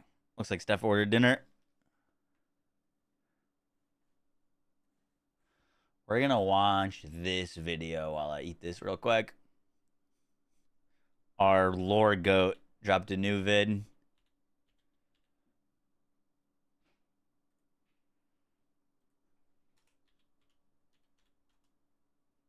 What food did he get? Some pasta bolognese.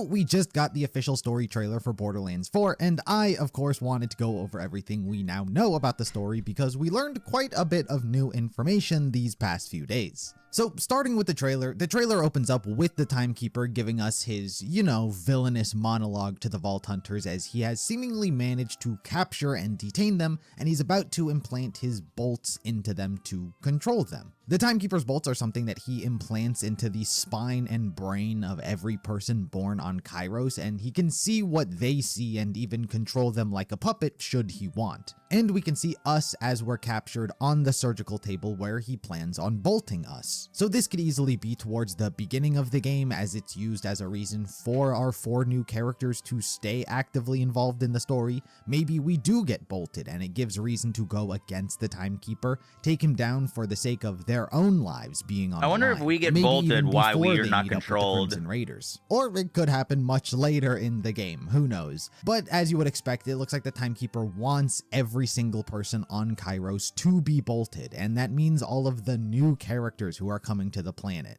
So we're probably going to see many psychos bolted, and maybe even civilians who were on Elpis also get bolted. We then get to see the other half of the conflict on Chyros, and that is with the Rippers, specifically just a shot of Callus. We also see a bit of Idolator Soul, who I briefly saw during Maybe my we're built hands-on different with the game. He gets his own little spotlight in the trailer. From the sound of it, he seems to have been exiled from the Timekeeper side, and he seeks to gain that back. I don't know if it's because he's going to play a bigger role in the story or what. He could perhaps just be his own independent faction, but considering just how early I saw him in the gameplay, I take it he's more going to just be a first major boss in the story. We get a shot of one of the many new Vault monsters, as well as more shots of our Vault hunters, and then we see Zane's reintroduction back into the story, reuniting with Amara. Reporting for duty, boss.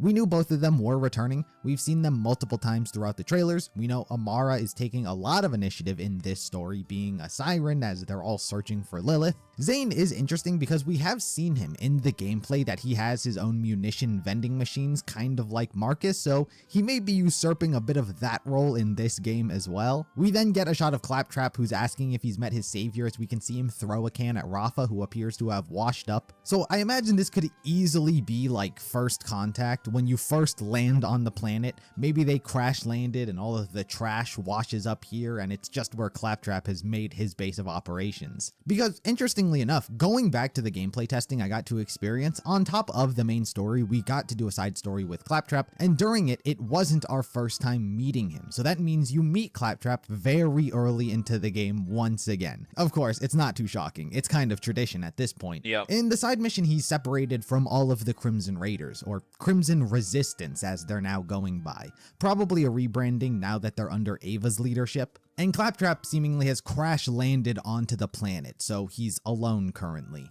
Question is, how does Claptrap get here alone? Well, chances are he's not alone. Sanctuary 3 has probably crash landed somewhere on the planet, and some of the people on board have gotten separated. And I can imagine he just built himself this little headquarters as a shrine to Pandora in his off time. We then get to see more shots of enemies, the world, vehicles, you know, a bunch of things I wouldn't exactly have put into a story trailer. But then we get to see the NPCs and story characters. We get another shot of this woman who we saw in the deep dive get dragged away by the Order. I assume she could be doing something to disobey the Timekeeper, or she's plotting against them and she's being made an example out of. Or she's getting kidnapped and we gotta go rescue her. We get a shot of someone trying to mug Moxie, and that's clearly not gonna go well for them. I feel like this is about to be very Marcus-like, only she's not going to shoot them in the leg. And then we get a shot of a character we've never seen before. This guy I don't know looks dope. if they serve the Order, they probably do, but they look fucking good. This gives if Zero had an adversary type vibes. Like if this was a comic book, this would be Zero's villain. I pray that this is not just some random enemy. We get more shots of the NPCs that we've seen That before, guy looks and then we really, get to see the Vault Hunters fighting against this giant vehicle. If I had to guess, this would be part of the story that gives explanation to the drill site events that are happening all around Chyros. For whatever reason, the Rippers are wreaking havoc with drilling operations, and we seek to stop them. We don't know why yet, but this boss could be that explanation. Afterwards, we hear the Timekeeper ask why we get to be free. Why should you get to be free? All you do is destroy. And considering how the Timekeeper is about to be our first, arguably, Vault monster. Am I crazy, or does he kind of sound like Keanu Reeves? And afterwards, we hear the Timekeeper ask why we get to be free. Why should you get to be free? Like, is that Keanu Reeves? He sounds like his cyberpunk character there.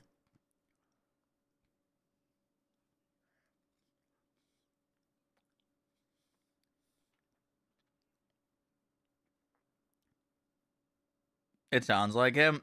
I thought that when I first heard it, but now that I'm hearing it again, all the budget went to him. We get to be free. Why should you get to be free? What was his name in Cyberpunk? Johnny?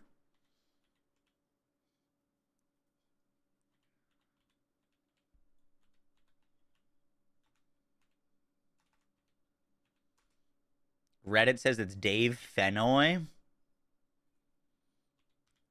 Dave Fennoy.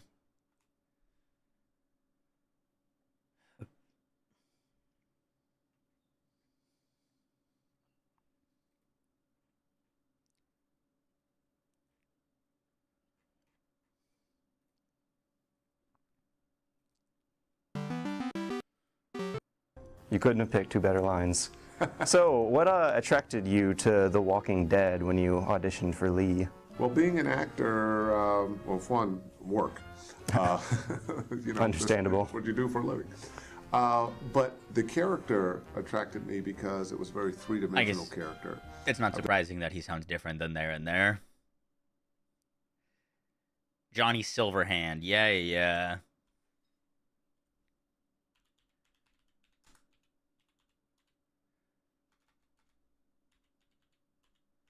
I don't know. I kind of hear it.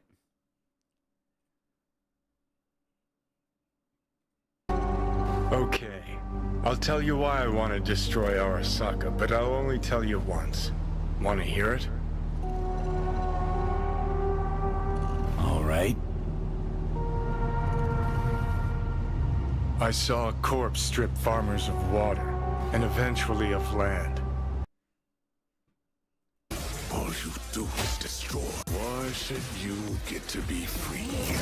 All you do is destroy. And considering how the doesn't sound exactly like him, but does sound a little bit familiar. Timekeeper is about to be our first, arguably, vault monster that is very human and can communicate, the idea of being imprisoned in a vault would build up a level of spite and anger towards those who are free. It makes sense why he'd be very controlling, because he wants to have what he never got and take away what was taken from him, thus imprisoning this world. I feel like if it was a bit of Timekeeper motivation as well. There's another clip from a cutscene where a guy is running towards a ship, but as he tries to get on, it explodes. I think we're seeing the Order, or even the Rippers, set traps, because it is a war after all. But I am glad to see these shots with our Vault Hunters in the cutscenes. Like, we obviously knew it was going to be a thing by now, but still, every time it makes me happy knowing that we're getting to see them. And the trailer kind of just ends off with more shots of many of the other Vault monsters, just showing off that, yeah, there's gonna be a lot of them. So that was the trailer. It did give us some story setup, but strangely enough, we got 100 times more information on the FanFest live stream after the trailer ended and Randy Pitchford went on stage to tell us about the story. So here are some of the notable things he mentioned that I think are worthy of note. Firstly, he talks off about Chyros itself, and I'm gonna be honest, it's a strange picture that's being painted that I don't know what to think about, because he starts off by saying Chyros is a legendary planet, one that many believe is real. It supposedly holds more wealth, more power than all of the galaxies, and those who worship the vaults believe its true secret is immortality. In the Borderlands, Chyros is legendary. Many believe that the planet Chyros is real. That on the planet, there's vaults containing more wealth, more power than all the rest of the galaxy. Those who worship the vaults believe that Chyros' secret is immortality.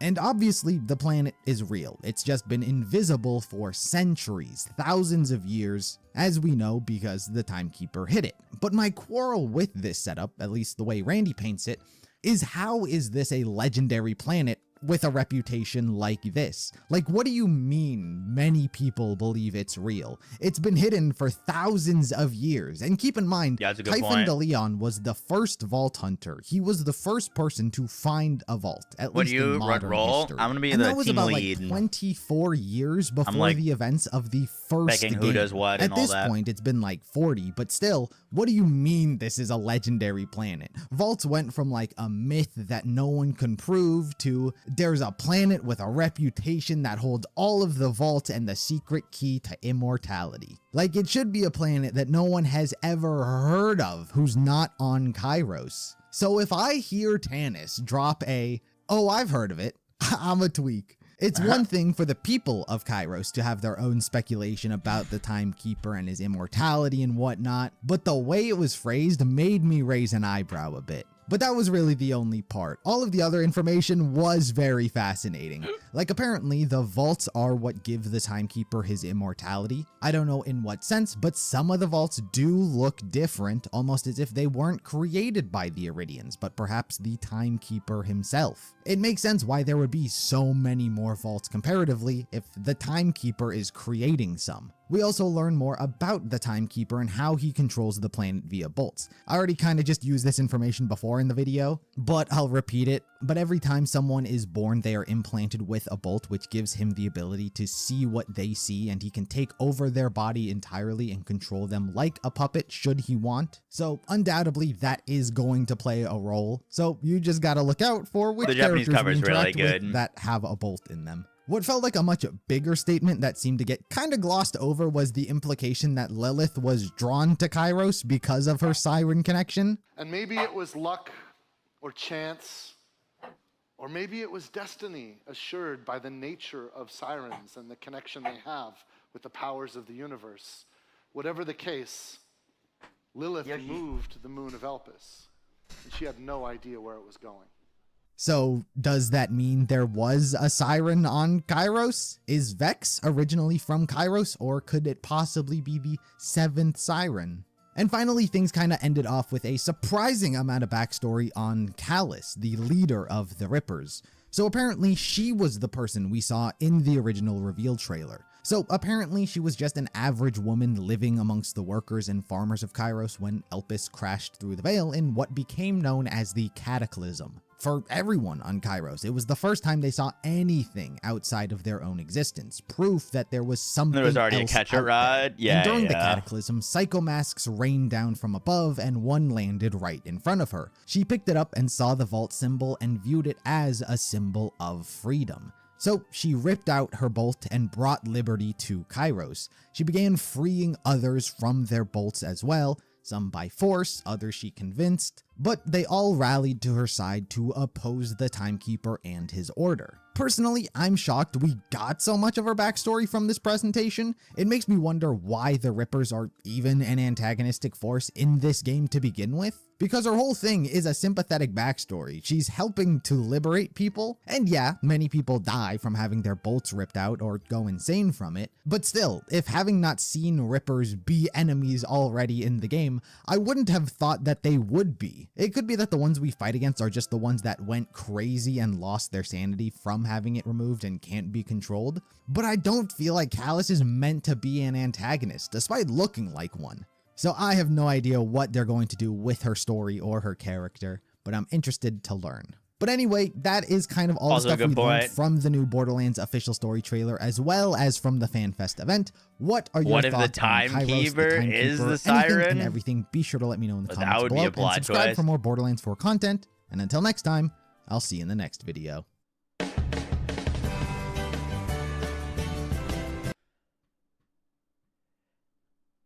See me paying attention to the lore. Well, Mr. Eruption Fang does a very good job of explaining lore.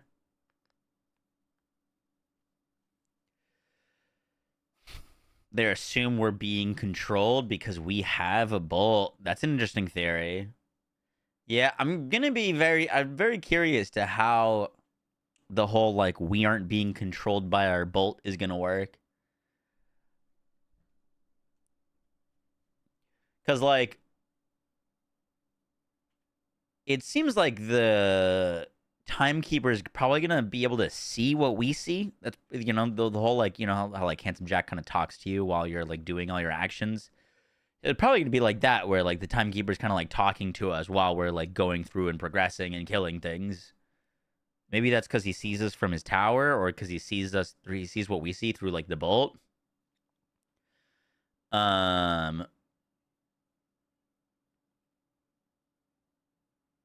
But yeah, that's interesting. No, we haven't seen Ava yet.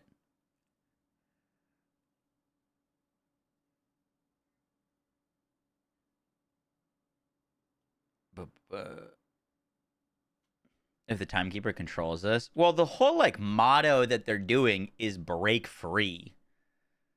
So I think, I don't know, maybe we're breaking free at the start. Maybe our whole goal in the story is to break free. Like maybe he is partially controlling some of our actions, but not full control.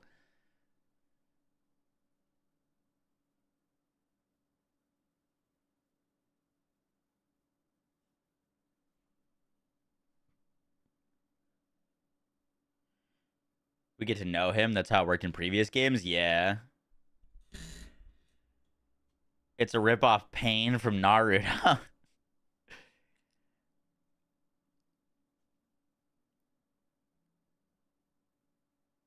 No, but when we land there, we're gonna get implanted with bolts. Like we get captured.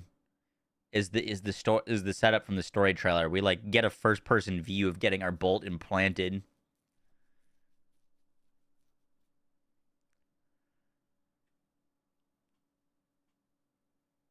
Wait, what if we are kind of the bad guys in a way, and that's why we're fighting the Rippers and killing the Rippers?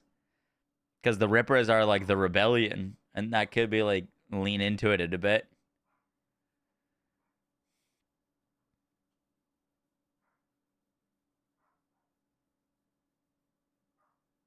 Could be interesting. Let's finish recording this video.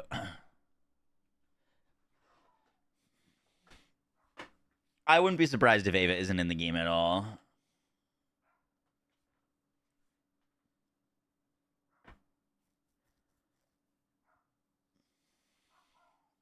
We crash land on Chyros Eternal. We see in the story trailer Sanctuary 3 crash landed. So that's how we're going to get there. They're probably on Sanctuary 3. Double agents under his control.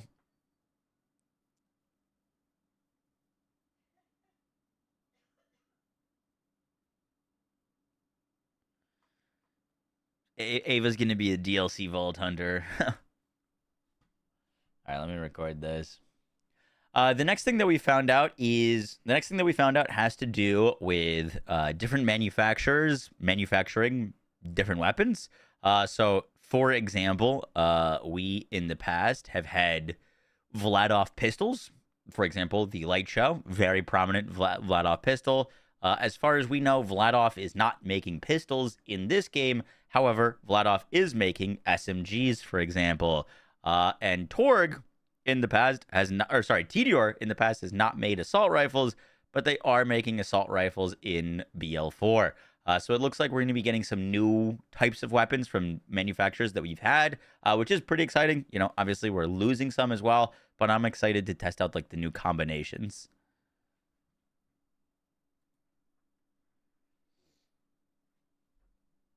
No, that's a lot of damage. Wrong button. Oh, is chat on screen? I'm going to record that one more time. We also learned that we're going to be getting new weapon types from manufacturers. For example, Vladov has classically made pistols. We've had the Light Show in Borderlands 3. Vladov is not going to be making pistols in Borderlands 4, as far as we know, but they are making SMGs. So now we're going to have Vladov SMGs. Tedior, for example, hasn't made assault rifles before. Now we're getting Tedior assault rifles. So we are going to be getting some new archetypes from manufacturers that should be pretty interesting. We are like losing some as well, but you know, I think it's going to be more fun to try out different manufacturer weapons that they've never made before than it would be to just replay all of the stuff that we've had before.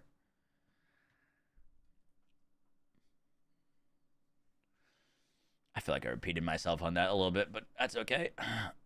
Bum.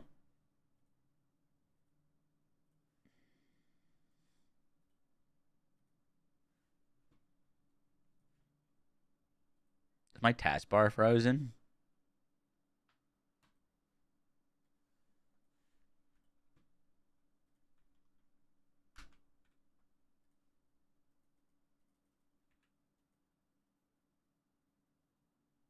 Oh boy.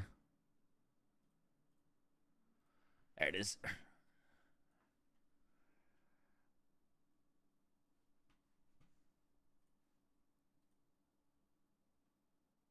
No mallow on pistols. Yup.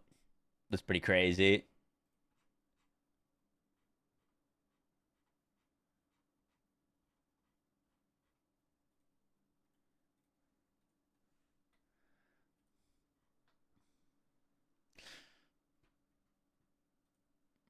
We also learned that Ultimate Vault Hunter mode will be making a return.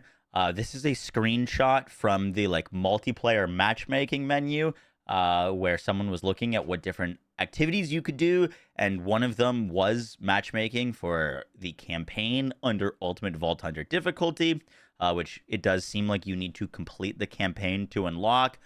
Interestingly enough, on the same screen, there was no True Vault Hunter mode, which is interesting. I think Ultimate Vault Hunter mode in this game is going to work very differently than it has in previous games. The big difference with Borderlands 4 is we do know that you can replay any mission at any time, and adjust that mission's like difficulty potentially. So like, for example, if you finish a story quest and you really enjoyed it and you want to do it again, you can just run that mission again. So if you can repeat any mission at any time, it kind of invalidates the need for like a second playthrough. Obviously, that might still be an option, but I'm thinking Ultimate Vault Hunter mode is going to function a little bit more like world tiers, or like torment levels in Diablo. So I'd imagine that this is going to be an option that you can flick on that's going to increase the difficulty of your world, increase the health of the enemies, and drop you better loot, but not require an entirely new playthrough to do. At least that's kind of my hope with this. New playthroughs are very cool, but I just hated how Borderlands 2 made you basically required to do 3 playthroughs to even reach Endgame. I thought that was a little bit silly, and with the ability to replay a mission at any time, I don't think that needs to exist. So I am hoping that this is kind of just like our first look at a potential endgame difficulty scaler.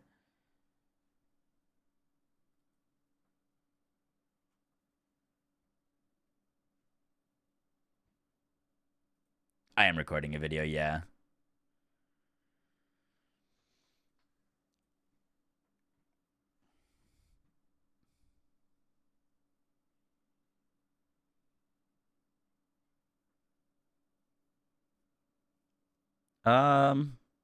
All the characters can do pretty absurd amounts of damage, Ren. It just kind of depends on how much setup and what gear you need. Thank you, Snoopy.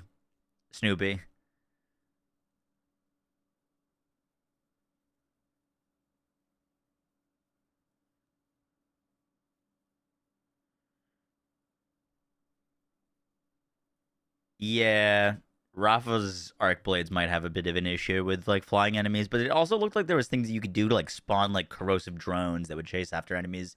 So maybe that's the answer.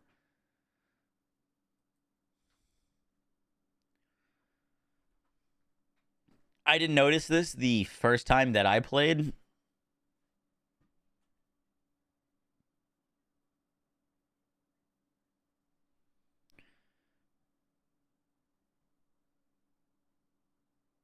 Let me see if I have footage of it. I gotta close some tabs. Good God.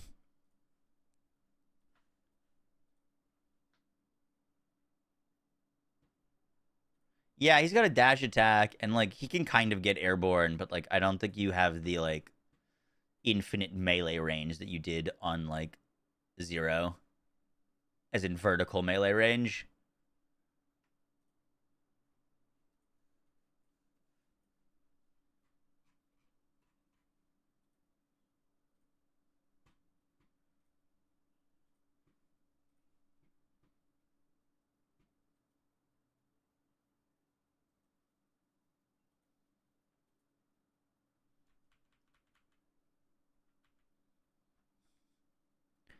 I was specced into trouble there.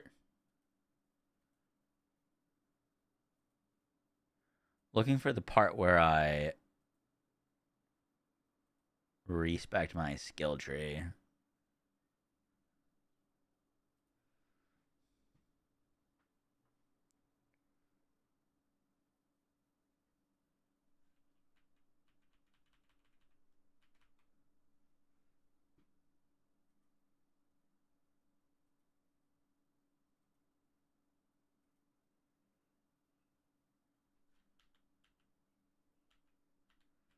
Da-da-da.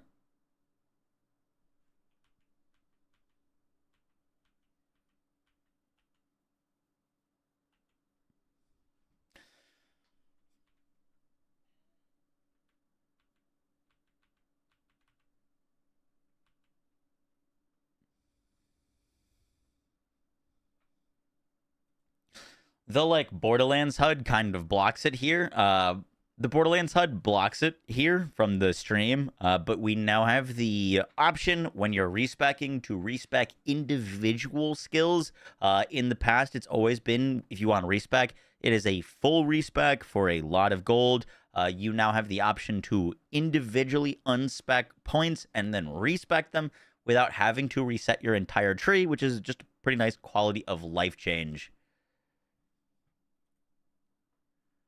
Stream be a VOD on YouTube? Yep.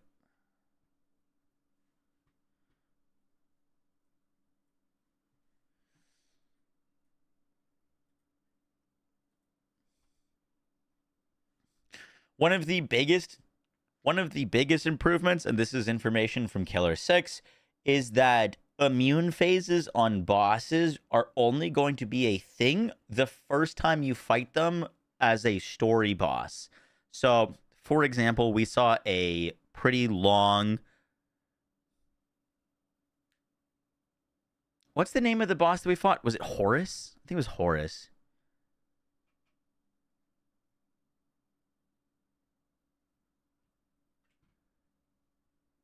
No, not the vault boss, the story boss.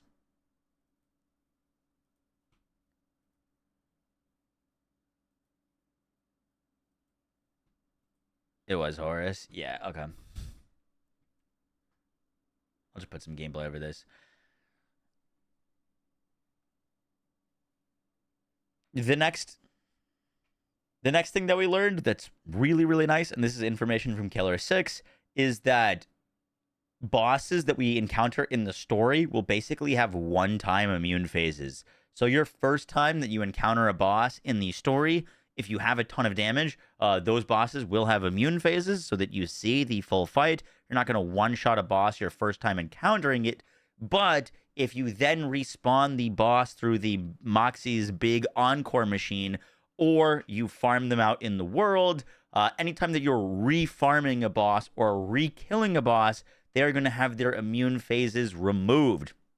So the annoyance of fighting a boss that has a long immune phase when you're farming them for loot, like Eva Lilith in Borderlands 3, that is gone. If you want to kill a boss the first time, you might have a bit of a longer fight your first encounter, but for subsequent encounters, you'll be able to kill them very quickly if you have the damage, which is just a huge quality of life improvement for farming.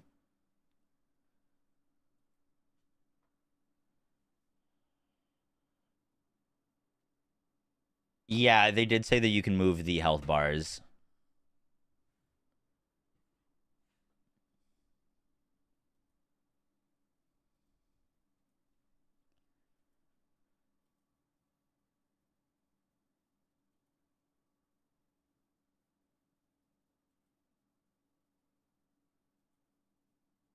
The boss talk or something like that? Gotcha.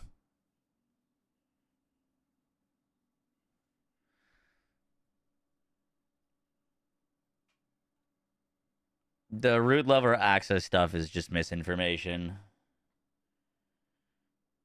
Better than 3-2 pre-sequel. I mean, I've only played like 5 hours of the game. It's hard to rank it into games that I have thousands of hours in. We haven't seen Endgame. We don't know what the story really is. You know what I mean? I can't be like, oh, this is better than 2 and 3, and it's the best Borderlands ever, because, like, you know, I think this game has the potential to be the best Borderlands, but, like, we won't know until we actually get to play the whole thing.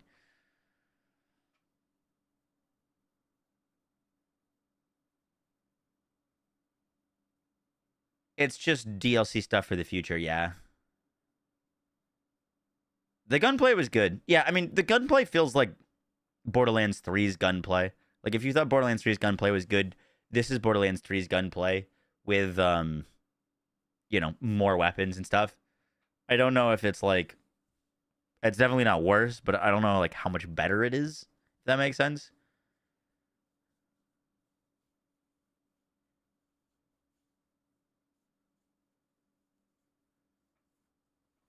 Did you get any legendaries or anyone else? I got a bunch of legendaries, but that's because they gave us golden keys. I had a full inventory of legendaries, but that's I think that's what they wanted.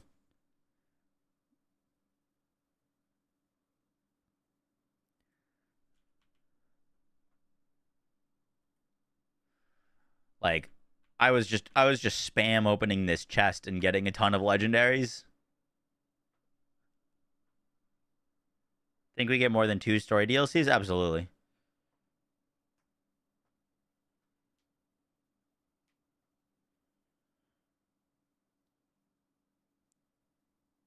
Have we seen this run on the Switch 2 yet? Nope.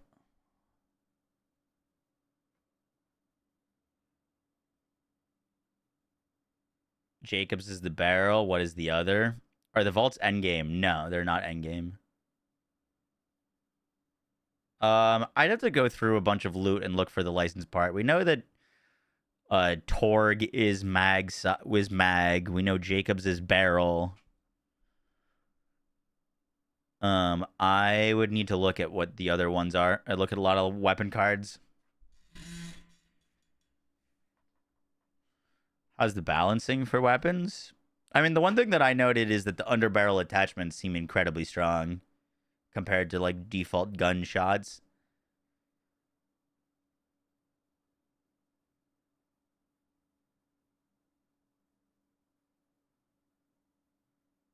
You'll be able to inspect weapons on launch. It just wasn't in this demo. How much are you still under NDA for? There is no longer any embargoes on anything. I'm allowed to speak about just about anything that I know. I don't have any, like... The only information that I have that I'm, like, not sharing currently is, like, there was some things that were told to me in, like, casual conversations with the devs over the weekend, and I'm not sure if that's, like, hey, this is some stuff to keep you excited, or, like, hey, this is the things you can share. So I was just going to ask specifically about, like, hey, is this things, the stuff you said to me, is that stuff I can share? Because, you know, I'm not totally sure about that. But there's no more embargoes or NDAs for, like, any of the play stuff that we did. They're back to weighted ammo drops. Yeah, I don't want the devs to feel like they can't, like, talk to me. Otherwise, I'm gonna, like, report every little detail they say. I don't know if there'll be an open beta. No.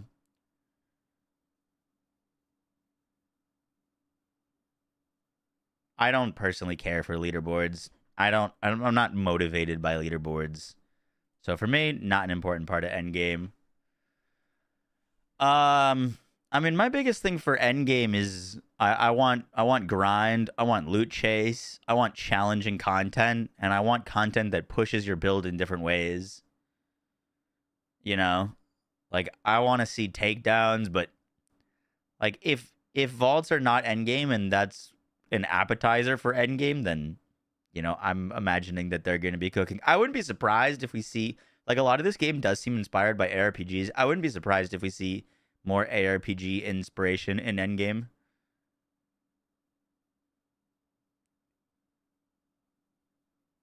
What's up, Mutt? How you doing? Like, we've got an open world. I wouldn't be surprised if there's, like, Helltide equivalents of, like, areas spawning much more difficult enemies. I think I want to say they said something about that at some point. Maybe some raid bosses. Yeah, raid bosses on launch would be sick. Randy did say that this is the most endgame that they've ever launched with. But I would take that with a grain of salt just because, like, Borderlands games in the past have not launched with a ton of endgame is kind of like an issue with them. You know what I mean? Like, Borderlands 3 didn't really launch with any endgame, so it's not like a huge statement there. And Borderlands 2, I don't think launched with any endgame either. Like, I don't think OP levels existed until much later. Wonderlands is really the only Borderlands game that we got that launched with endgame.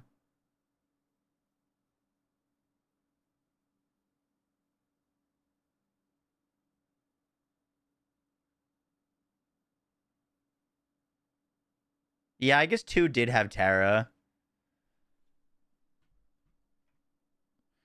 Borderlands 3 had 3 mayhem levels, but there wasn't, like, anything that really felt like endgame content. There was endgame difficulty. But, like, you know, we didn't have a raid boss. We didn't have a takedown. We had the proving grounds.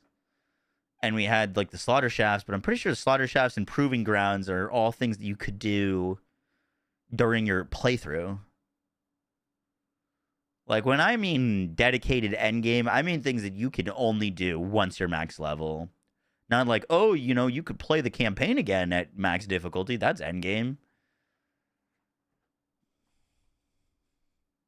They haven't confirmed raid bosses that I'm aware of.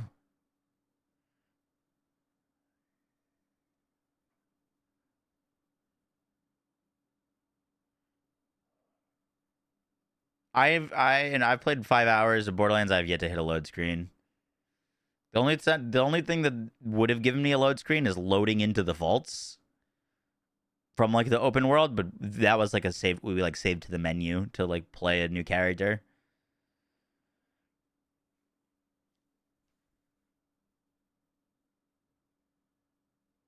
Is there dungeons in this game? I mean, we've seen the vaults. The vaults are like kind of like dungeons with light mechanics, but like it's mainly just a mobbing section.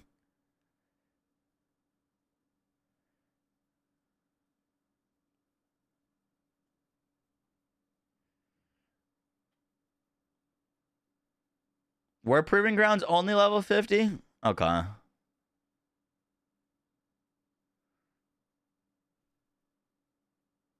So I guess that was technically our end game. But if I'm not mistaken, they also like didn't have dedicated loot on day one.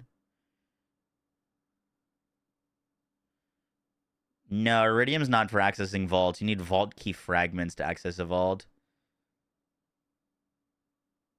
How's the sensitivity this time? It still felt not great. I got a bit used to it better, but I don't know. There's something slightly off about sensitivity.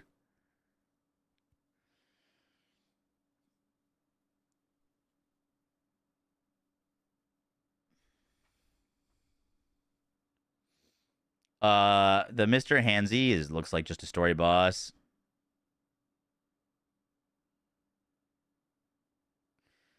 I noticed one thing that was interesting was that you had really strong aim assist on controller when you first aimed in, but then it would basically go to what felt like 0 aim assist.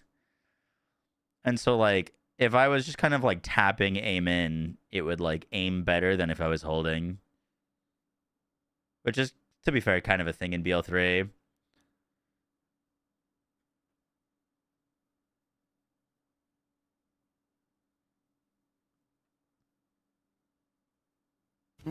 That's a lot of damage.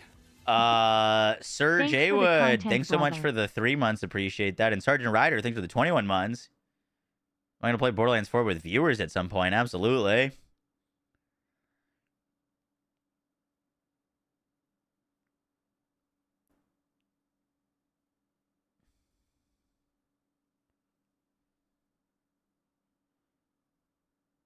So aim snapshot, not aim assist. Yeah, it felt a little bit like that. Dying animation's basically a loading screen. Yeah, I guess so. Yeah, it doesn't like instantly put you back. There's like a 20-second load screen for that. Can 2 legendaries roll on one gun? That we don't know. Endgame is Battle Royale. Do you think this will be on par with Borderlands 3 release? I hope not. I think this game has potential to be infinitely better than Borderlands 3 on launch.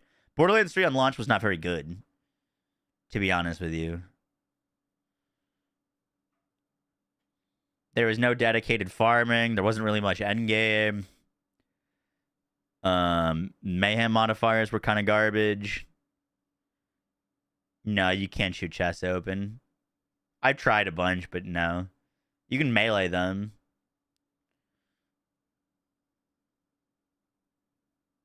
Endgame's running Sigma Sector.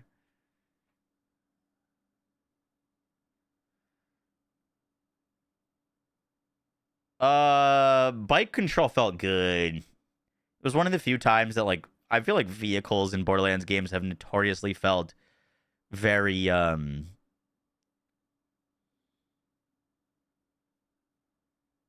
guess floaty. It felt like it had some real weight to it.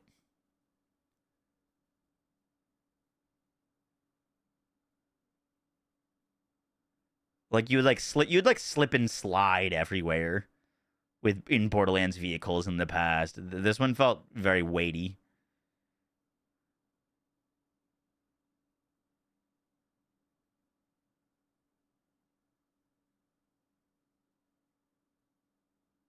This is kind of what I mean by sensitivity, though.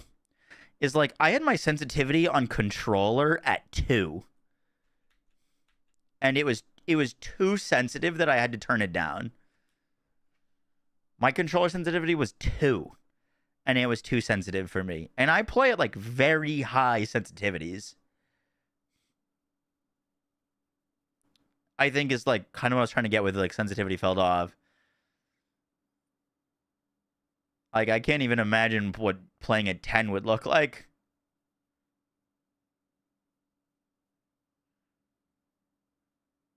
There's going to be more vehicles. We've seen more vehicles in their trailers, but like, you know, the same way that in Borderlands 2 you unlock later vehicles, in Borderlands 3 you unlock vehicles later. You're not going to start with all of the vehicles unlocked.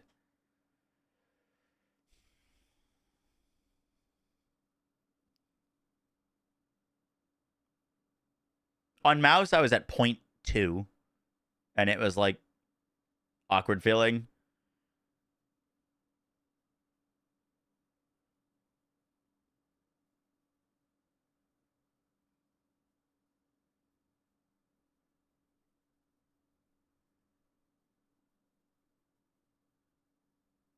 Don't have any power or loot luck. They're just XP, and they're tiny bits of XP. Finding a collectible is about the same amount of XP as killing one enemy.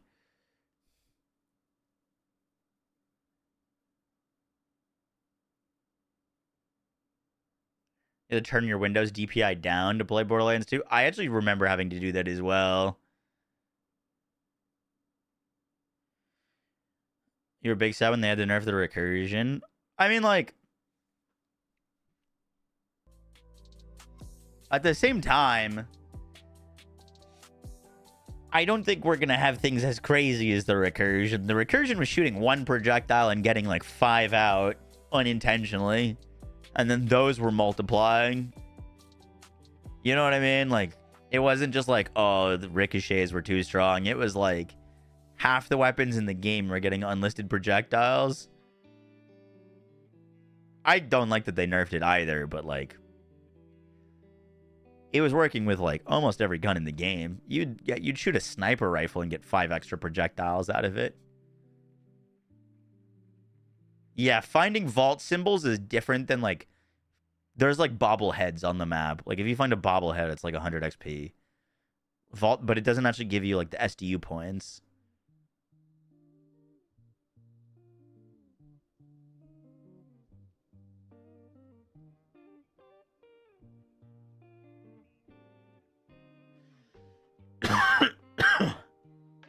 You think guns in 3 are ugly? I don't know if I really agree with that, but you know, to each their own. There will be a badass rank, yeah. Hi, Paco. Oh, that's a lot of damage.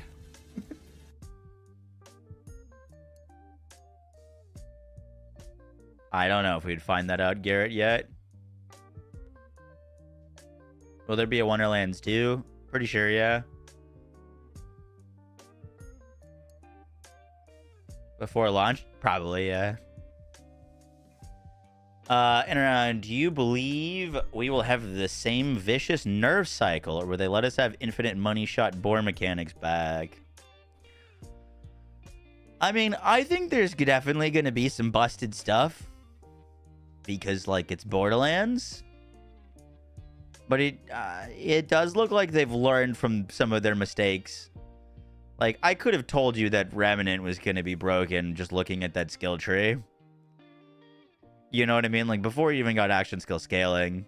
Now Remnant functions, like, quite differently, for example. But, like, a lot of the broken things that happened in Borderlands 3 were really, truly broken because of Mayhem scaling. Like, Mayhem scaling really broke a lot of things.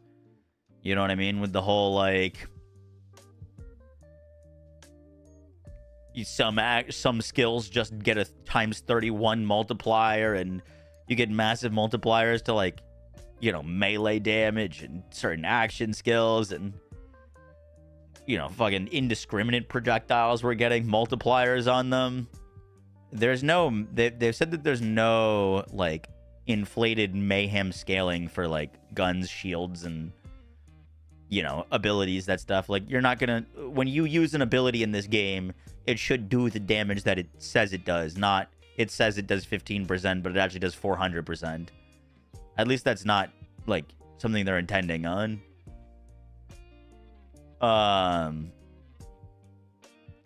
So I'd imagine that things are going to be more balanced, but obviously, you know, it's Borderlands. Double dipping world scalers, GG. I mean, there was just so much. How's ammo management? I mean, they brought back weighted drops, so if you're out of ammo on a weapon, you're more likely to get ammo for that weapon. The road to jank is paved with good intentions. Yup. I mean, just looking at their current skill trees, there are some things that stick out that's like, ooh, that's going to be pretty spicy. Sub not included. Thanks for the 28 months. Appreciate that.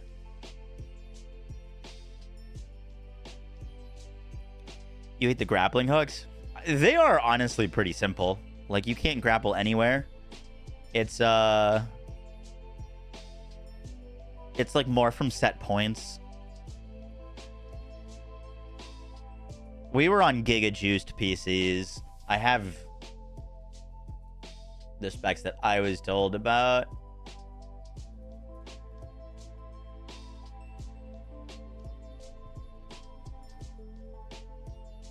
I asked for the specs and I was given them, but I'm gonna be honest, I forget who I asked and what platform they sent me them.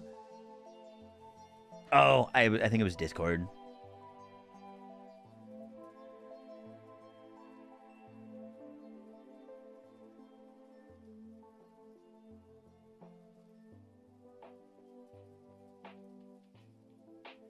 They said a i9-13900K, 128 gigabytes of DDR5 RAM, 4090 video card, and 1 terabyte of NVMe SSD. Bleed skill from Vex gets 20 stacks. Yep.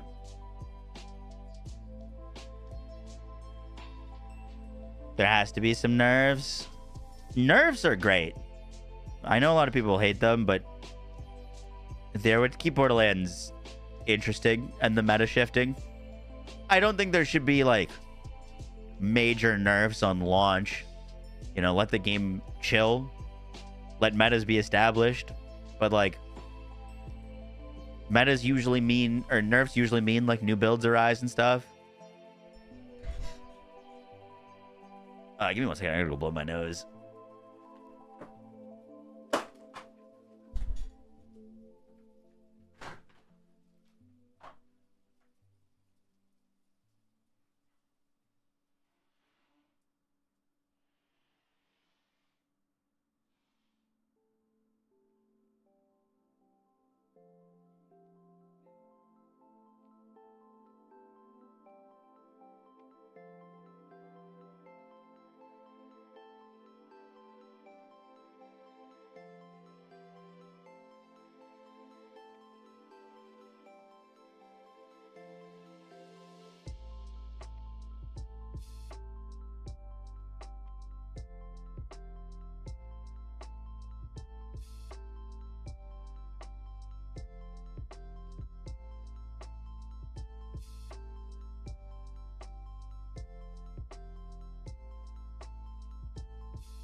Randy said F balance.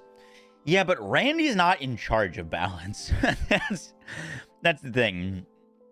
People immediately were like, so we're not getting any nerfs? And then he immediately replied, well, Graham is in charge of what gets nerfed and what doesn't, so I'll be curious to see what he does. You know what I mean? Randy's not the one that's sitting there deciding if something should get nerfed by 10% or 20%. Are you done with the video? Yeah, pretty much. You think Rafa is going to be the most popular? Most broken is going to be Amon. You think so? The most popular Vault Hunter in BL4 on launch was Flak.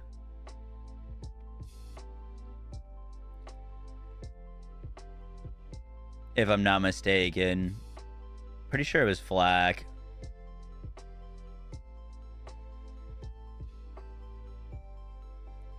We weren't allowed to turn on our like FPS toggle, but we were playing at 4K max settings.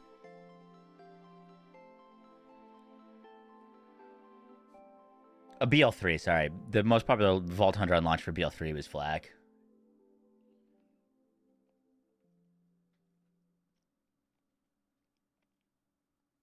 It's going to be hard to see who's going to be the most popular until we actually see what they all do. You know what I mean? Like, right now in any of the polls that I've looked at, the least amount of people are excited for Harlo. But, like, we also know the least about Harlo. Like, we at least have seen one of Amon's skills.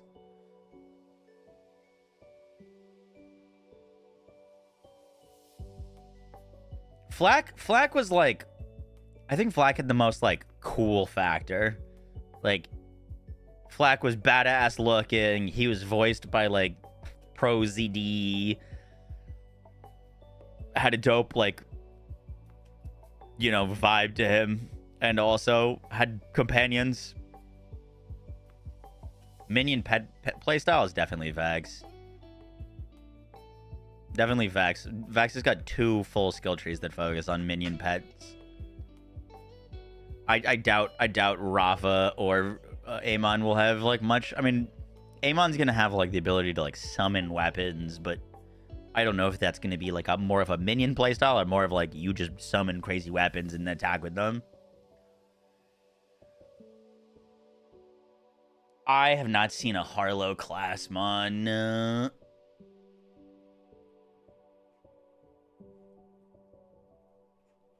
There was...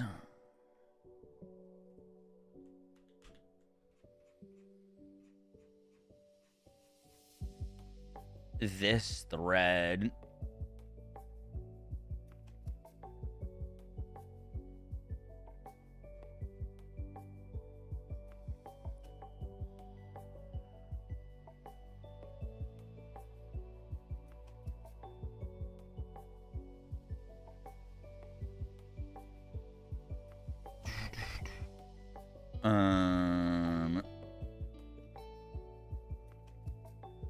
Class mods. Yeah, I don't think anyone dropped a Harlo class mod.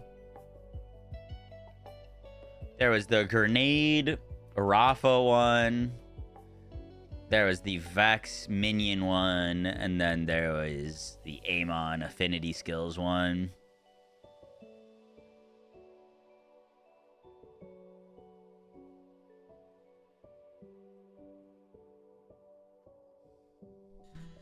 Zane was the GOAT of Borderlands 3.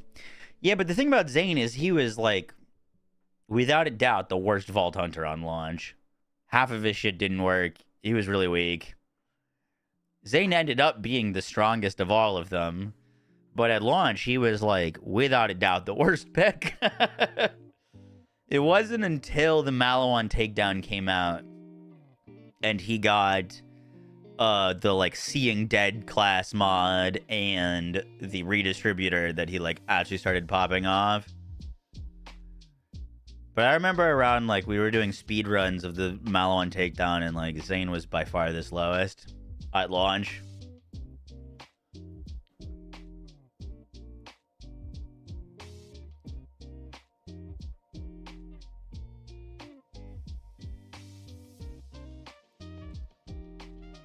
You think Zane is stronger than Moze? Zane is factually stronger than Moze with perfect gear.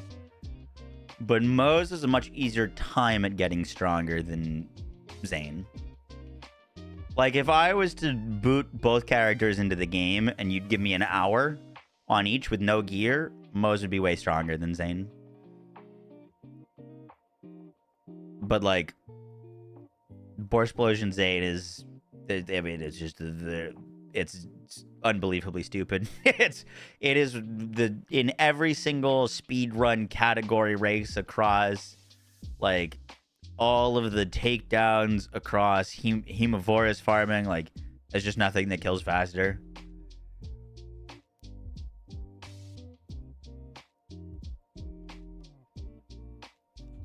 We don't even know if Ava's in Borderlands 4. Very, very gear dependent. Exactly.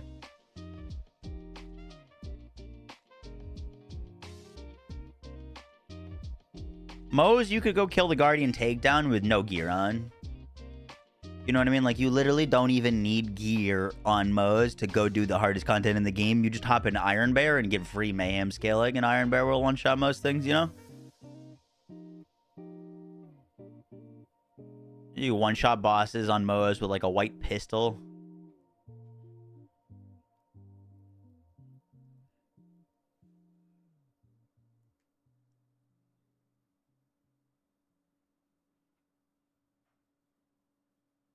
Siren again with ice. Nice.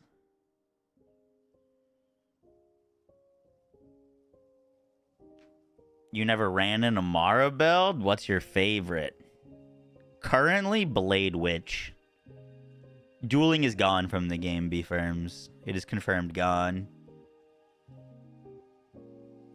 I don't think anyone knows if Amara dies or not. People are thinking that she does because there's a boss that looks like it kind of has, like, multiple arms, which is, like, Amara's signature ability.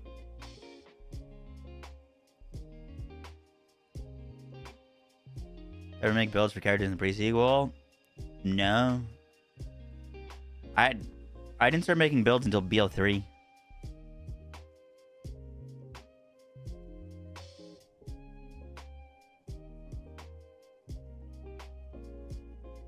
As in, like, uploading content. Like, I played the pre-sequel. And I messed around with stuff in that game, but, like, I didn't actually start posting builds until BL3.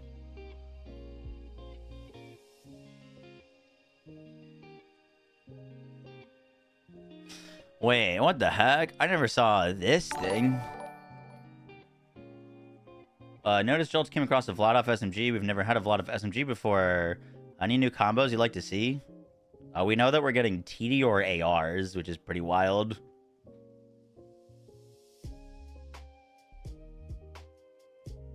In the demo, Amara is with you when you meet that boss. That is a good call out. Yeah, she is. Oh my god, Amara survives. Amara lives, plays. If they kill off another beloved Siren, I'm gonna lose it. Hitting an enemy deals 13 damage to you and grants a stack of cruelty, which on kill restores 6 overshield per stack of cruelty.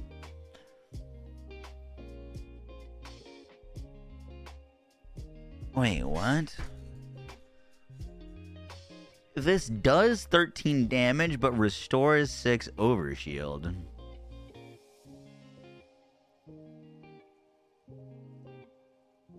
Oh, 6 overshield per stack. I was about to say, like, you would just be losing overshield. You wouldn't be gaining any. But it's 6 per stack. So, like, as you'd fire it more, you'd actually start to be gaining quite a bit of overshield.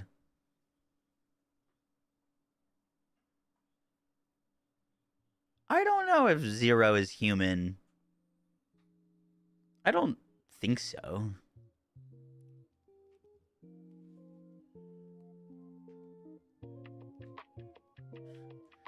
Ava will be super OP after her Rocky trading montage. This is trash. It has to charge up. Yeah, it's the Ripper part. But that's just Ripper guns have to charge up.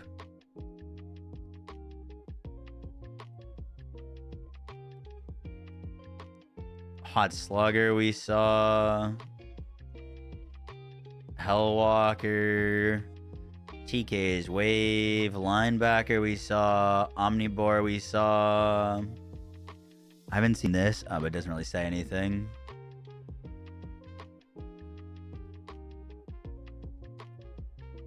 Ordnance Grenade, Rep Kits, we only saw one. Pistols, I think I've seen. I think I've seen every legendary on here now.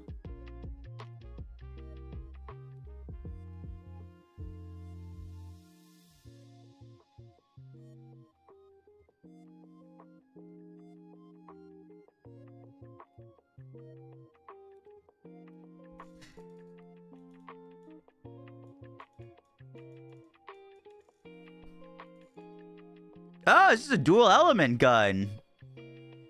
It's Cryo Shock. Oh, I'm stupid. It just says it can swap between them. I was hoping we had something like the Oh, I'm blanking on the weapon for Borderlands 2. That did like, was it Shock and Slag?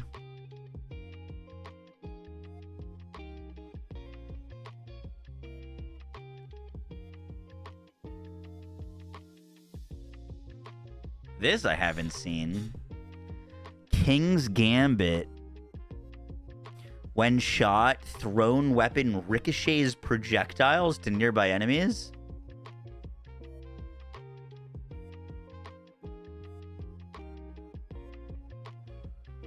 Wait, what? When shot, thrown weapon ricochets projectiles to nearby enemies. Thrown weapon sounds like a TDR, but it has no TDR parts. Yeah, the Florentine, thank you. When shot, thrown weapon ricochets projectiles to nearby enemies.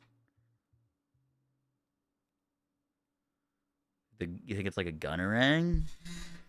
But it's not a TDR.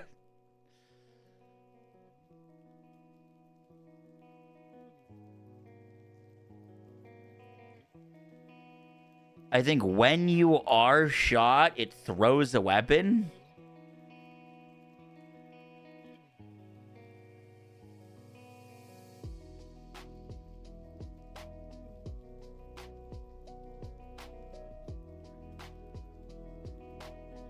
You think it's referring to throwing knives?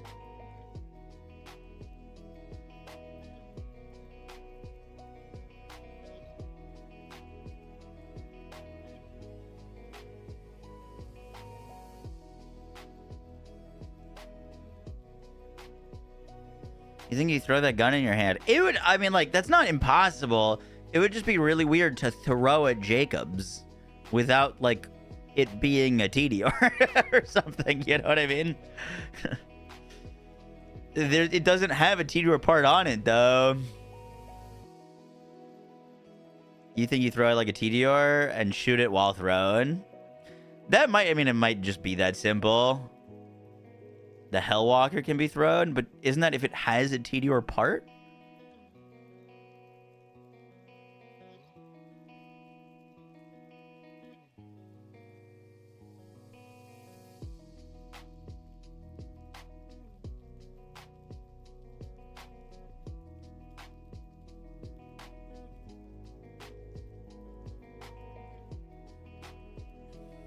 You shoot your throwing weapon. So, like, a grenade or a throwing knife?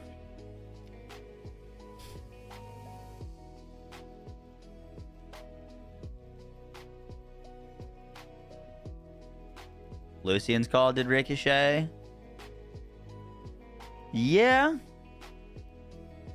But, like, that specifically spelled out that it would ricochet. It was, like, critical hits refunded mag and ricochet to nearby enemies.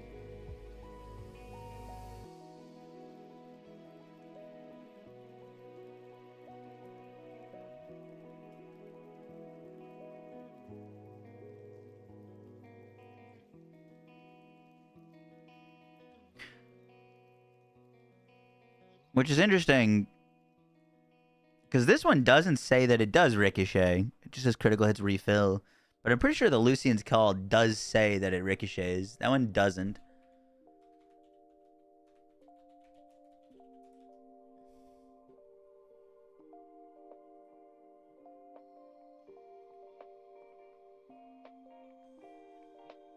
Critical hits return 2 bullets to your magazine and ricochet 2 bullets. Its legendary effect is that it can be thrown, so it doesn't need a tier apart. Could also be the case, yeah. Is that all of the legendaries in the game? No, it's all of the legendaries that we found in 2 hours of playing.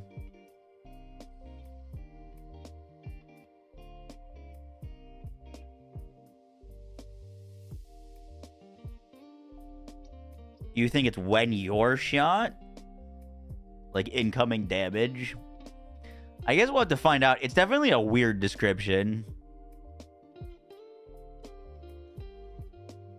It's giving like trick shot vibes though. Like either you reload the weapon into the air and then shoot it and then it shoots ricochets, or like you throw your throwing knife and try to shoot it and it ricochets.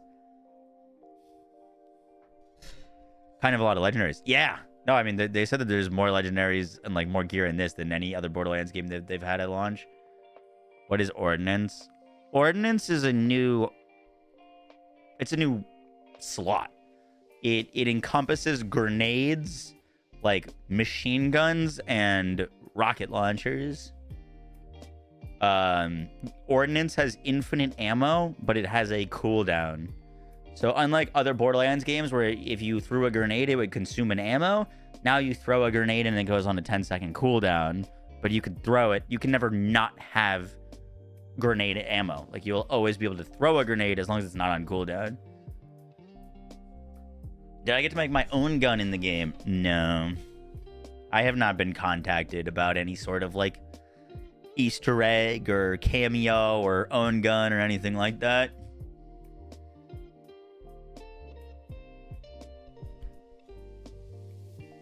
MGs? Yeah, that's what I said by, like, machine guns. Not as, like, there's assault rifles, but there's, like, freaking auto, like, the thing that would look like you would shoot a plane out of the air. Like, flak cannon machine gun type deals that are ordnance. Streamer man. You know what I mean? Yeah, been good. We're talking, like, Gatling guns, yeah.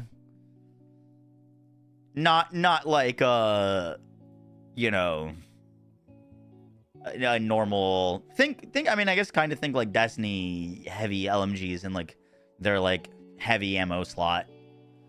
They hit hard. He totally got contacted about an Easter egg cameo. Ninja, thanks so much for the T3 sub for 23 months. Yo, appreciate that. How you doing, bud?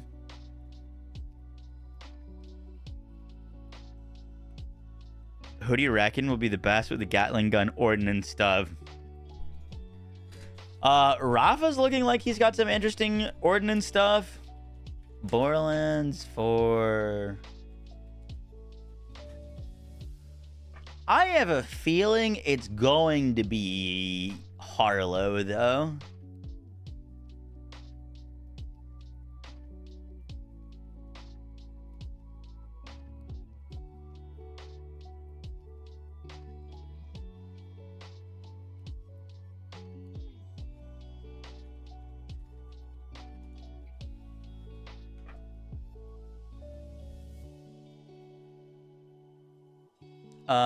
And I say that for basically one reason and one reason only.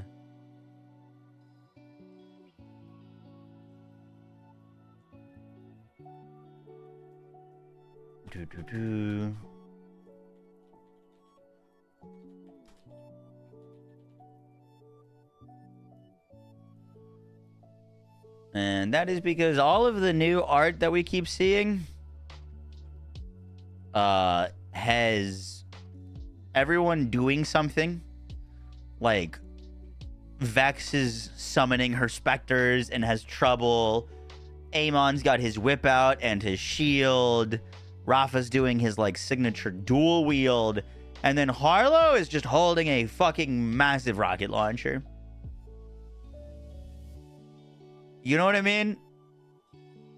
Like, if this is Vex's thing, this is Amon's thing, this is Rafa's thing, why would Harlo just be holding a massive rocket launcher? It's medium at best. It is easily bigger than she is. So I think Vex might be in the most ordnance oriented character because of this cover art.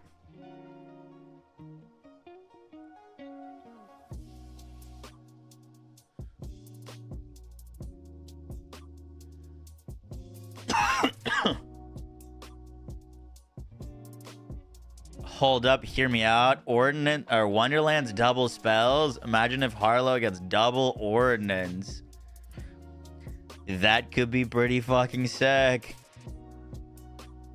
The rocket launcher could be the action skill. It could be an action skill, yeah.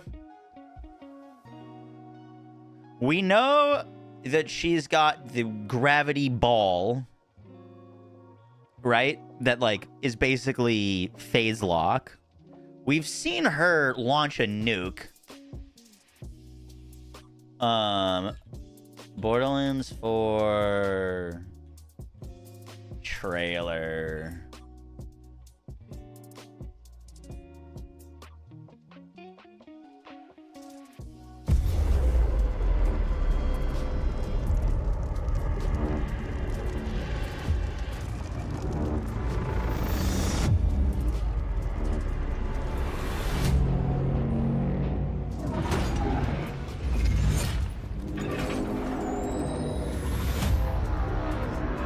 Trying to find the trailer.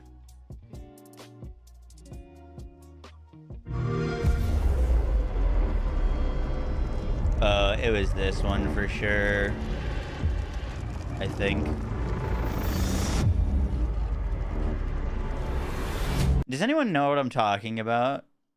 The scene where she launches basically a nuke.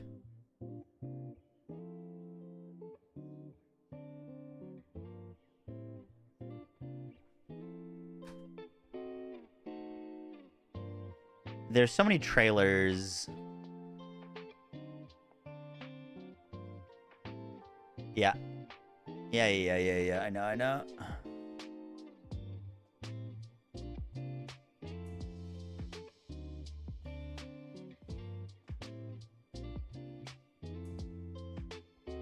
It wasn't the gameplay overview. Was it the gameplay trailer? Oh, I think it was. What's up?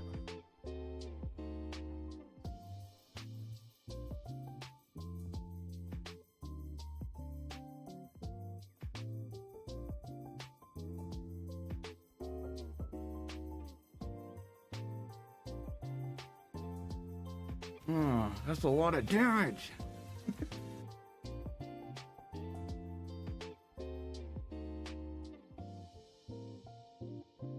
Yo, Elite, thanks so much for the 6 months. Appreciate that.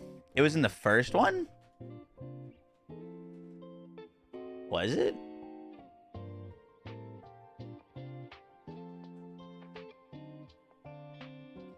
The official first look?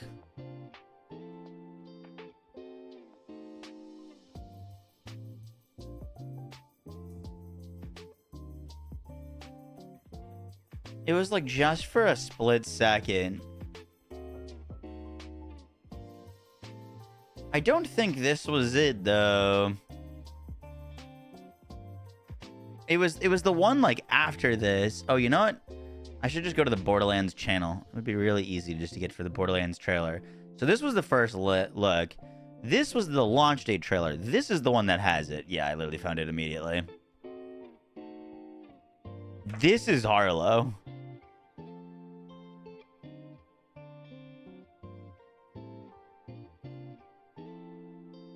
She like digistructs this like gravitar nuke orb and sends it out, and it looks like it hits this guy and like phases through him, and then you know he's got some like gravitar effect.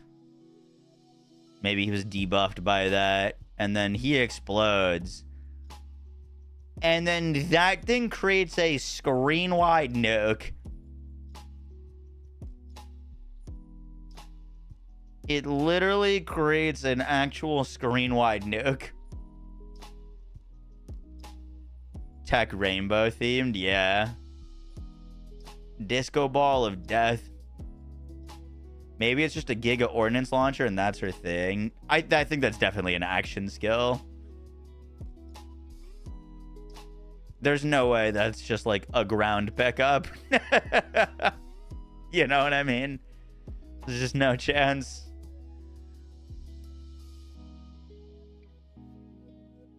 Just the ball in phase lock. So there is a third. Yeah, we've seen this in the phase lock.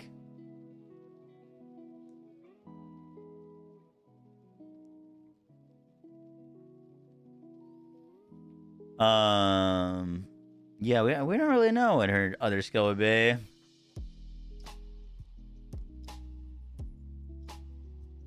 It's a white weapon.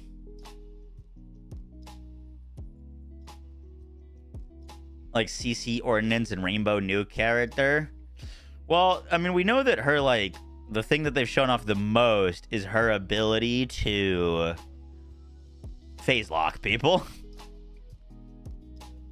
Which is really interesting because, like, our fight against Captain Trant was with Maya, where she was phase locking enemies. So the ongoing theory is that, like, she saw Maya do it and picked up, like, the technology. Like, she developed the technology after seeing Maya do it on Athenas.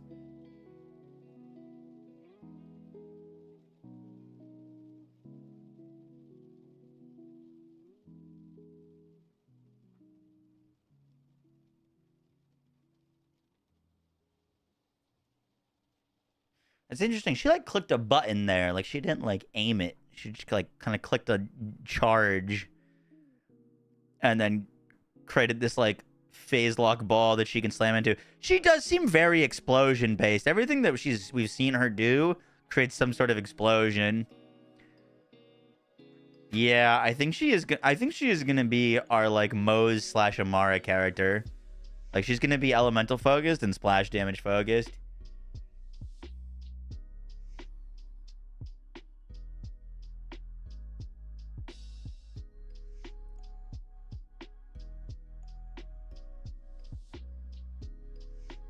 There's a first-person angle of her action skill. Yeah, I did see that. That's not in this, is it? Oh, it is in this.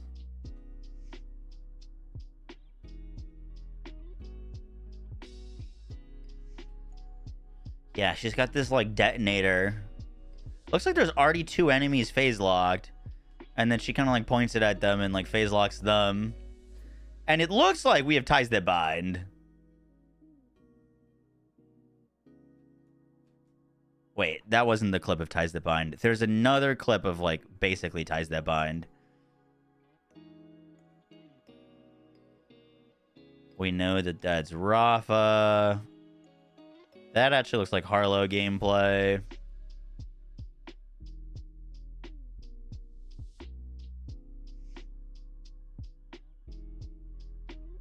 Yeah, they will, Bug. They just said that they're going to do it at a different event. But we'll see them before launch.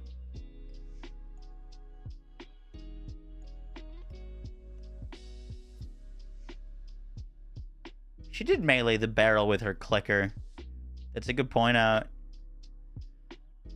There was a point, I don't know if it was in this trailer or another one, where we basically see that she has Ties That Bind.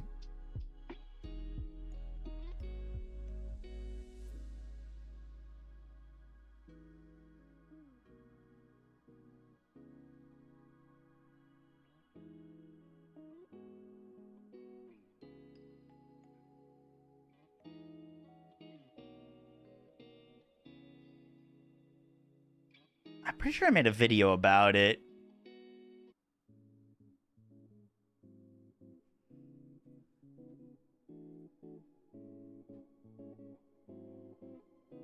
Would it have to have been in this one?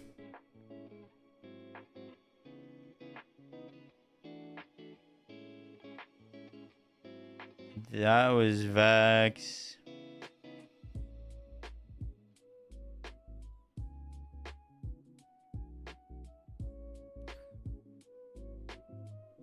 think I made a video about it.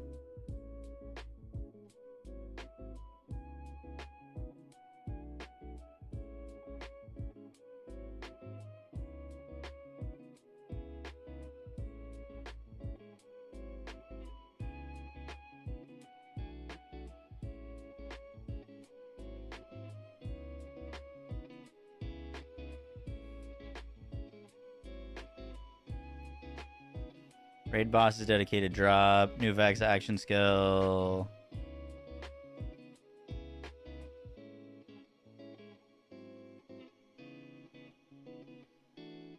Does anyone know what I'm talking about? You think I like Borderlands? I might like Borderlands just a little bit.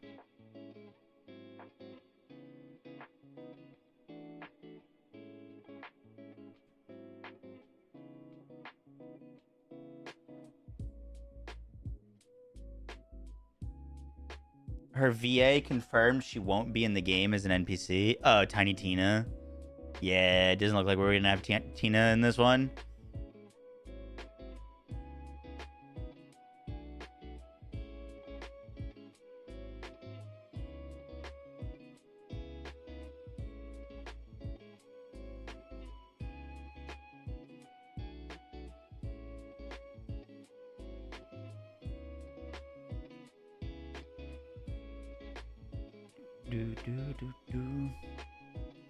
They did say that they wanted to focus this game more on new characters for this one.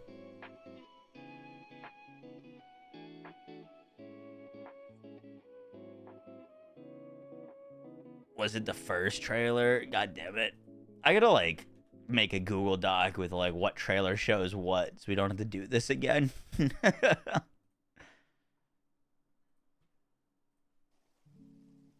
I want to say it was in the same trailer as the one that we were looking at before.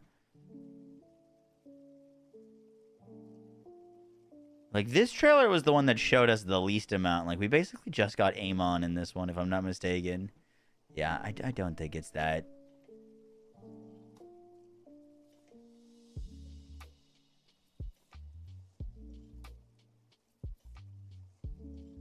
I think it's this one, and we just missed it. 1 second. Watch this. I gotta go pretty soon, because I was supposed to make this video.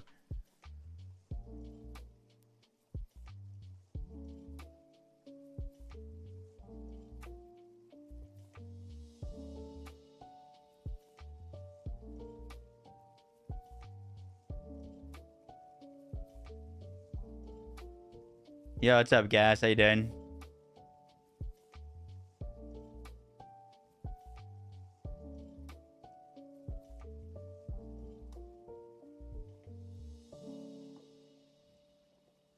We don't have a sniper character, it seems. We're just not going to be getting Borderlands 2's level of restrictions anymore. That's just not going to be a thing. You're not... they got rid of it in Borderlands 3, and it doesn't look like you're going to see it in 4. You're not going to see, like, hey, this skill only works for snipers, or this skill only works for pistols type deal. It's too restrictive. So, like, you could use Rafa as a sniper character with his, like, ricochet stuff. Like, Rafa's got a bunch of, like, ricochet and, like, one-shot stuff. And, like, you could use that with a sniper. You could also use it with, like, a Jacob shotgun, though. You know what I mean? Like, you're going to be able to make, like, sniper builds. But you're not going to be doing it speccing into skills that say this only works for a sniper.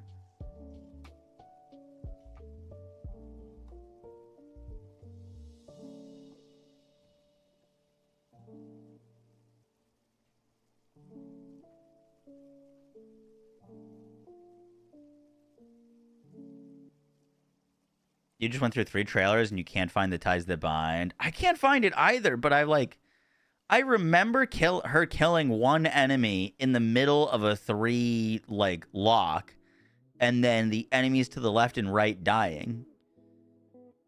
Like, I'm like 99% positive I remember seeing that. I just don't remember where I remember seeing that from.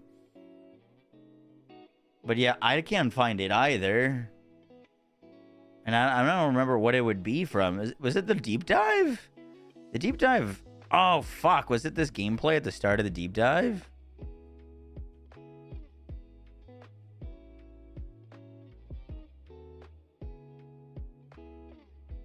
It's at 34 seconds in the official gameplay trailer.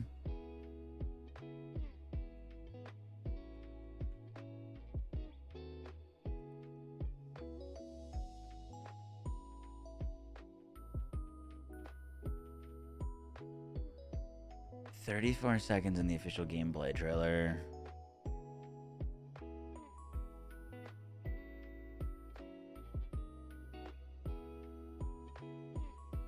No, this is what we were talking about before.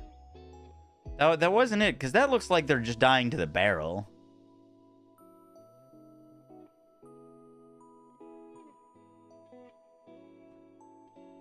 You remember me thinking that was it? Really? Like, I thought... I mean, that doesn't look like ties that bind. That just looks like 3 enemies dying to a barrel.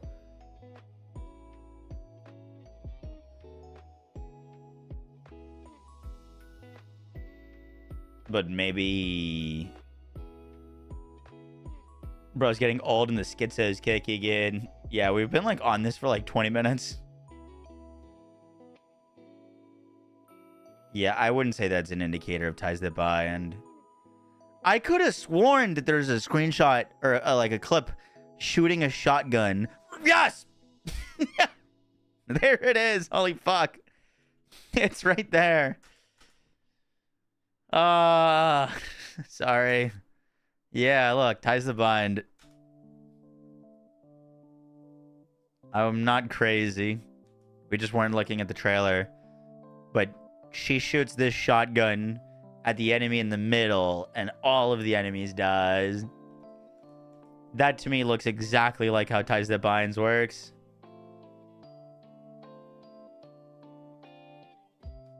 Boom. Shoot once, all dead. Do I have a favorite gun yet?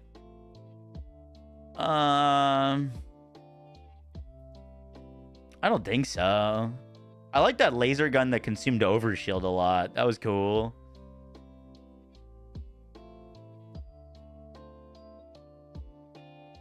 That isn't like Ties That Bind. You need to manually grasp multiple enemies that share damage.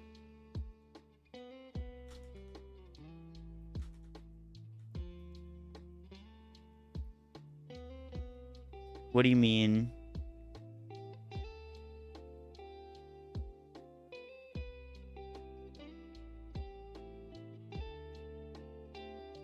Ties That Bind is automatic with beams at anything nearby.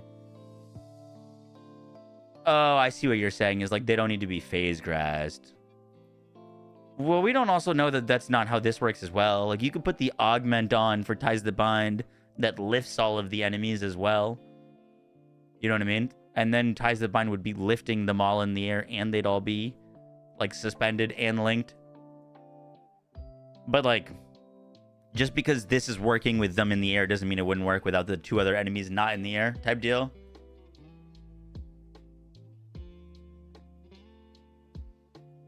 Yeah, no, I don't think it's going to be as strong as Ties, but it looks like it's doing shared damage, which is already potential for large shenanigans.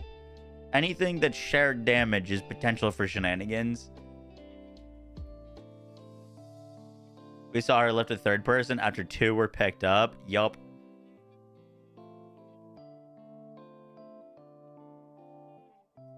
Seems weak on bosses, though. Yeah, unless the boss is a trash mob, then it's pretty good.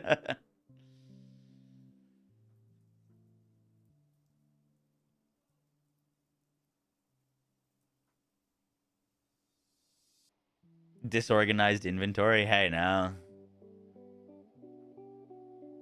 You wonder if the... I think the rainbow is not necessarily indicative of a debuff. I mean, it could be, but like... It seems like every Harlo thing that she does has that rainbow glow to it. Like, that's her, like, tech. Her tech just is rainbowy. Debuffs will still exist. There's debuffs.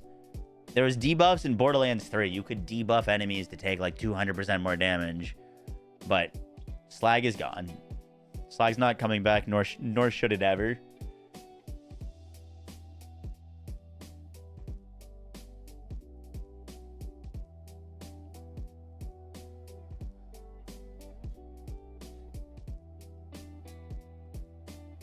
New augment. It could do like all elemental damage. It could be having to do with a bunch of elements. Yeah. I mean, she is a ex-Maliwan trooper. So like, I think she's going to be elemental focused.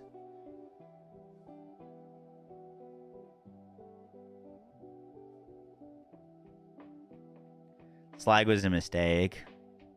I mean, Slag was a mistake, but the bigger mistake was tuning Ultimate Vault Hunter to require Slag.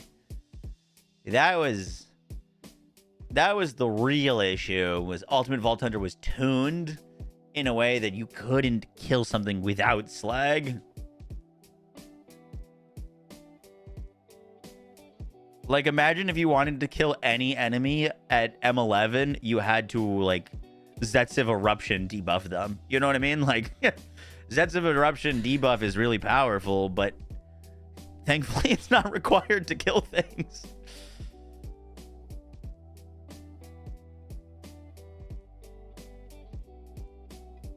You remember hearing someone say there's a new element called chromatic. There hasn't been any confirmed new element. We've seen guns shooting multiple elements though, but we don't know what that is, like what that means.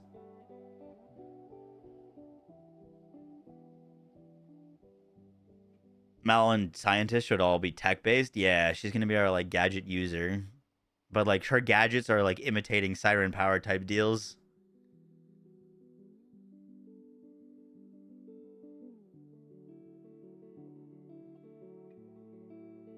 Are we going to get playthroughs for the series before Borderlands 4 drops?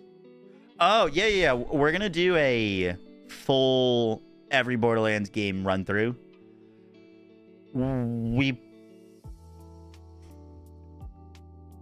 probably aren't going to do Wonderlands. I guess if we have extra time, we could do Wonderlands. I'm not playing new Tales. I could potentially be down to do Tales, like the original Tales, though. But I want to do Borderlands 1, 2, and 3 full playthroughs, yeah.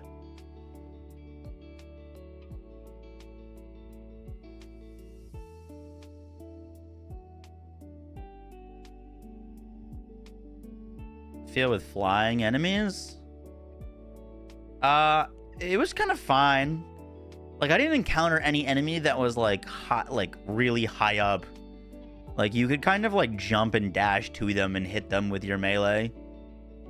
But like, I didn't encounter anything that felt like they were like truly too far away to melee, which I'm sure. Oh yeah, we'll do the pre-sequel. I'd be down to do the pre-sequel. No, don't make me play New Tales, please. I still haven't finished New Tales.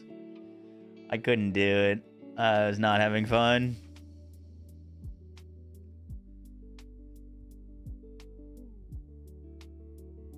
What are your thoughts with Rafa if the recursion returns? That'd be fucking sick. If the recursion is in the game, I might... If we find out that the recursion is in the game before launch, I might have to main Rafa.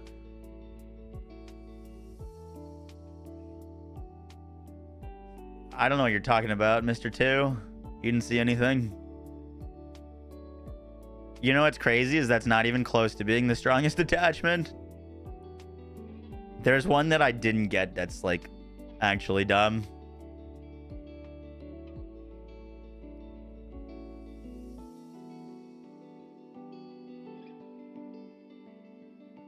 Rafa's arc blades feel floaty against grounded enemies. There was something weird going on where, like, you kept getting pushed into the air while you were fighting. Where I was, like, on top of enemies' heads meleeing them, yeah. They need to increase, like, the weight of his character model when he's, like, arc kniving or something. But, yeah, I would, like... I'd get hit by an enemy, and Rafa would just, like, randomly float into the air. You haven't seen the glorious ending of New Tales yet. No. I think we were in, like, I think we were, like, 3/4 done with the game. I have 6 hours into New Tales. I don't know what the average length of a playthrough is, but I got 6 hours in.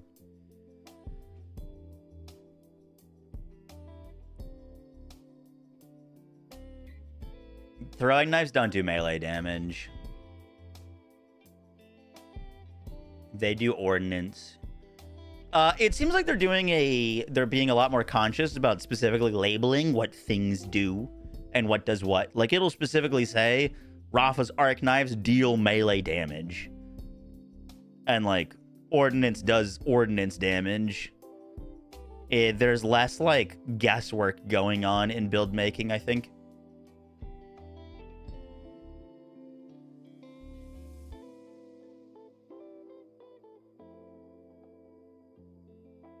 Makes her melee. Yeah, Vex can throw phase daggers, but phase daggers are different than ordnance throwing knives. It's insane how New Tales was greenlit. You want to see the craziest New Tales stat? That's a lot of damage. Yo.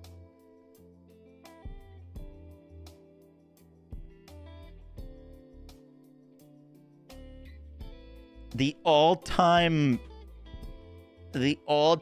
peak player count on New Tales was 435 people. All-time peak of people playing this game at launch was 435. And there was like a bunch of sponsored streams for it too.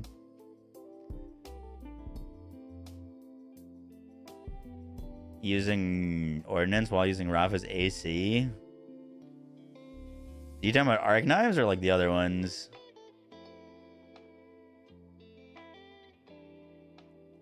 Well, we were talking about Randy's tease earlier, and I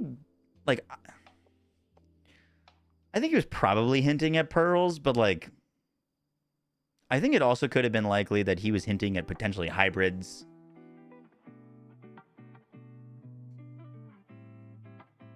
I don't know. He teased at pearls before, so it's more likely that he was teasing pearls again.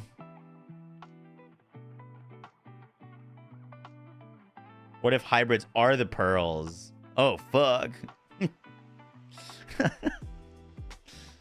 If you get a hybrid, it just is a pearl. If we all loaded in right now, we could beat the all-time high, guys. You're not wrong. No, I haven't done a Yoshi cameo. He looks looking like a little bush woogie right now. Gotta get him into the groomers. Arrow light music, squeaky redeem. You think pearls are a bad idea if they're straight better than legendaries? Well, I think pearls could be cool. I don't want to see them on launch.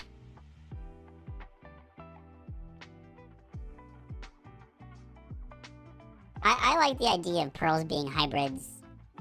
It's like they don't invalidate legendaries, but they could be like a better version of them. He's always a little Wookiee.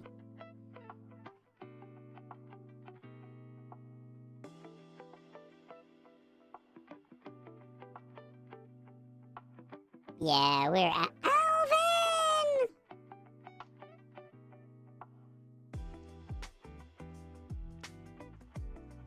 There's a nade spam build for Rafa. He's a skill that lets him spam his cannon infinitely, and the class monster throws a nade whenever he uses his skill. Throws a nade whenever he uses his skill. I did see that. Didn't that have a cooldown? Wasn't there like a 12-second cooldown on it, though? If I'm thinking of the right thing? Those could be hybrids, or they could be like Ancients in Diablo, a more powerful version of any gun. That would be cool, too.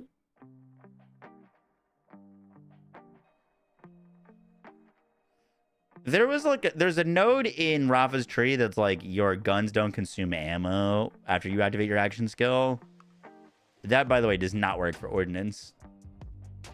The legendary class mod. Oh, the like retrigger one? Whenever Rafa retriggers his action skill, he spawns a grenade. What gives him infinite retriggers?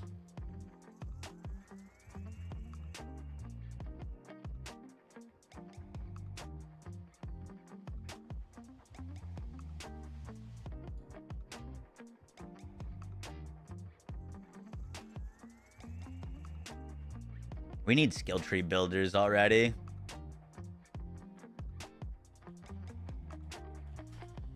In the bottom left, Borderlands for...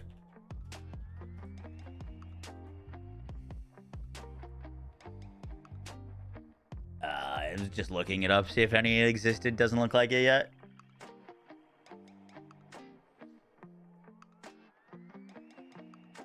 Aren't you on that? I mean, I'm not coding it, but our Maxroll team is.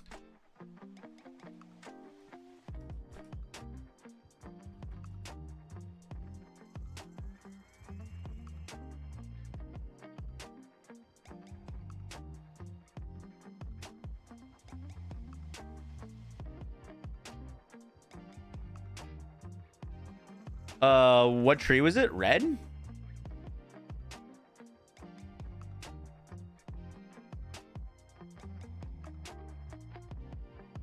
It was in blue.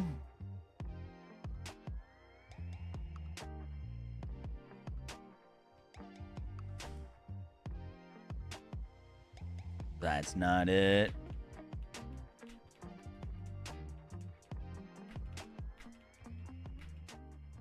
Whenever Rafa consumes a charge, he gains increased action skill cooldown rate. This bonus is increased for every charge consumed.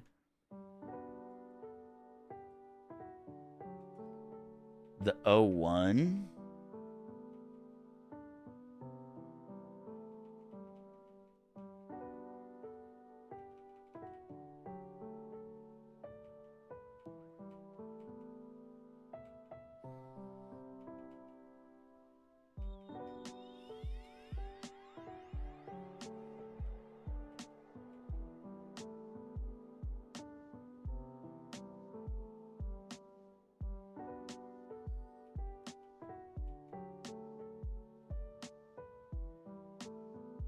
Oh, this thing? Whenever Rafa applies a status effect, his action skills consume no duration. And Apopha's Lance consumes no charges. Oh, I guess this would work for more than just Apopha's Lance, too.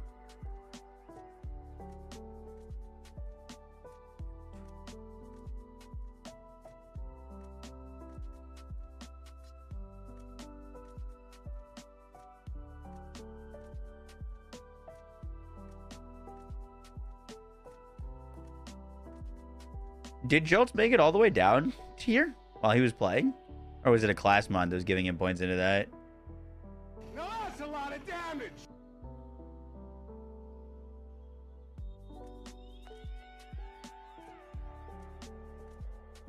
Hi, Bird. You're going Lance build day one?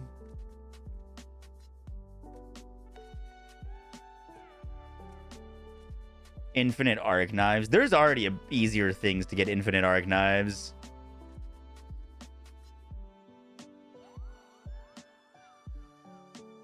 This, you know, this would make it more infinity, but like one of the first augments is for infinite arc knives in Rafa's tray.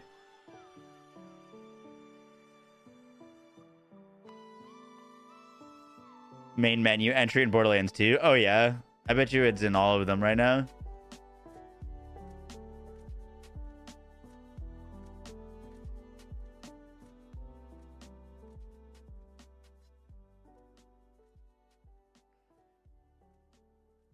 I wonder if your Apopha's Lance procs a status effect. If it would give it a free attack. Like, for example, if you had 100% status effect chance on Apopha's Lance, if you could just technically spam it. Because there's a bunch of things to like increase your status effect chance.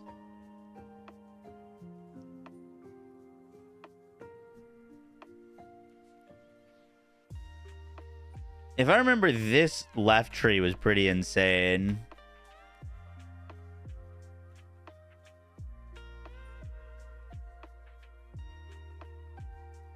Yeah, dude, this is 35% bonus crit chance on just that. And then this is 35 plus 25% crit chance just from this part of the tree.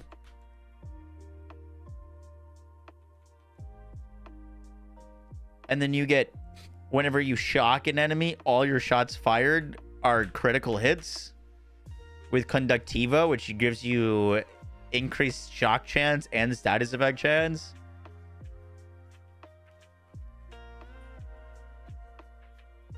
Close range shocking taser burst. Pressing and holding causes Rafa to deal shock damage all around him.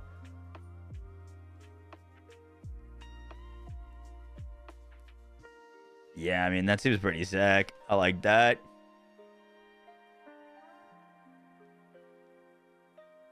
I think Amon is going to be even more melee oriented. So, Amon's going to be summoning a ton of weapons, right? The thing that'll be interesting is, so far, most action skills... Is there... like... There's an interesting thing going on with action skills in this game, in that a lot of action skills don't actually deal action skill damage.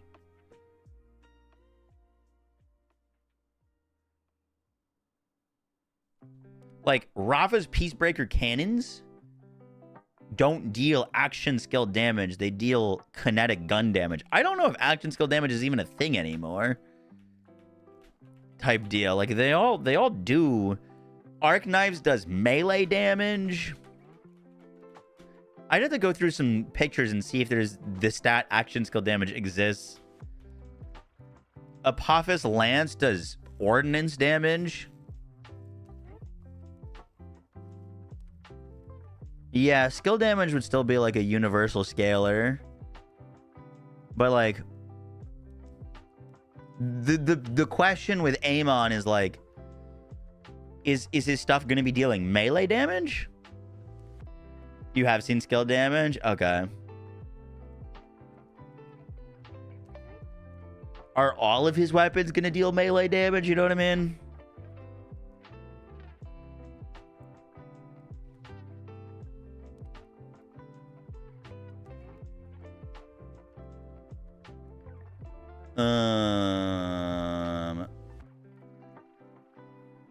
Dude, I have so many tabs open. It's crazy.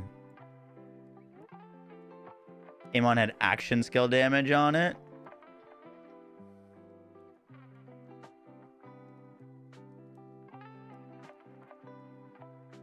Yeah, skill damage. Okay.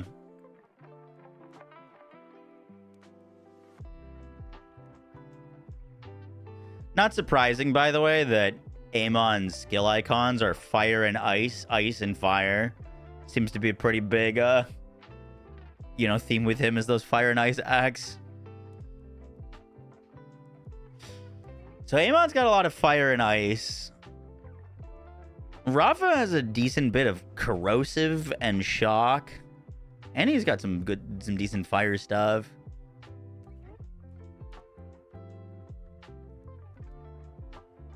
Harlo had some radiation things, but not like a ton. She'd have like a radiation sighted tree. I'd be very curious to what Harlo's like, if she's just gonna be all elements or like specific focus.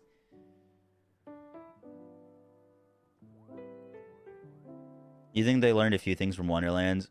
If Wonderlands was great for one thing, it was testing shit that they don't normally do. Like, they tried a lot of things that they don't normally do. And some of it was really good and some of it was really bad. But I think they had to have learned from Wonderlands, because there was a lot of things that were very experimental in that. No, that's a lot of damage. We've got Pilot and Deep Voice Changer redeems, so I'm just gonna do Deep Pilot. What I like from Wonderlands, spells. Spells were really good. I think spells were like one of the best things that we got from Wonderlands. I like spells so much more than grenades, to be honest.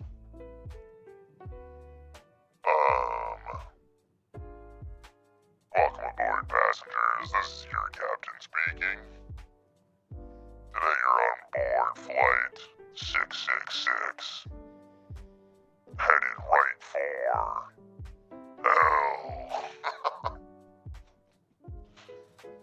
We'll be serving Mountain Dew, and walking tacos. I hope you enjoy. Borderlands spells were overshadowed by the Buffmeister and Beans.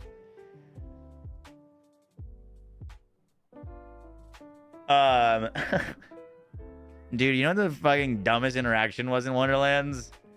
Was that, you could get the spell blade. Ah, Mr. Wood, thanks for the raid. How you doing, bud? You could get the spell blade with that certain part roll that was like, I think it was like whenever you deal melee damage, you get one spell charge back, but with the spell blade, like, you could do, I forget what it was. There was like the face puncher. You just shoot like the face puncher and it would do melee damage and it would give you a spell back. And so like every shot of like the face punch or whatever was giving you a Buffmeister stack. So it was 100% uptime on Buffmeister. And then you'd use a Buffmeister that had like 80% spell damage increase on it and 80% melee damage increase. And both of those would apply to your face puncher because your face puncher was doing melee and spell damage because you were holding the spell blade. Or it was getting scaled by spell damage increases, wasn't like dealing spell damage. That shit was very dumb. Sleeper, you're gonna get it. Borderlands 4 is looking great, and I can't wait. Have a good stream. Thanks, Garwood. I'm gonna be heading out here pretty soon, too. Double bonk and zap Buffmeister with Warp Paradigm. He gets it.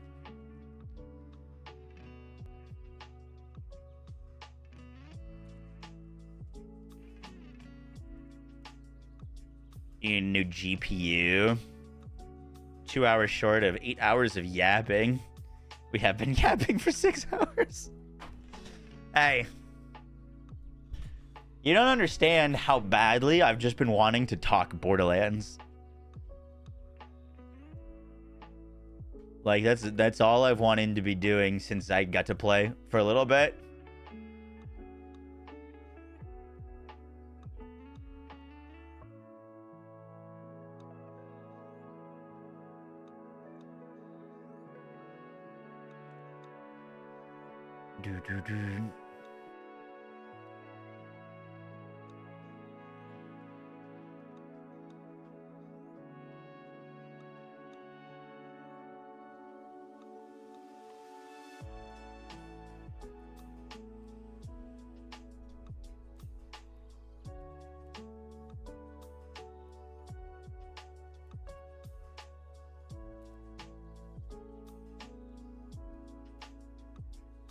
You're looking to build a beefier PC, you should check out Zydax. Exclamation mark Zydax. Let's go.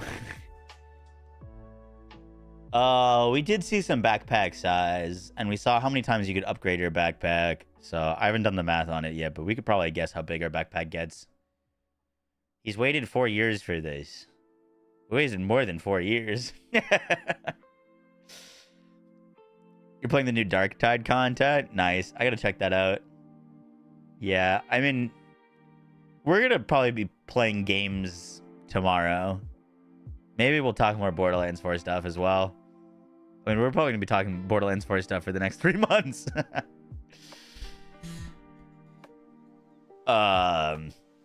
Yeah, there's a... Man, it's gonna be kind of tough playing other things. We've got the big TFD update in August, which I'm pretty stoked for. But man, I need Borderlands 4 in my life. And after those 3 months, we're going to be playing a lot of Borderlands 4. I'm not, like, killing variety on the channel. Like, the big thing with Borderlands is it's not a live service. So, like, there's going to be ups and downs in Borderlands 4 content. And there's going to be droughts. So, like, you know, we're still going to be doing, like, variety stuff. Can I show you guys how many tabs I have open? Help. Help. All right, we're closing all.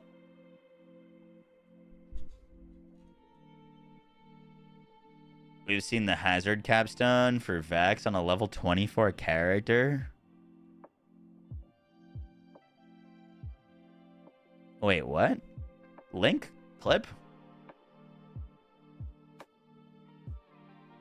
You have source?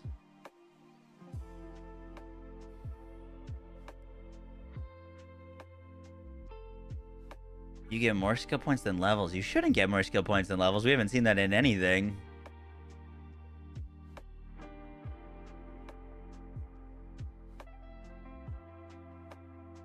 You play a variety of games that you never finish.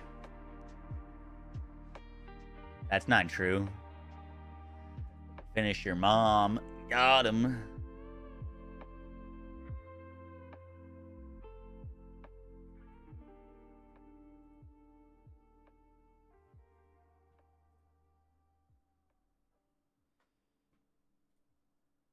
Do you have a link to where you said that you saw we getting more skill points than levels? On an earlier showcase where Vex is fighting the Manticore enemy? You talking about the Sony State of Play one? I think you might be wrong. I feel like we would have picked up on that, but maybe you're right. When Vex fought the Manticore enemy. I think this is what you're talking about, yeah?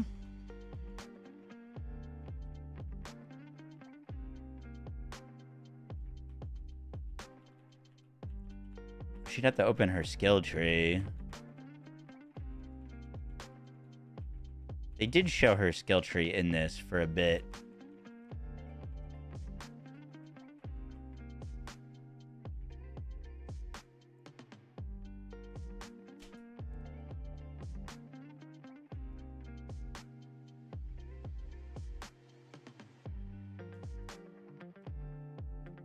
So there she's got 24 points and she's 25. So that lines up perfectly with our previous information. Do you remember what tree that they were showing? Oh shit, I think I know what you're talking about. I think what you're thinking about is when they showed off the capstone. But they weren't actually spec'd into it. Yeah, she had 19 points spent and 5 left to spend. 5 available, 19 spent, 24, she was 25.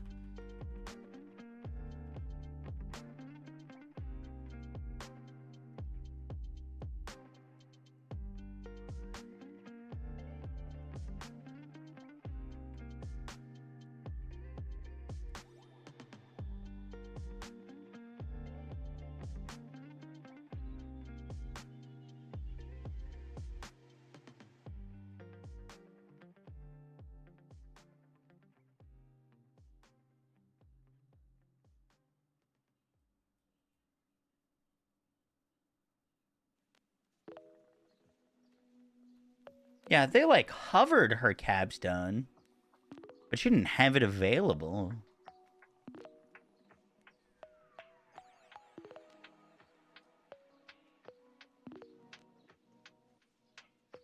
She has 5 used points.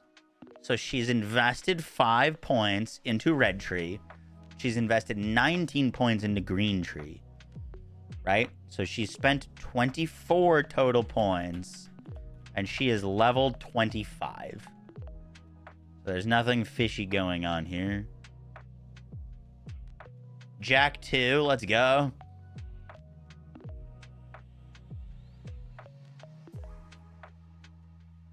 She had more than that spec. It says how many she has spec'd. It says that she's invested 5 points here and 19 points there.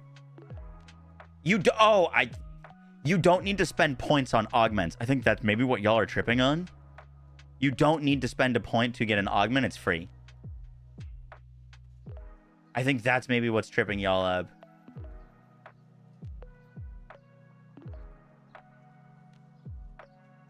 There's a picture of a level 50 Amon with 49 skill points available. Exactly. Oh, did she have a skill? Did she have a class mod on?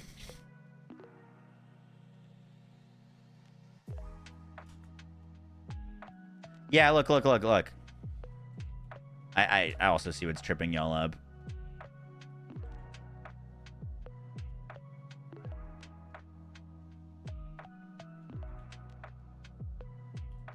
These are from class mods. That's what this icon is. That's why there's an icon there and it's not on anything else. These are class mod points.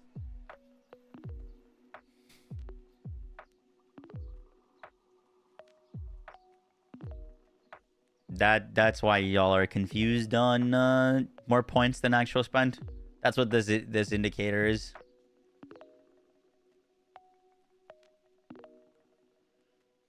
There is something fishy going on. No, we haven't learned what swirly beams are yet.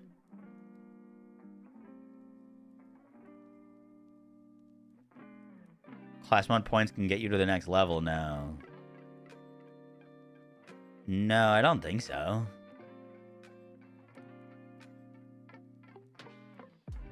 There's 5 here. And then this is another 5 to get done to here. And then there's 5 points here. And then there's 4 here.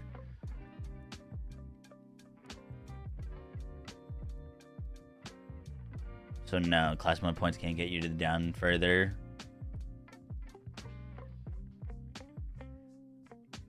$25 levels should have 25 skill points to satisfy your obsession.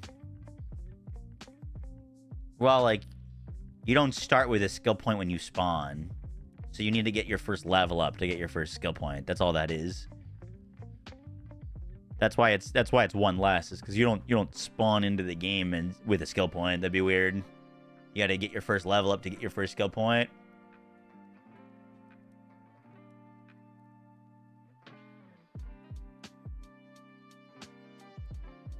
Intended way. Yeah.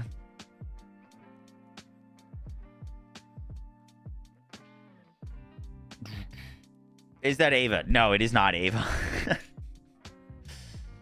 It is confirmed not Ava.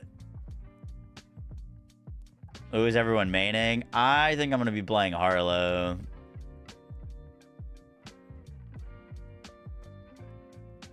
All right, I gotta go. I gotta get these videos done so we can have them up tomorrow. Guys, appreciate y'all hanging out.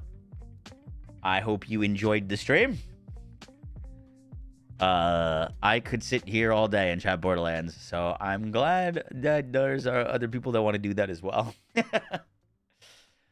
My main concern is DLC. I'm looking to get the Super Deluxe Edition. All the DLC is post-launch content.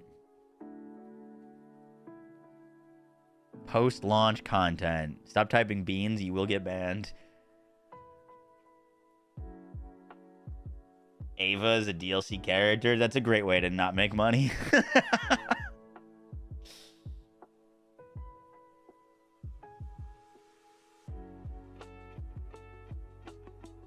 Sorry about the misinfo. No worries.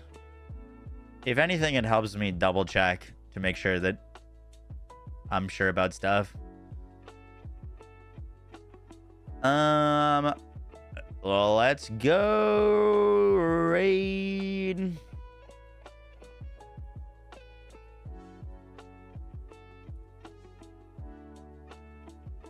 Let's go raid Mr. Broman. I saw him getting excited for some Borderlands stuff. If you guys don't know Broman, he was actually a pretty big Borderlands creator back for Borderlands 2. And then he branched out and found a lot of success in Destiny.